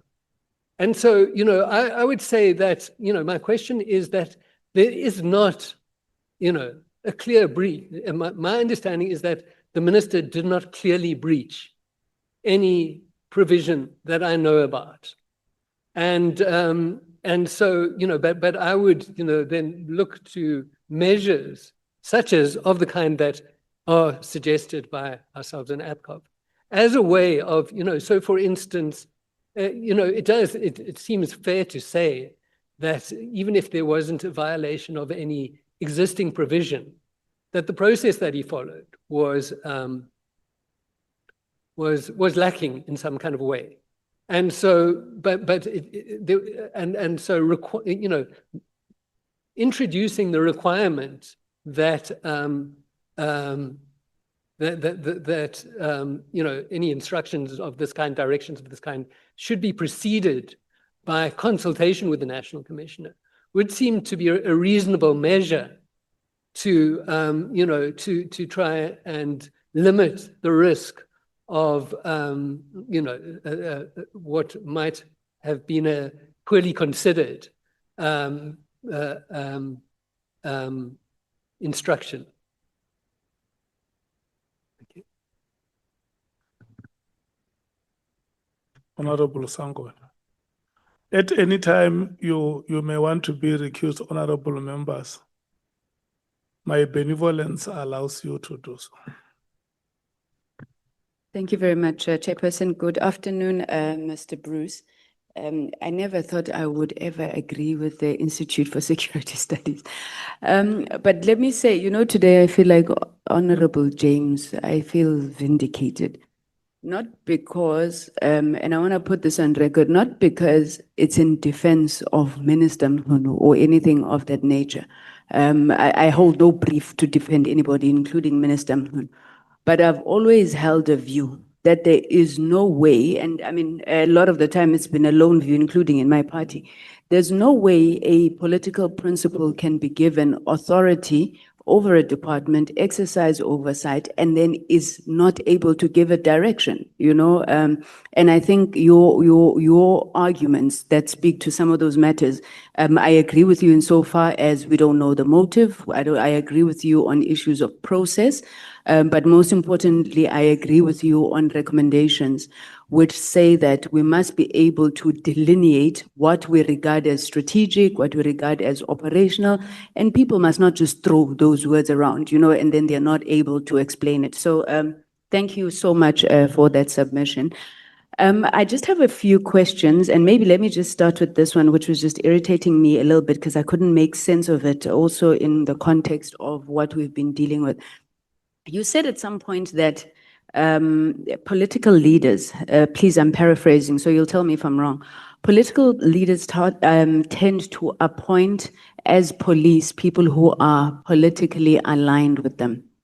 Now, at face value, there's probably nothing wrong with that statement, but I'm keen to find out what you base it on. Whether you're talking generally or you are referring to the South African situation. Over the last couple of months when we've been, you know, engaging with these generals, none of them, for example, as far as I know, are members of the African National Congress, which has been the governing party. They don't come from there. So what do you base that on? What is your thinking around that? And then let me give you a second question so that when I come back for my third and fourth, I don't come back again. You've argued that Section 2072 creates this dangerous gray area around ministerial directions. Now, having read that section, what consideration have you given to how it may be better phrased in order to deal with this ambiguity while seeking to maintain, I suppose, what the intent of the legislators would have been in that case? Thanks, Mr. Bruce.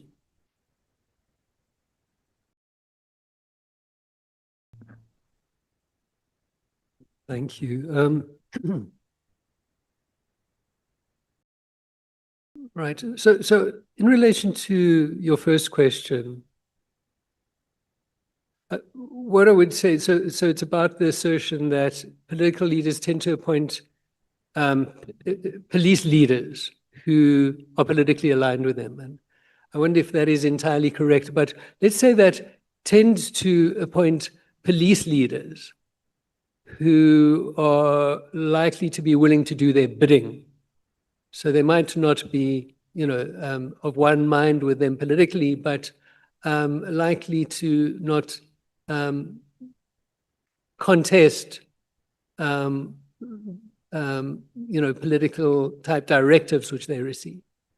And, insofar as I have managed to read about the experience with policing in many African countries, I think that the experience is consistently that, police leadership is generally compliant with the executive. And so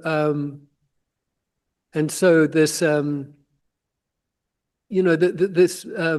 because I believe it was you who referred to the question about inappropriate influence being to some degree anecdotal. And I think that resonates, I think, with the point which I'm making, which emerged from something that I was reading about policing in Australia, which is that you have a pattern where a certain political party is in power, and then the police leaders are generally happy to follow the directions that they receive from the political leaders that they've been appointed by. It's when there's a change in power in those countries, there's a new political party governing that state, and there's now political kind of differences of some kind, not necessarily clear what they are, between the police leadership and the political party in power, that you then have these kind of disputes taking place, where the police leadership starts expressing dissatisfaction with some of the directions or instructions that they're receiving.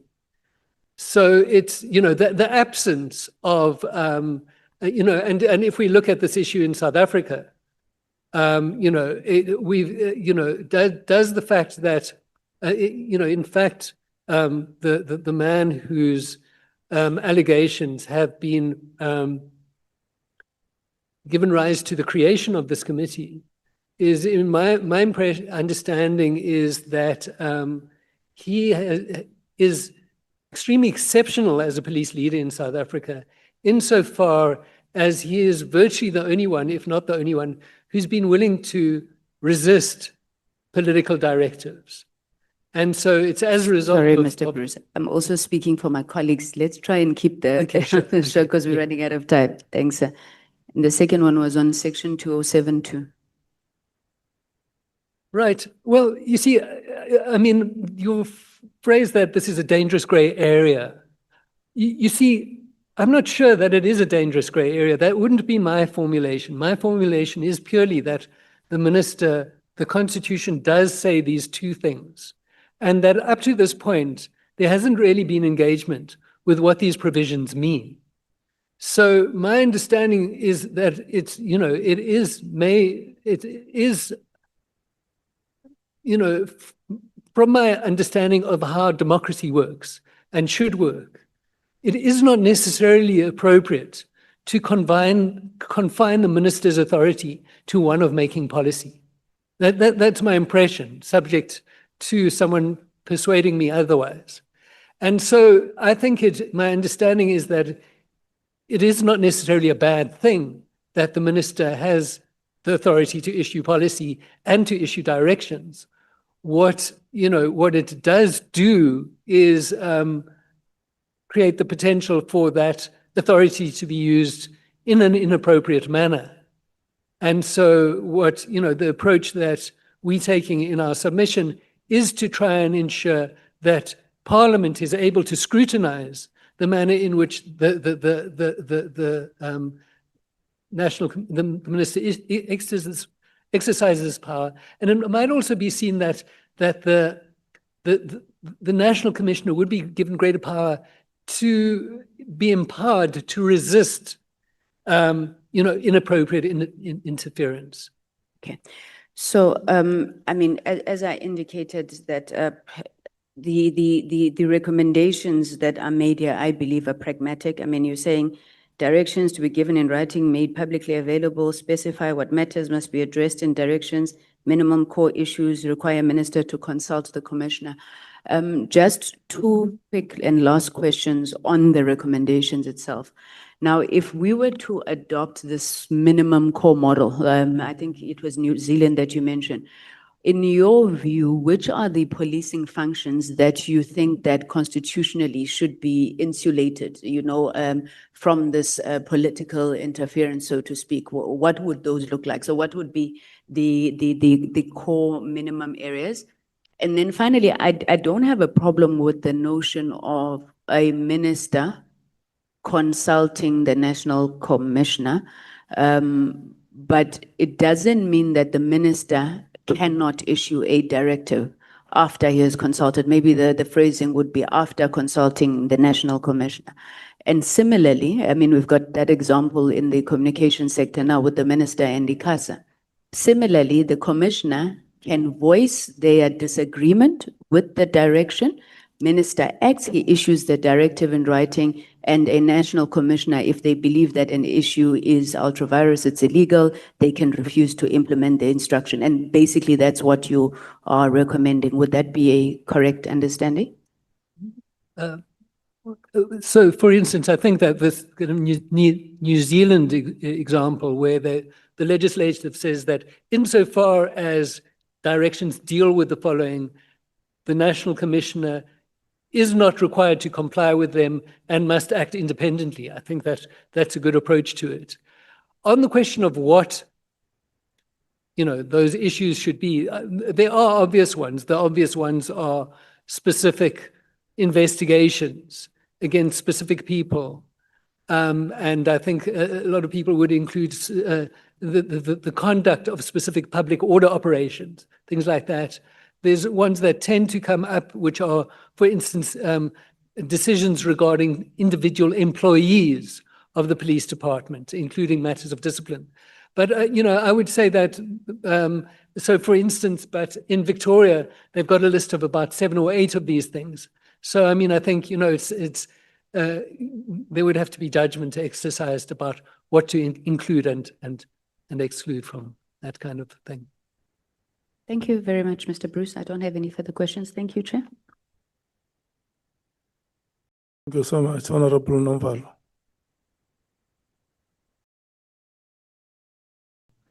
No, thank you very much, Chair.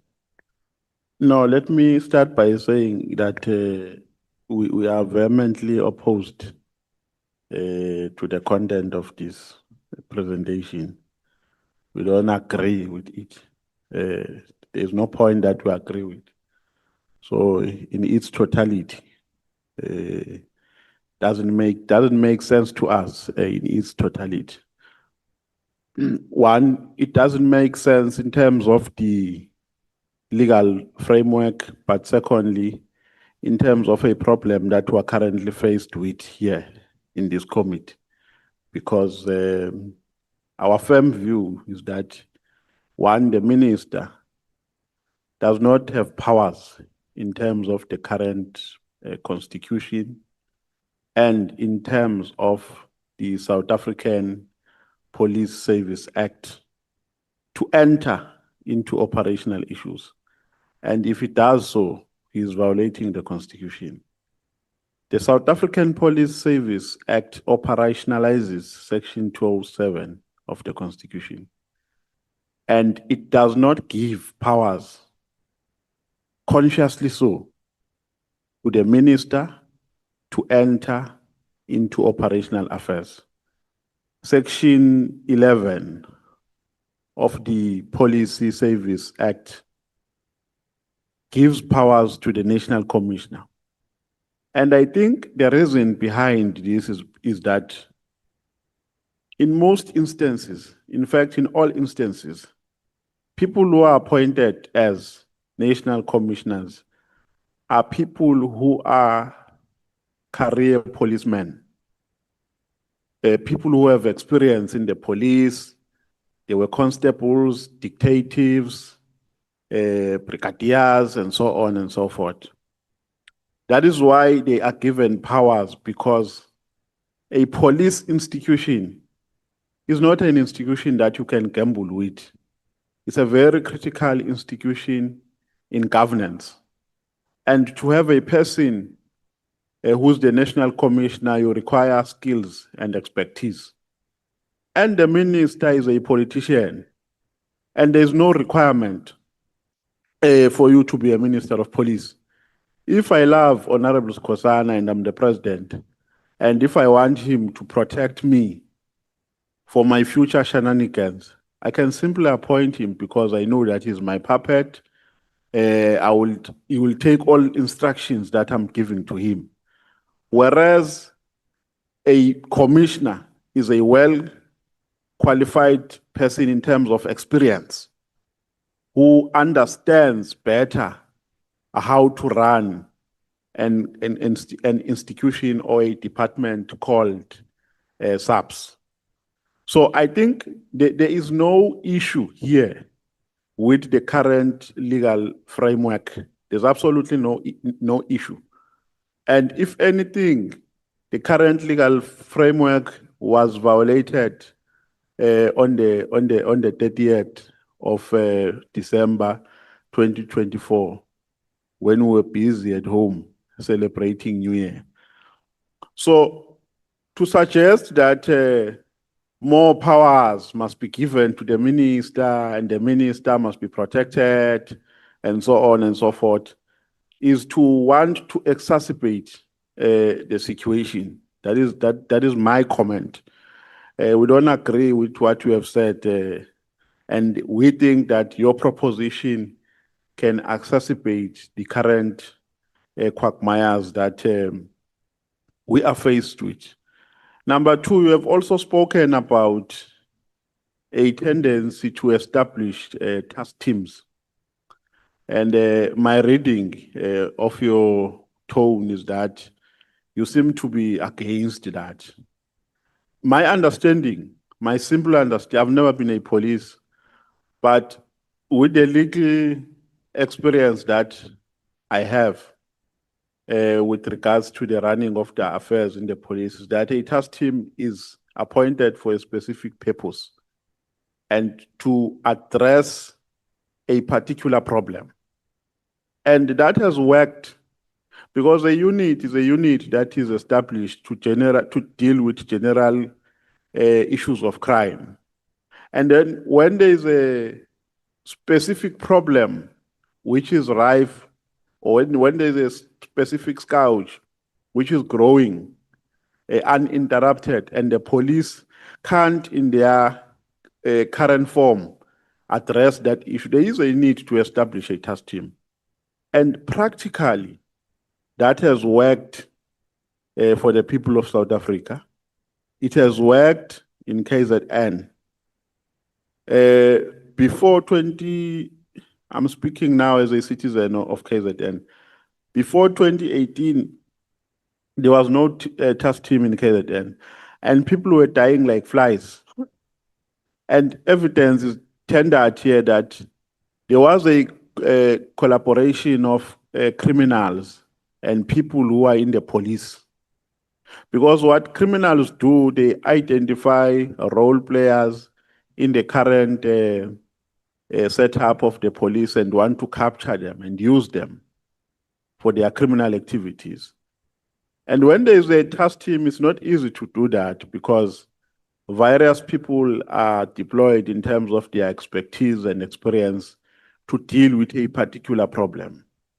So, in terms of the practical records, task teams have worked for the people of South Africa. That is why today there's peace in KZN. People are not dying. We're going to elections this year. If you know KZN very well, by now many people would have died if that task team was not established. So to suggest that a task team or to label it as a tendency to establish a task team, I think, is a bit inconsistent and undesirable. It's peculiar. We don't agree with that because a permanent unit continues to focus in its competency, whereas a task team is established for a specific purpose. And when they have completely arrested that problem, then they get established. Now, another point that I wanted to raise is that I don't think there is a problem with the minister giving a direction, but there are requirements that must be met with that. One, a directive can only be given in terms of what is legally permissible. Two, a directive can be given through a comprehensive consultation with relevant people who have powers to make a determination in that directive. You can't, because you have powers, it's not an open-ended right or prerogative or discretion that you have as a minister. Because one day, if I have an open-ended right, I would wake up and say, Shongwe, you can pee here. And then I claim that I have a responsibility or a right rather, a constitutional right to give a directive. Now, a directive can be implemented in terms of the legislation, and the legislation gives powers to the minister, to the national commissioner, not to the minister. So the minister doesn't have powers to intervene on operational issues. There is nowhere, there is no law that gives a minister powers currently. Maybe they are yet to be made, but currently in the legislation and in the constitution only says, section 207, subsection 2 says, the commissioner has a responsibility to control and manage services in the police service in consultation or in accordance with the directives of the minister. But it doesn't end there. It goes also to the act which gives, and the act gives only the national commissioner powers, section 11, only the national commissioner powers to deal with operational issues. And the act drills it down because it explains specifically and it specifies roles of the national commissioner to say he can do A, B, C, D, and 3. So there is a difference between issuing a directive and actioning something. A directive, in my understanding, if I can give a practical example, can be given in this way. If I have a right to issue a directive and Skosana has a right to manage this house, I can give a directive to Skosana to say, by 6 o'clock, I think, or firstly, I would consult with Skosana because he knows the house better than I. because he manages it on a daily basis, and ask him if it is appropriate for him to change that door. And if he says, as a person who has experience and as a person who manages this house, I think it is appropriate to change that door. And then I can say, you can, having made all such considerations, you can change the door. And not come with a date to Skosana. That is dictatorship from a general perspective. It's dictatorship and it's ultra virus. I can't come to Skosana and say, Skosana, tomorrow at 10 o'clock, who manages this house? At 10 o'clock, that door must have been changed. What kind of a directive is that? That's dictatorship. I can't give that instruction to a person who has statutory responsibilities which have been explained thorough in a legislation, and just give an instruction to say do A, B, C, and D. Whereas I am not in charge of day-to-day responsibilities of doing what he does. So I don't have any question on your presentation. I'm crushing it from point one to the last point. We don't agree with it. It doesn't make sense to us. It appears to be more defensive than anything. It appears as a mouthpiece of Senzo Mkhunu. That is, it has been presented to paint a particular picture or to establish a particular defense. So there's no question. I was just engaging. Thank you very much. It's a comment. Okay, thank you very much for the comment and taken note of the points that you've made.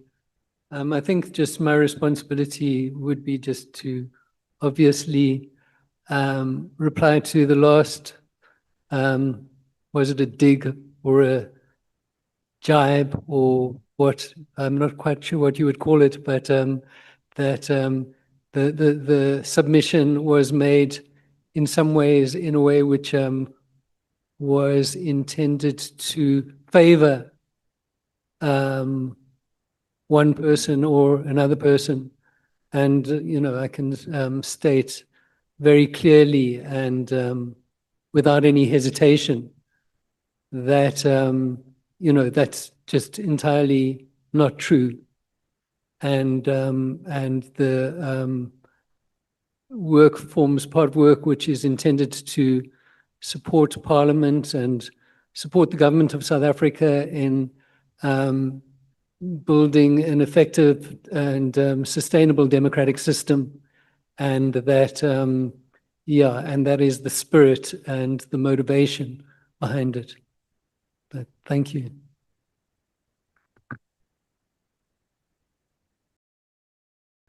I'm not sure whether I should be a chair myself now. I think I'll chair this meeting because the chair has just left.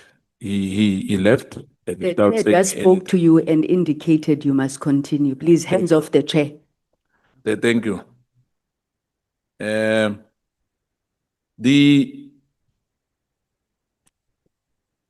Good afternoon, Mr. Bruce. Good afternoon. Good afternoon.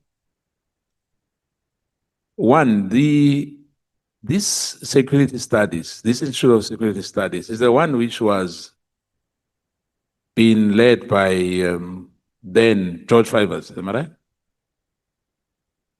Or it's another one? The security study, or is it Jack Siller? I think it says.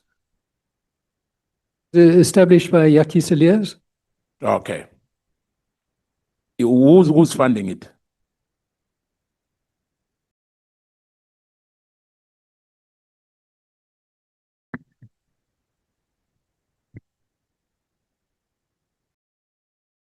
Your mic, please. Your mic, please.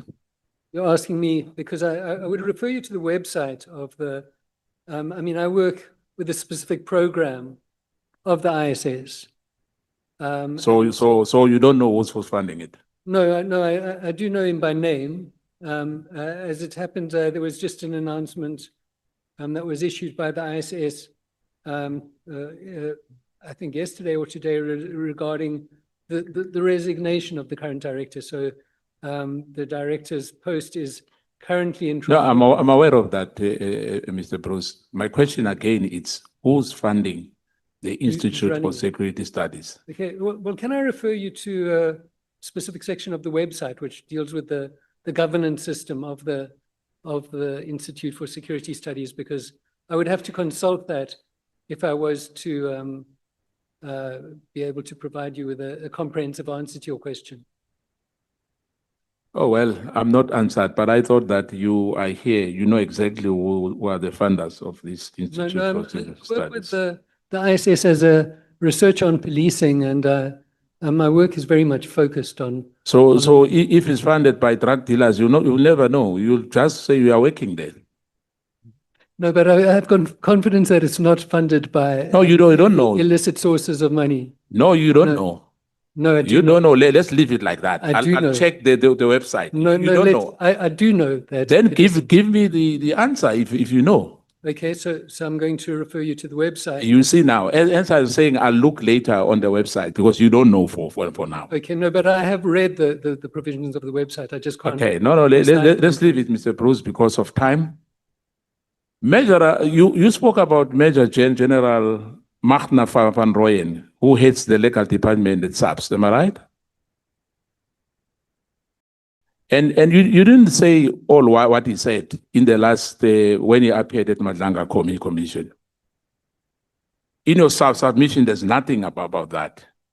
But let me help you. I'm going to make a comment. I'm not going to ask because for me, really, I'm not sure why a coincidence. We quoted Magda van Rooyen in our submission. Yes, well, what did he say at the Madlanga Commission? Because what I'm saying here is not what I heard and what I have. Maybe I didn't hear you well. Can you paraphrase it for me?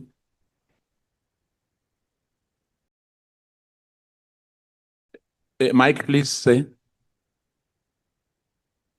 The quote is that neither Chapter 11 of the Constitution nor the SAPS Act provide any clear guidance on the ambit or scope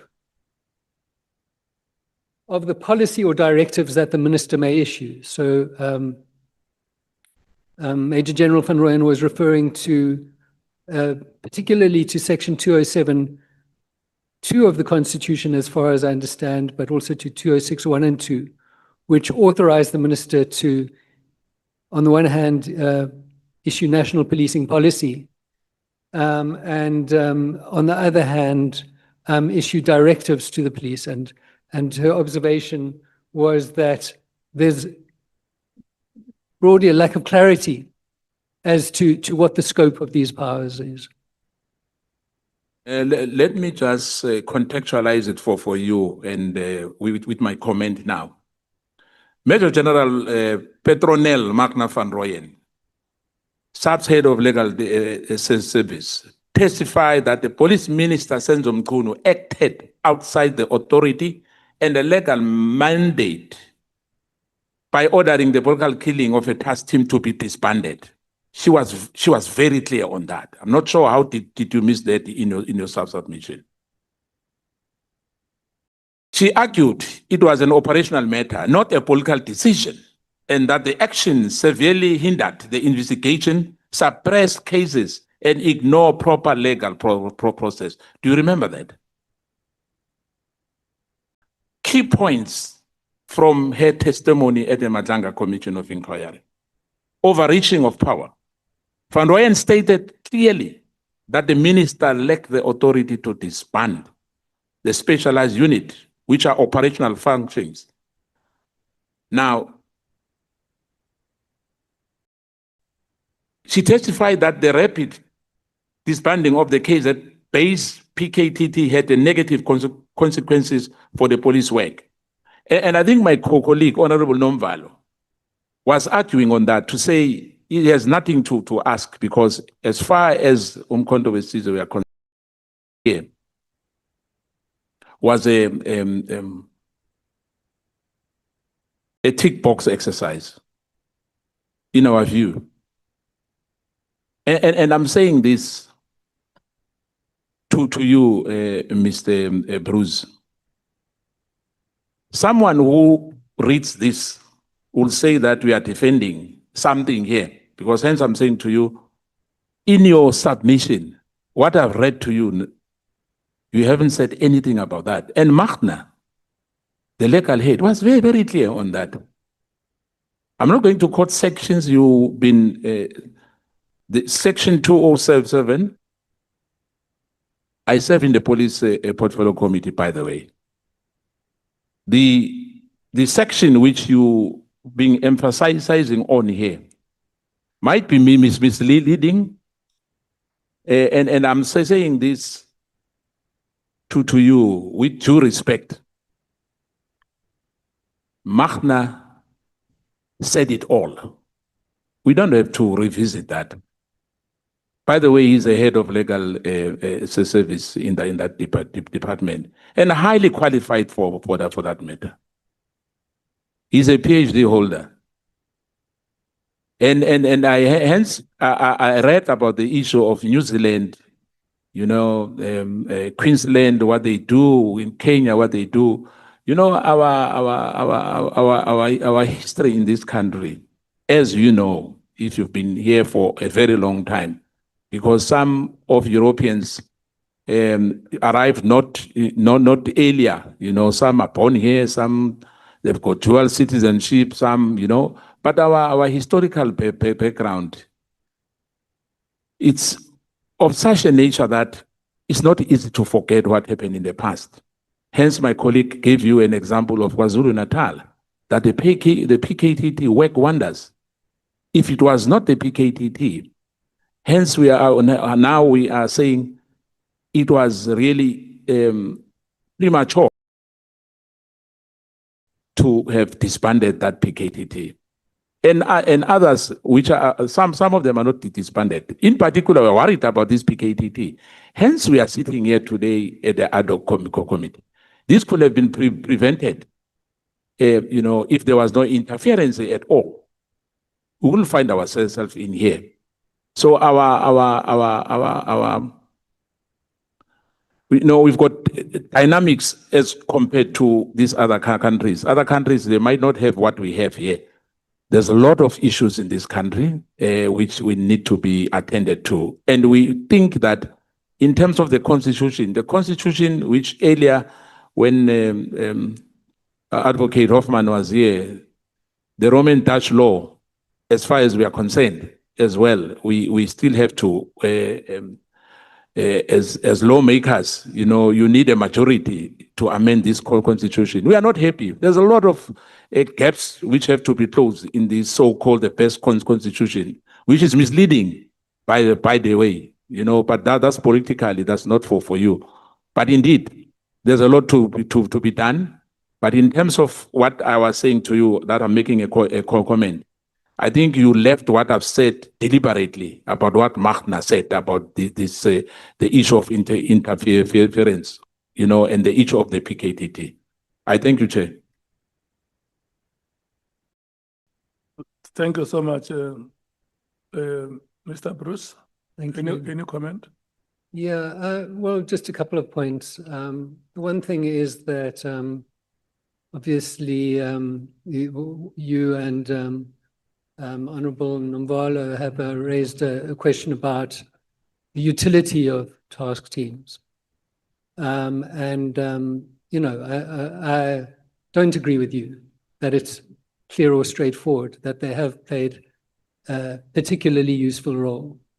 I think that we're living in a country that has got a murder rate of something like 25,000 people a year, has enormously high levels of violent crime. KwaZulu-Natal itself also has very high levels of violent crime.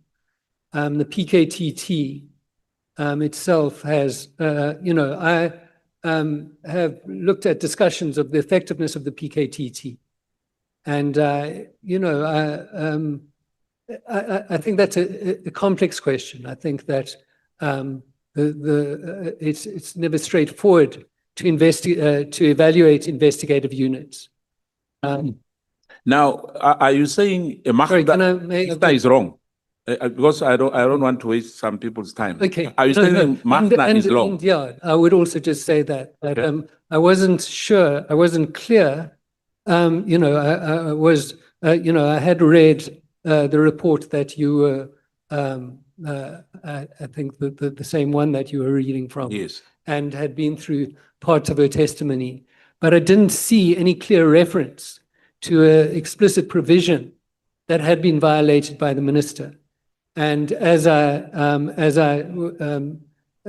indicated in my response to Honorable Kola Barnard, what's never been controversial is where there has been political influence that has led to the establishment of task teams or units of one kind or another.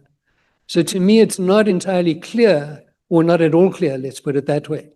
What is the difference if there's political influence, political directive calling for a unit to be shut down? In what way is that more or less operational than directions or directives for unit or task teams to be established?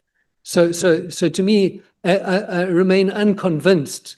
I don't know what the evidence is that there was any clear provision that that the minister violated. There might be protocols, informal or formal protocols that I'm not aware of that have been violated.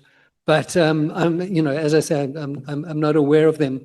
But as far as I can know of, purely looking at the Constitution and the SAPS Act, there isn't a clear violation that I'm aware of on the part of the minister. Whether his actions were well considered, whether he was exercising good political or judgment, whether he was exercising his authority in a responsible way is another question.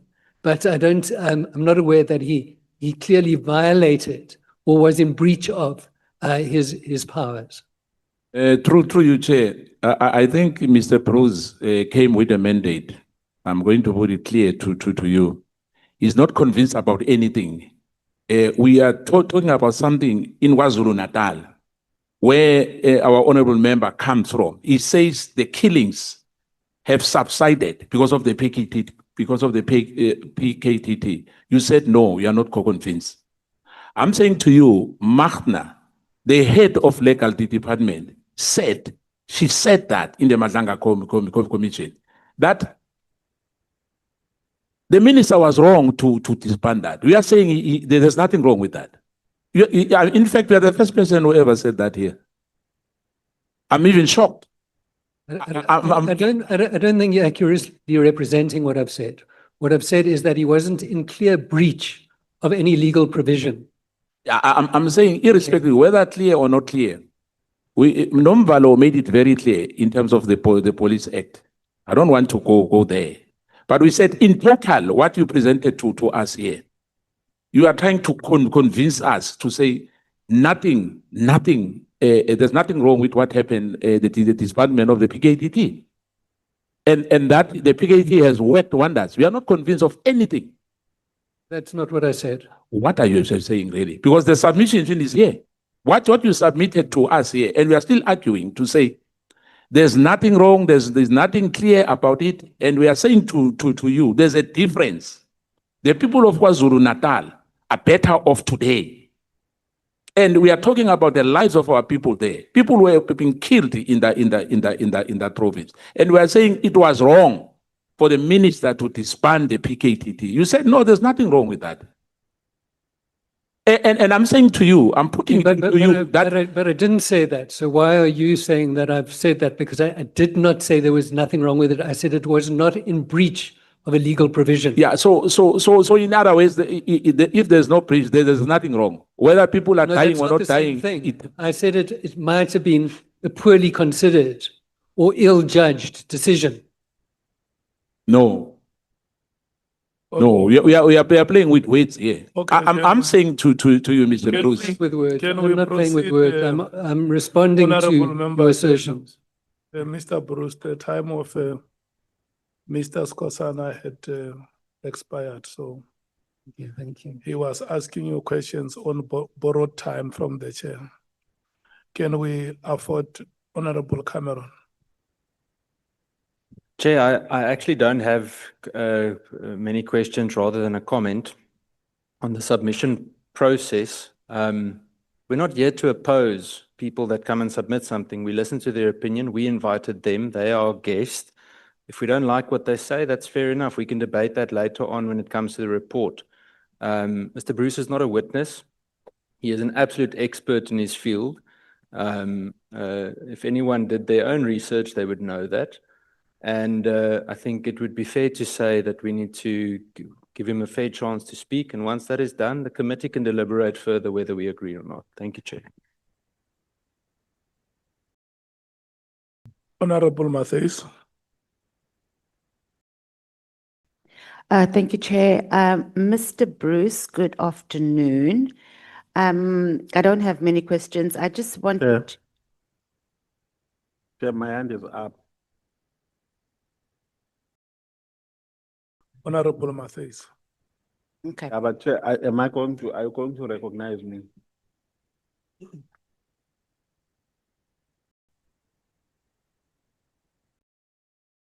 Can I continue, Chair? Yes, continue, Honorable Matthews. Okay, so Mr. Bruce, you said you've been in the field research or following police generally for 30 years. You're making submissions to us regarding interference, political interference in the policing establishment opposed to operations. You have followed all the ministers of police since, I think you said 1996. So stuff might be getting lost in translation here. So I would like you to give us some practical examples of any of the ministers who you think or who you would categorize rather as overstepped. There was political interference, the name of the minister and something that they did that supports what are you talking about in terms of political interference or whether it was political directives. So I think that will help us get clarity on your submissions, because I think now stuff is getting lost in translation. Okay, besides the matter that has us here. So that one we can park because it's been debated over and over. So let's start off, like maybe you can just give us an example of 5 different ministers in your experience that. Well, you see, the answer to that is that this kind of controversy around the manner in which the minister exercises his or her power has not been a frequent occurrence in South Africa. Insofar as ministers have not frequently faced allegations that they've been exercising their powers in an irregular manner. Okay. And so the one very obvious example is when Lieutenant General Mkhwanazi was the acting national commissioner, and what emerged there. And so it illustrates this point that would appear to me, it kind of appears to illustrate the point that police leaders generally comply with political authority and generally, are reluctant to resist their political bosses. But in the case of General Mkhwanazi, then there was a Lieutenant General by the name of Richard Mdluli, who, cumulatively was on the one hand facing very serious charges, including charges of murder, and also in relation to other issues of corruption. And the police had taken action to suspend Lieutenant General Mkhwanazi and subject him to a disciplinary process. And what Lieutenant General Mkhwanazi said was that he had been placed under pressure, and he gave evidence about this before this committee, as far as I understand, where Minister Mthethwa, the late Minister Mthethwa, then wished him to withdraw the disciplinary charges against Richard Mkhwanazi. So that's the one example. The one very interesting example. So then. Okay, so let's go back. So I want you to be able to distinguish. So the issue of the interference with the acting national commissioner, and I think it was with the minister, Nathi Mthethwa, the late Nathi Mthethwa. Yeah. And you're saying Lieutenant General. So that is an example of political interference that was resisted, or that you considering that political directives. That's what we're trying to, I want to understand. I'm just trying to understand, what are you submitting? What is acceptable and what is not? In terms of what are you saying is good for the country? Well, you see, I mean, that's a very clear example where there was someone who, what we know in the public domain is that for specific reasons, Lieutenant General Mkhwanazi, who was had been appointed through an irregular process politically appointed as the head of the Crime Intelligence Division. Okay, and he enjoyed political favor as far as is understood, because he was seen as someone who supported the political interests that were in power at that time. And so then pressure was brought upon Lieutenant General Mkhwanazi to withdraw these charges against him. So it illustrates a case of political influence being used to protect a specific person who, by all accounts, should have been subjected to disciplinary procedure, should have been dismissed from the police. And effectively, as a result of this political pressure, this man remained on the payroll of the SAPS for another 6 years after. So, I mean, there's clear examples. There is the question about the political killings. So what are the other clearer examples? So we've got that one. Let's talk. So you're saying the issue with Lieutenant General Mkhwanazi does not fall into the same category in terms of interference and directives from a minister as the issue with the political killings task team. That's what I'm trying to. Yeah. What makes it different? Because it's a directive. Sorry. Why? What makes it different? Whether it's a legitimate interest or not. So who decides that it's a legitimate interest or not? Well, that can be a difficult question. But I mean, in the case of relating to Lieutenant General Mkhwanazi, it seems fairly straightforward that the police should have taken disciplinary action against him and dismissed him from the SAPS. Okay. And then the political killings task team? Well, you see, the one observation that I've made is this point that insofar as there is political engagement, the basic point, one of my most basic points is this point that insofar as there is political engagement with the police, it very frequently focuses on questions to do with what are priorities, what are not priorities. It focuses on questions of priority. And so if one looks at the economic infrastructure task teams, if one looks at the political killings task team, if one looks at other types of task teams that have been established, Mr. Bruce, I think we're getting off under political influence. So to me, it's not clear what is the difference between a directive for a task team to be shut down and another political directive. To me, they seem to be equivalent. And so if the one is acceptable, then it seems to me that, by implication, the other type of directive is also, it's not self-evidently something that the minister shouldn't be doing. So you don't think the directive in the first place to establish it was a problem either? it isn't seen as a problem, and I'm not saying that it is a problem. No, but you making presentations here, so we're asking you on how you would characterize it, and you can justify it. No, you see, That's what I we have a reservation about this because you see, for instance, there's 27,000, there's 25,000 murders in the country. Political Killings Task Team is concerned with, you know, I don't know. I mean, the total caseload over about 6 years was something like 612 cases. I'm not quite sure how many of those were murders, but that's one small fraction of the overall problem of violent crime.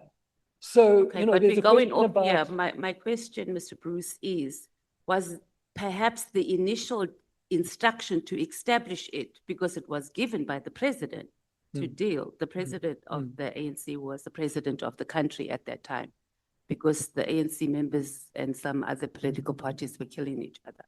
Was that probably the problem? You see, I mean, Because it's given an operational in issue. 2013, I wrote an article motivating for task teams or dedicated units to be established to address political. But I'm not talking about, we're not talking about the why, right? We are talking about the instruction, right? Not the why, etc. The actual instruction for the president to say, tell them, go and establish, and then the minister to say, the instruction to the acting minister that they must make those corruption charges of the Lieutenant General Nhlanhla to go. I'm talking about the instruction. Is it political interference or not? Forget the part of you know, the backstory of it. We're talking about the instruction. When is it a directive, or and directive that is interfering with operations? Because that's what you need to tell us here.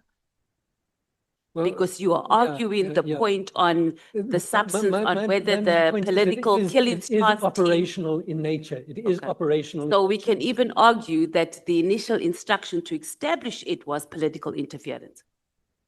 That's, you see, well, it was political influence, certainly. Oh, that's different. Okay. It's not, I wouldn't say it was inappropriate interference. But, and as a result of that, it isn't clear to me that by its nature, the instruction to close down the task team was irregular. But I think the critical question is in some ways what the motives were. And I don't think it was a good, you know, I don't think it was a well-considered instruction, partly because, for instance, the task team had an existing caseload, and closing down the so your task team submission overnight seems to have been, at the very least, poorly considered. As a so your submission here, if I need to sum it up, the directive of political influence, right, is based on what the motive is. In summary, that's what you're saying. Then if the motive is considered acceptable for whoever, according to, let's say you for an example, then it's not considered political interference. Well, you see, I mean, I think it's also then clear that it would be appropriate. There's elements of this issue that are much clearer. So, for instance, for directives to be given regarding the investigation or prosecution, the investigation of a specific individual, or how the police should deal with a specific case, anything like that. It's about that would be merits. clearly irregular, okay, and would clearly be, you know, would clearly cross the line. But if we're just talking, sorry, I thought this was on silent. It is. I don't know what's going on.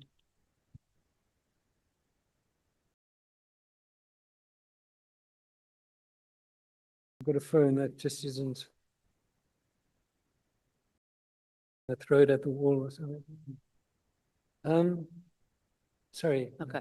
I think we understand the submission that we should look at what the motive is on the directives. And then just my last question, Well, maybe you're not going to be able to answer it as you were not sure about, or you weren't able to tell us about your funders and whether there's been any investigation into the people who actually funded the organization. But as far as you know, does the ISS get lobbied by political parties to present particular positions? Or are they aligned with a particular political party? No, as far as my understanding is that the ISS has a kind of open approach where it would offer advice to any political party. But it wouldn't, then, insofar lobbied by, no, I don't think that the ISS does So that. you're immune to being lobbied by a political party for a particular position? Well, I mean, my understanding is that what the ISS tries to do is be open to role players in the policing field in South Africa, for one thing, and that those would include political parties. So the ISS is certainly open to engaging with all political parties. How many political parties, to your knowledge, has the ICC engaged with? ISS. It is, yeah? ISS. Do you know? I can't answer that. So maybe if you can speak to those who would know, and we can get a submission on political parties that you'll have engaged on, or engaged in, or engaged with, rather, just so that would be able to. Yeah, in my experience, it's primarily been the governing party and the official opposition. But, and yeah.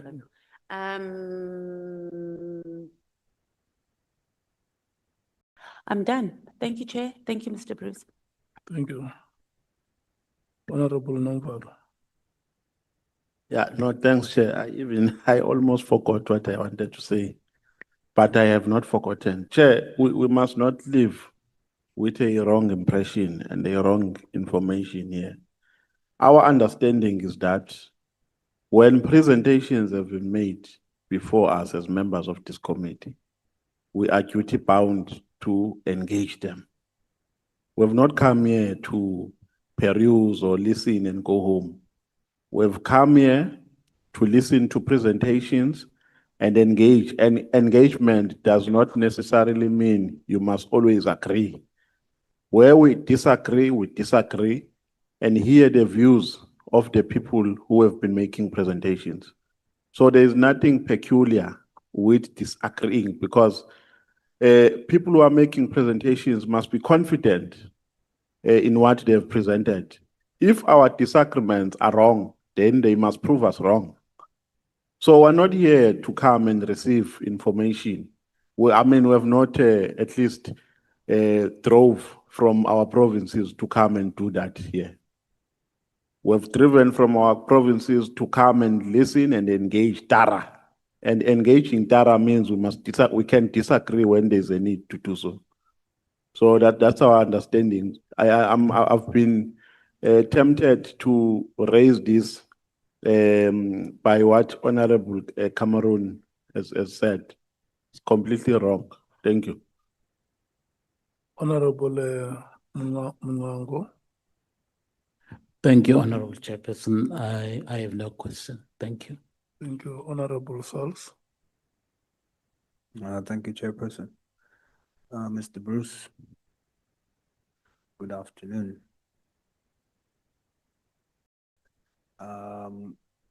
Your submission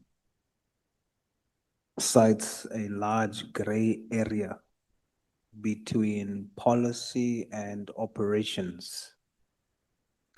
Is it your expert finding that the current SAPS Act is too vague to prevent political interference?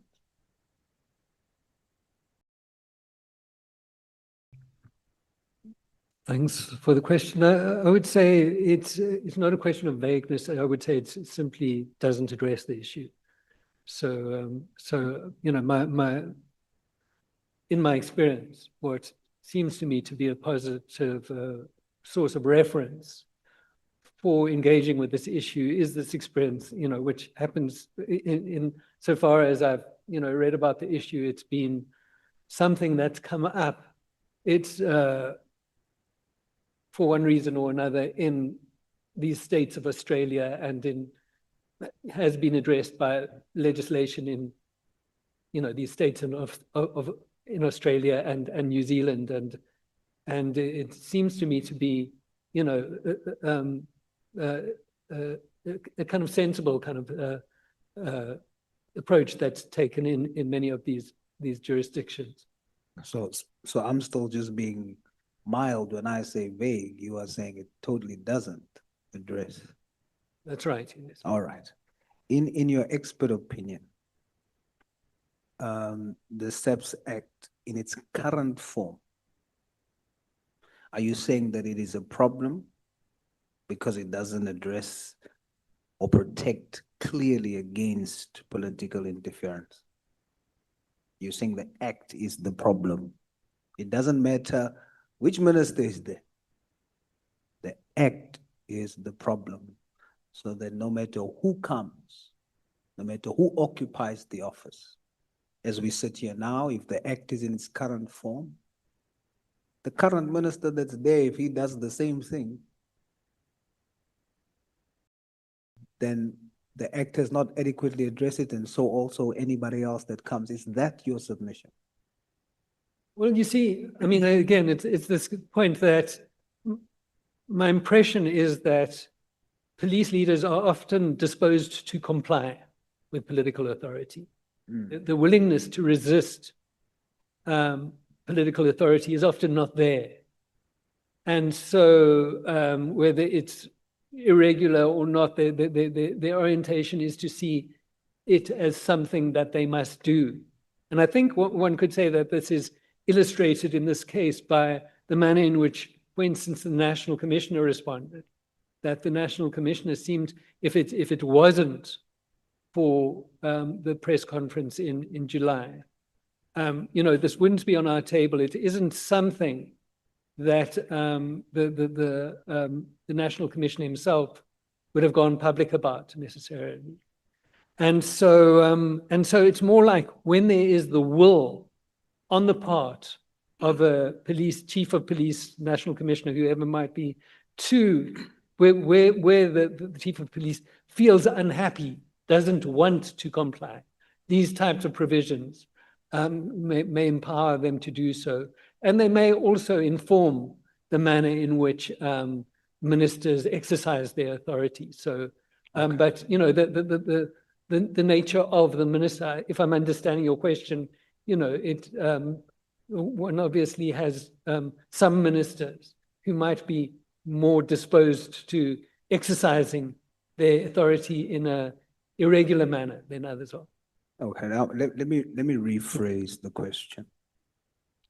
In your research, does the lack of a clear definition for the term used in the Act, ministerial directions, create an environment where a minister can interfere in operation? I would say yes, that's correct. All right. You cite New Zealand and Kenya. How does the lack of a written record for ministerial directions impact the constitutional principles of accountability and transparency?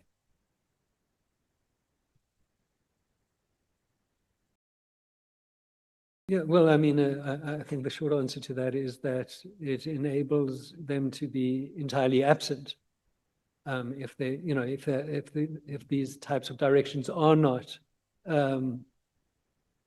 recorded in some way. Mm-hmm. It makes it possible for the minister to completely deny that he or she has ever issued directions or instructions of this kind.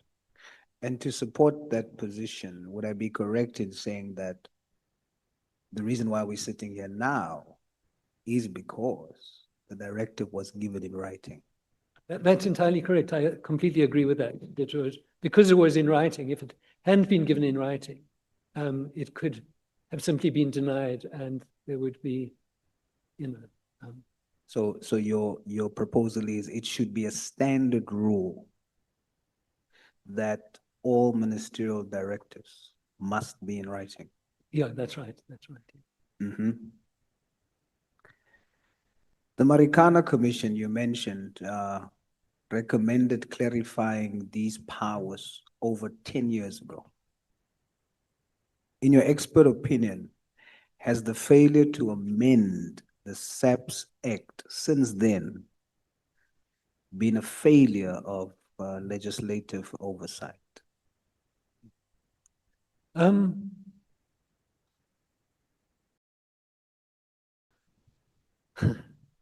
You know, I'm not keen to point fingers about people having failed. What I would say is that it clearly hasn't been taken seriously as an issue, as a political concern. This is, this is in many ways the first time in South Africa that I've seen concerns about the manner in which the authority of the minister is exercised being foregrounded as a type of political concern. All right. Now, let's move away from the political emotionalism. Let's deal strictly with research, and let's deal with the law and the lack in our law, because that's where your focus really is on in terms of your research. So let's test that. Does your research show that the persistent drive to create specialized task teams, does your research show that it actually, in reality, weakens the overall ability of SAPS to solve murders?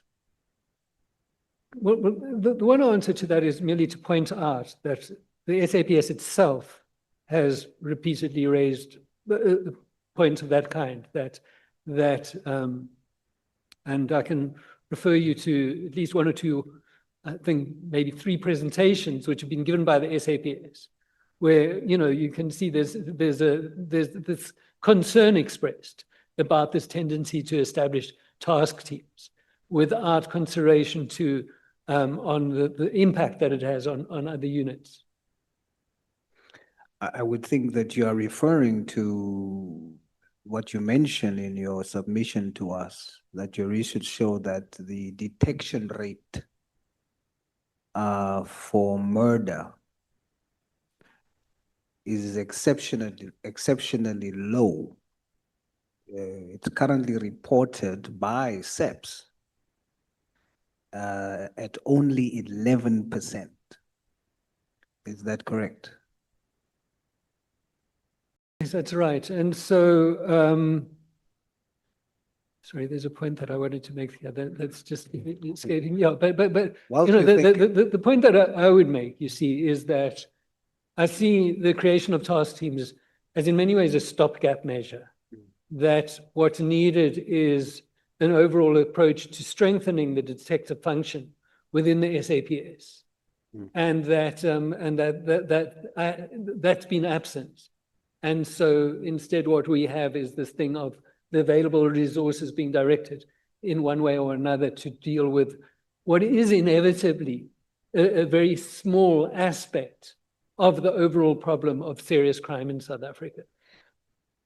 Maybe by using the 11%, it doesn't really express why you are so concerned. So tell me if I'm correct if I rephrase it in this way, that if we say that the detection rate of murder is 11%, in other words, what that statistic says, that is not your statistic, but the statistics by SAPS, what it actually says is that 89% of murders goes unsolved. Yes, that's right, yes. And so it illustrates to me the point that we should have a much more well thought through approach to strengthening our investigative response to crime. Yeah. Let's dig a little bit more deeper so that we look at what you're actually saying. In KZN, the KZN paradox, and when we deal with now the specialized task teams versus the reality, the claim is that the political killings task team, the PKTT and other specialized units are touted as the solution to KZN's violence. But the reality is that KZN remains a killing field, contributing 21.4% of all murders in South Africa. Let's localize it a bit. The hotspots, despite heavy task team presence, Inanda police station in KZN remains the #1 murder station in the country. But let's not run the risk of just focusing on KZN, because the problem here that we are addressing, or that you're talking about, that I see in your submission, is not really just focused on KZN. Let's come to the Western Cape. The reality is, just like KZN, the Western Cape has numerous specialized units, anti-gang units, and the other units. Yet, it maintains a staggering murder rate of 60 per every 100,000 people. But there's task teams. In the Western Cape, murder rate is not dropping. It's not about the PKTT. It's about the country. You have at the Cape Flats, on the Cape Flats, between 11 and 20 murders every week. It's a bloodbath. And then you have the Eastern Cape. The Eastern Cape, according to our official stats, the Eastern Cape has the highest murder rate in South Africa. 69 out of every 100,000 people. But there's no attention given there. Why not? If the issue is really dealing with murder. So what I hear you saying is that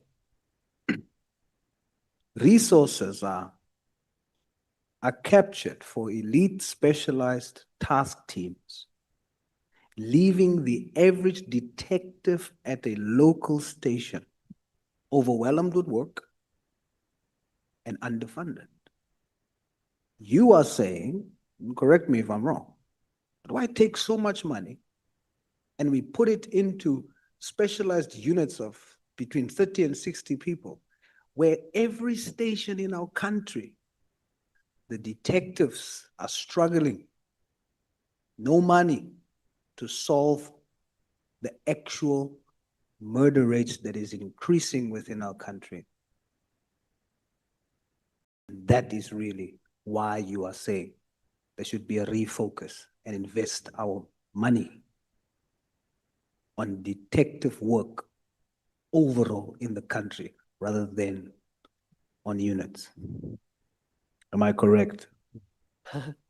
I think what you're, there's part of me that largely agrees with what you're saying. On the other hand, I do think that there's a debate. It is, and not that we've got time to debate because we're talking about people's lives and so on, but nevertheless, it seems to me to be valid to, in certain circumstances, prioritize certain aspects of the crime problem. And, one of the arguments that I'm, for instance, sympathetic to is, for instance, specifically the killing of whistleblowers. But similarly, if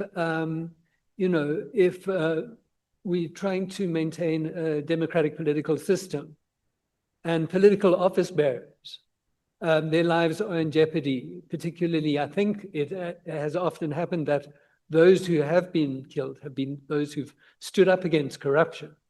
So I think, there are often arguments that certain aspects of the problem of crime should be prioritized even relative to other forms of crime that by many accounts are just as serious.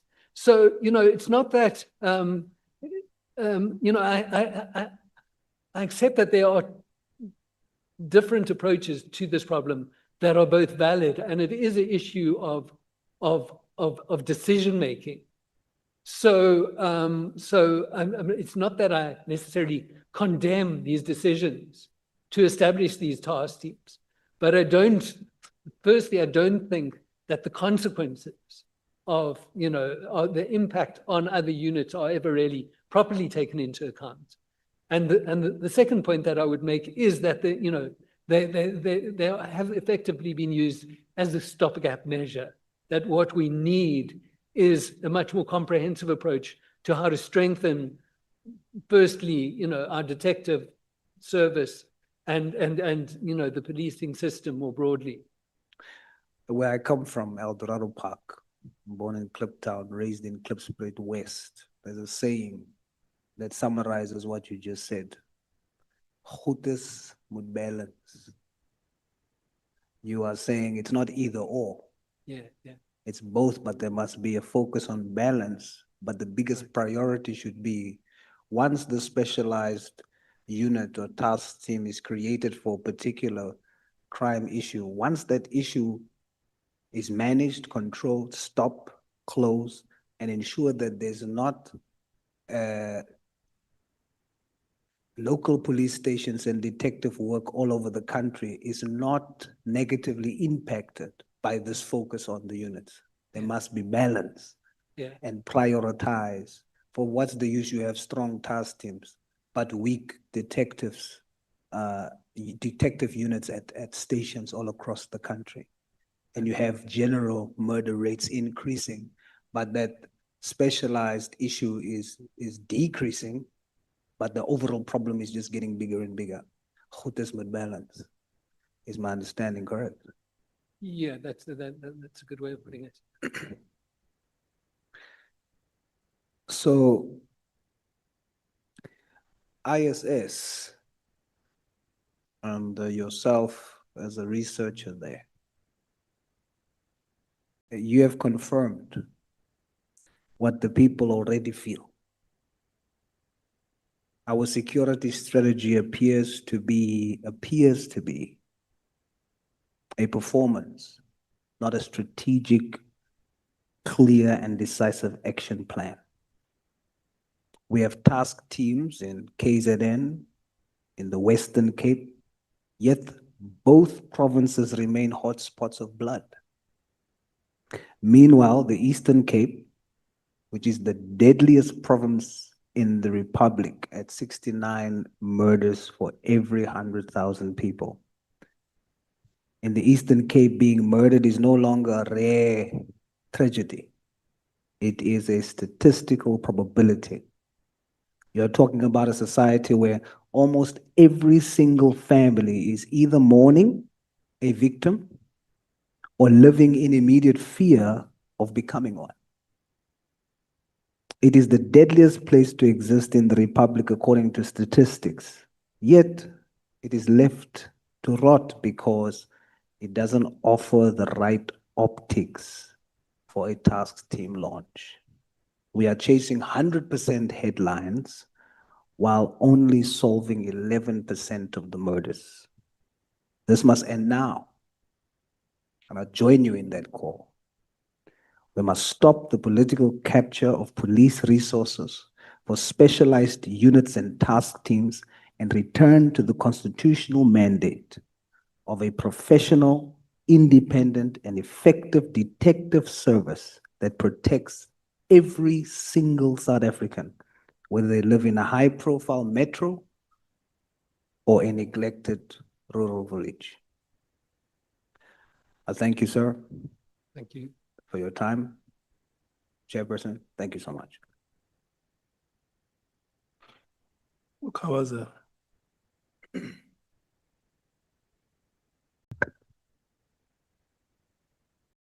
Wait. No, Chair, there was a mistake. When I was supposed to speak, Babu Skhosana took over.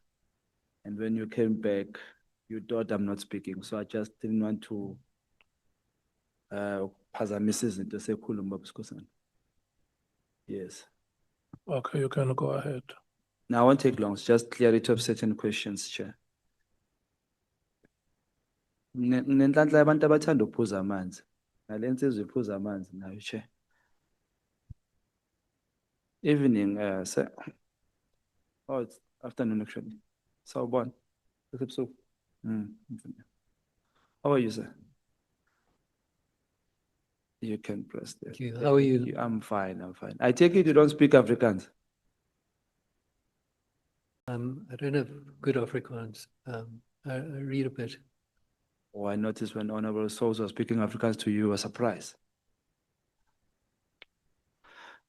Just clear me here on these questions. Firstly, if you were to advise the president, how soon would you advise him to fire Minister Mkhwanazi?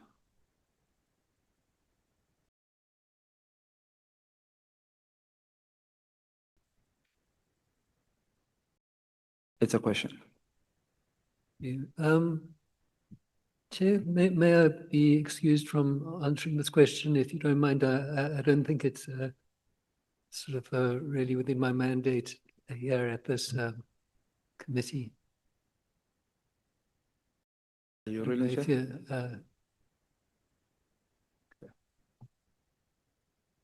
You can proceed. Okay. No, the reason I'm asking this is that, you see, Mr.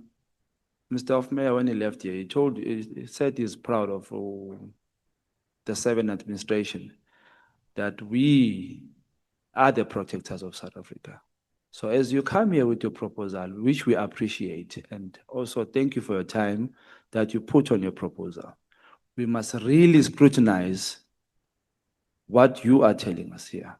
So I am starting there because I want to understand, if you were sitting with the president, how soon would you advise him to fire Minister Mkhwanazi, based on what you've seen and observed in the country? I take it that you wrote this proposal judging the country, the entirety of the SAPS and the minister. I take it you wrote this document because of that. So I'm asking, how soon would you advise the president to fire Minister Mkhwanazi? Unless you wouldn't. Is your interest for South Africans?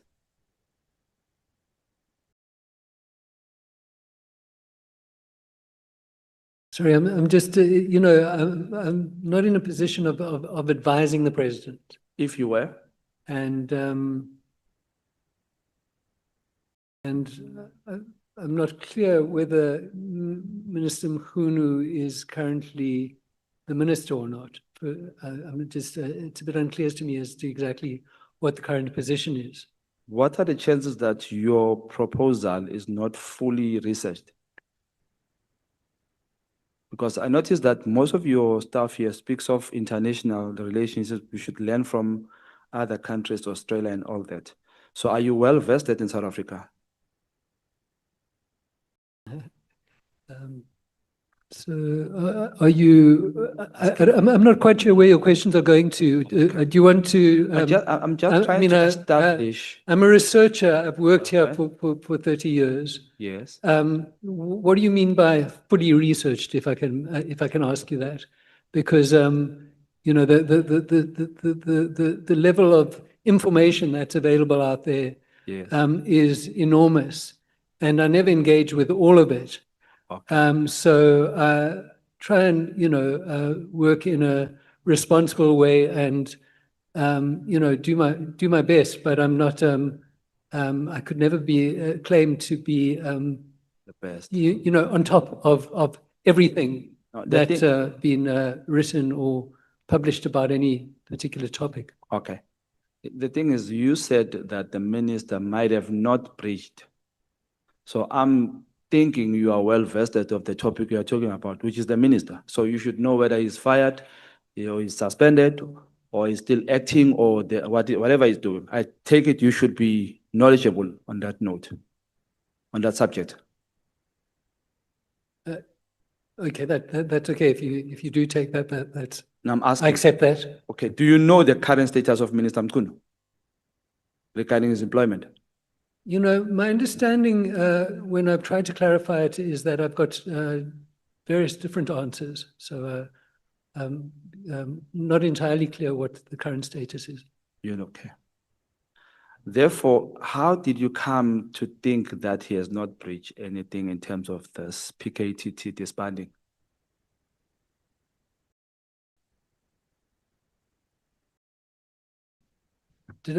Okay, he's not, there's no, the Constitution authorizes the minister to issue directives.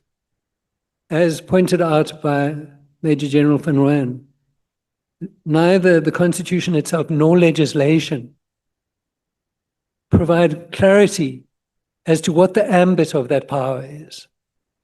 So, you know, what I understand Major General Van Rooyen to be saying is that there isn't explicitly any provision which enables us to understand what the scope, you know, what is and what isn't a lawful directive by the minister.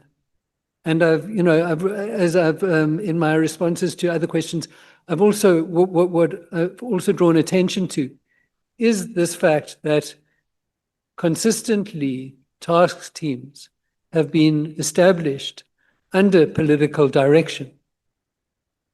So to me, it seems to me to be whether one's providing political direction for a task team to be established or for a task team to be shut down, that seems to me to be a similar type of thing. It's not clear to me that those are qualitatively different types of instructions. So therefore, insofar as the one is generally regarded as acceptable, it seems to me that the other, it's not clear to me why the other is necessarily unacceptable, and so it's not clear to me that the minister is violating any provision. There's another, there are other arguments about, for instance, the process that he followed, the motivation that he provided, etc. And I'm more sympathetic to those arguments, but insofar as anyone is trying to assert that there is any explicit provision that he violated, I haven't seen anyone actually say this is the provision that was violated, by including Major General Van Rooyen. I don't know of anywhere in her affidavit to the Nhlanhla Commission where she outlines which provisions were violated by him. And so, so that's the basis for my understanding. What would you blame this to? The Constitution as well? This clarity. Well, my understanding is it's something that can be addressed in legislation, that they, but so I don't blame it, but I think, so for instance, the Marikana Commission in their report called for this issue to be clarified. And so if there had been more attention, I think it would have had to come first of all, from a political level to the recommendations of the Marikana Commission. That was, that's one, situation in South Africa where the issue has been raised and where there's been a call for attention to be given to the need to clarify this point. Somehow in this regard, I agree with you, somewhere, somehow, not entirely. But this is my view. I think this Roman Dutch law that we are using in South Africa is failing us. Hence, you saw a need to address this matter, but you didn't check where is the problem. I think the problem is our constitution is completely not a South African constitution. Hence, I have a problem with when you say we should be looking at Europe and what. I'm a South African, I love South Africa, unfortunately. But I think I agree, though you may not agree, while we agree, me and you, that the constitution is the problem. But let's leave that. This Roman Dutch law must be changed. Tell me, what's your take on the disbanding of the PKTT? Do you think It was correct. Right. Well, see, I mean, the first thing I would have said that I would say is, if one was to close down the PKTT, one should have followed, the idea of closing it down effectively overnight by the end of the month seems to have been a poorly judged instruction. And so at the very least, any instruction on this matter should have, first engaged with questions about the current cases that were being dealt with by the PKTT. And, and so with the question about what is the current level of political killings and whether there's a need for this type of team, a task team dedicated to political killings to be maintained for the purpose of addressing political killings. So, for instance, in the minister's instruction, it doesn't say anything about what is the current number of political killings in KwaZulu-Natal. On that level, I don't think it was a well-considered direction. But do you think it was correct? It was a good decision? Are you for it? No, but I just said I don't think it was well considered. You don't think so? But Yeah. what's your take on the PKTT? Do you think what's your take on it? On the PKTT, Are we benefiting as a country? from the PKTT. Yes.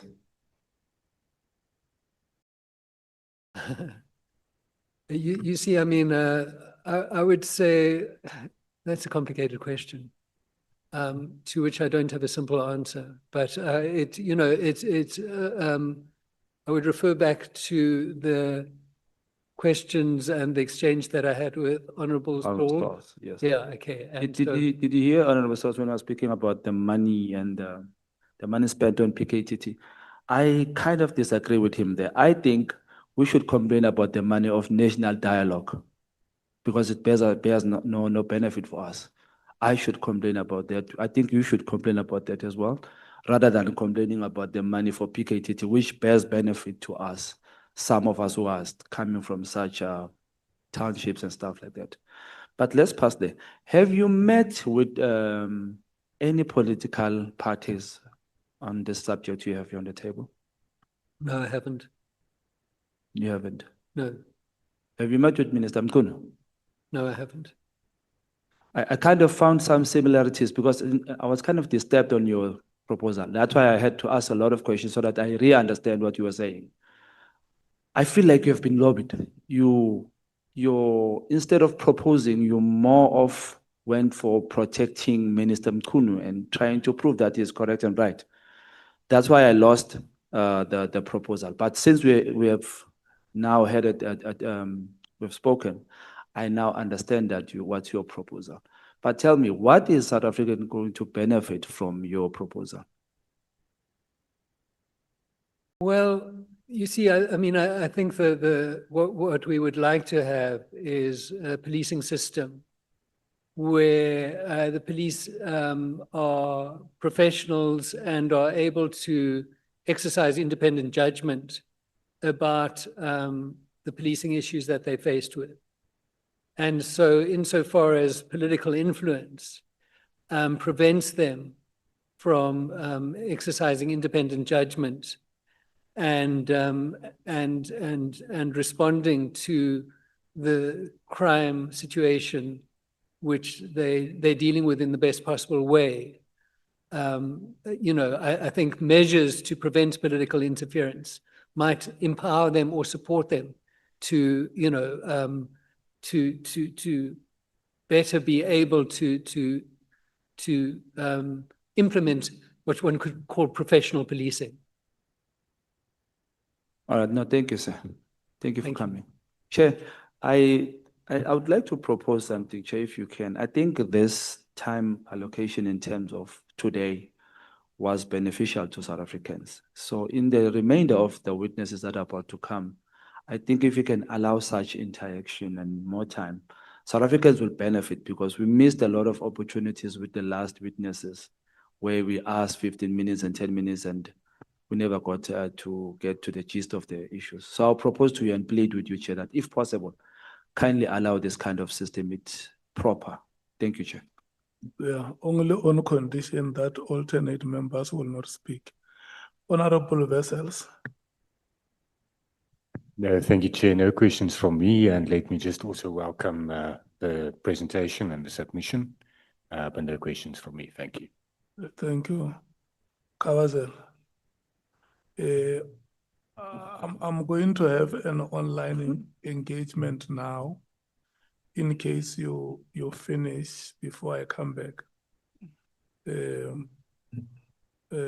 Honorable Mngango will preside and call the meeting off and announce that we are starting at 11 tomorrow. Thank you, Chairperson. Thank you very much, Mr. Bruce. I have no further questions. Thank you. Okay, so it means we have come to the end of the proceedings. Mr. Robert David Bruce, thank you so much.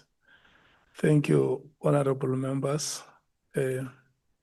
Let's start at 11 o'clock tomorrow. Andile, Bonani, and Pilot, Nicolette, can we make sure that tomorrow before we start, we provide comprehensive answers to the issues that members have raised this morning? Thank you so much. The proceedings have come to an end, unfortunately. Thank you so much, Mr. Sean Tate, for staying the course and for also pledging your solidarity to ISS. We want to thank you so much. Honorable members, you may stand up and leave the chambers. Thank you, Chair.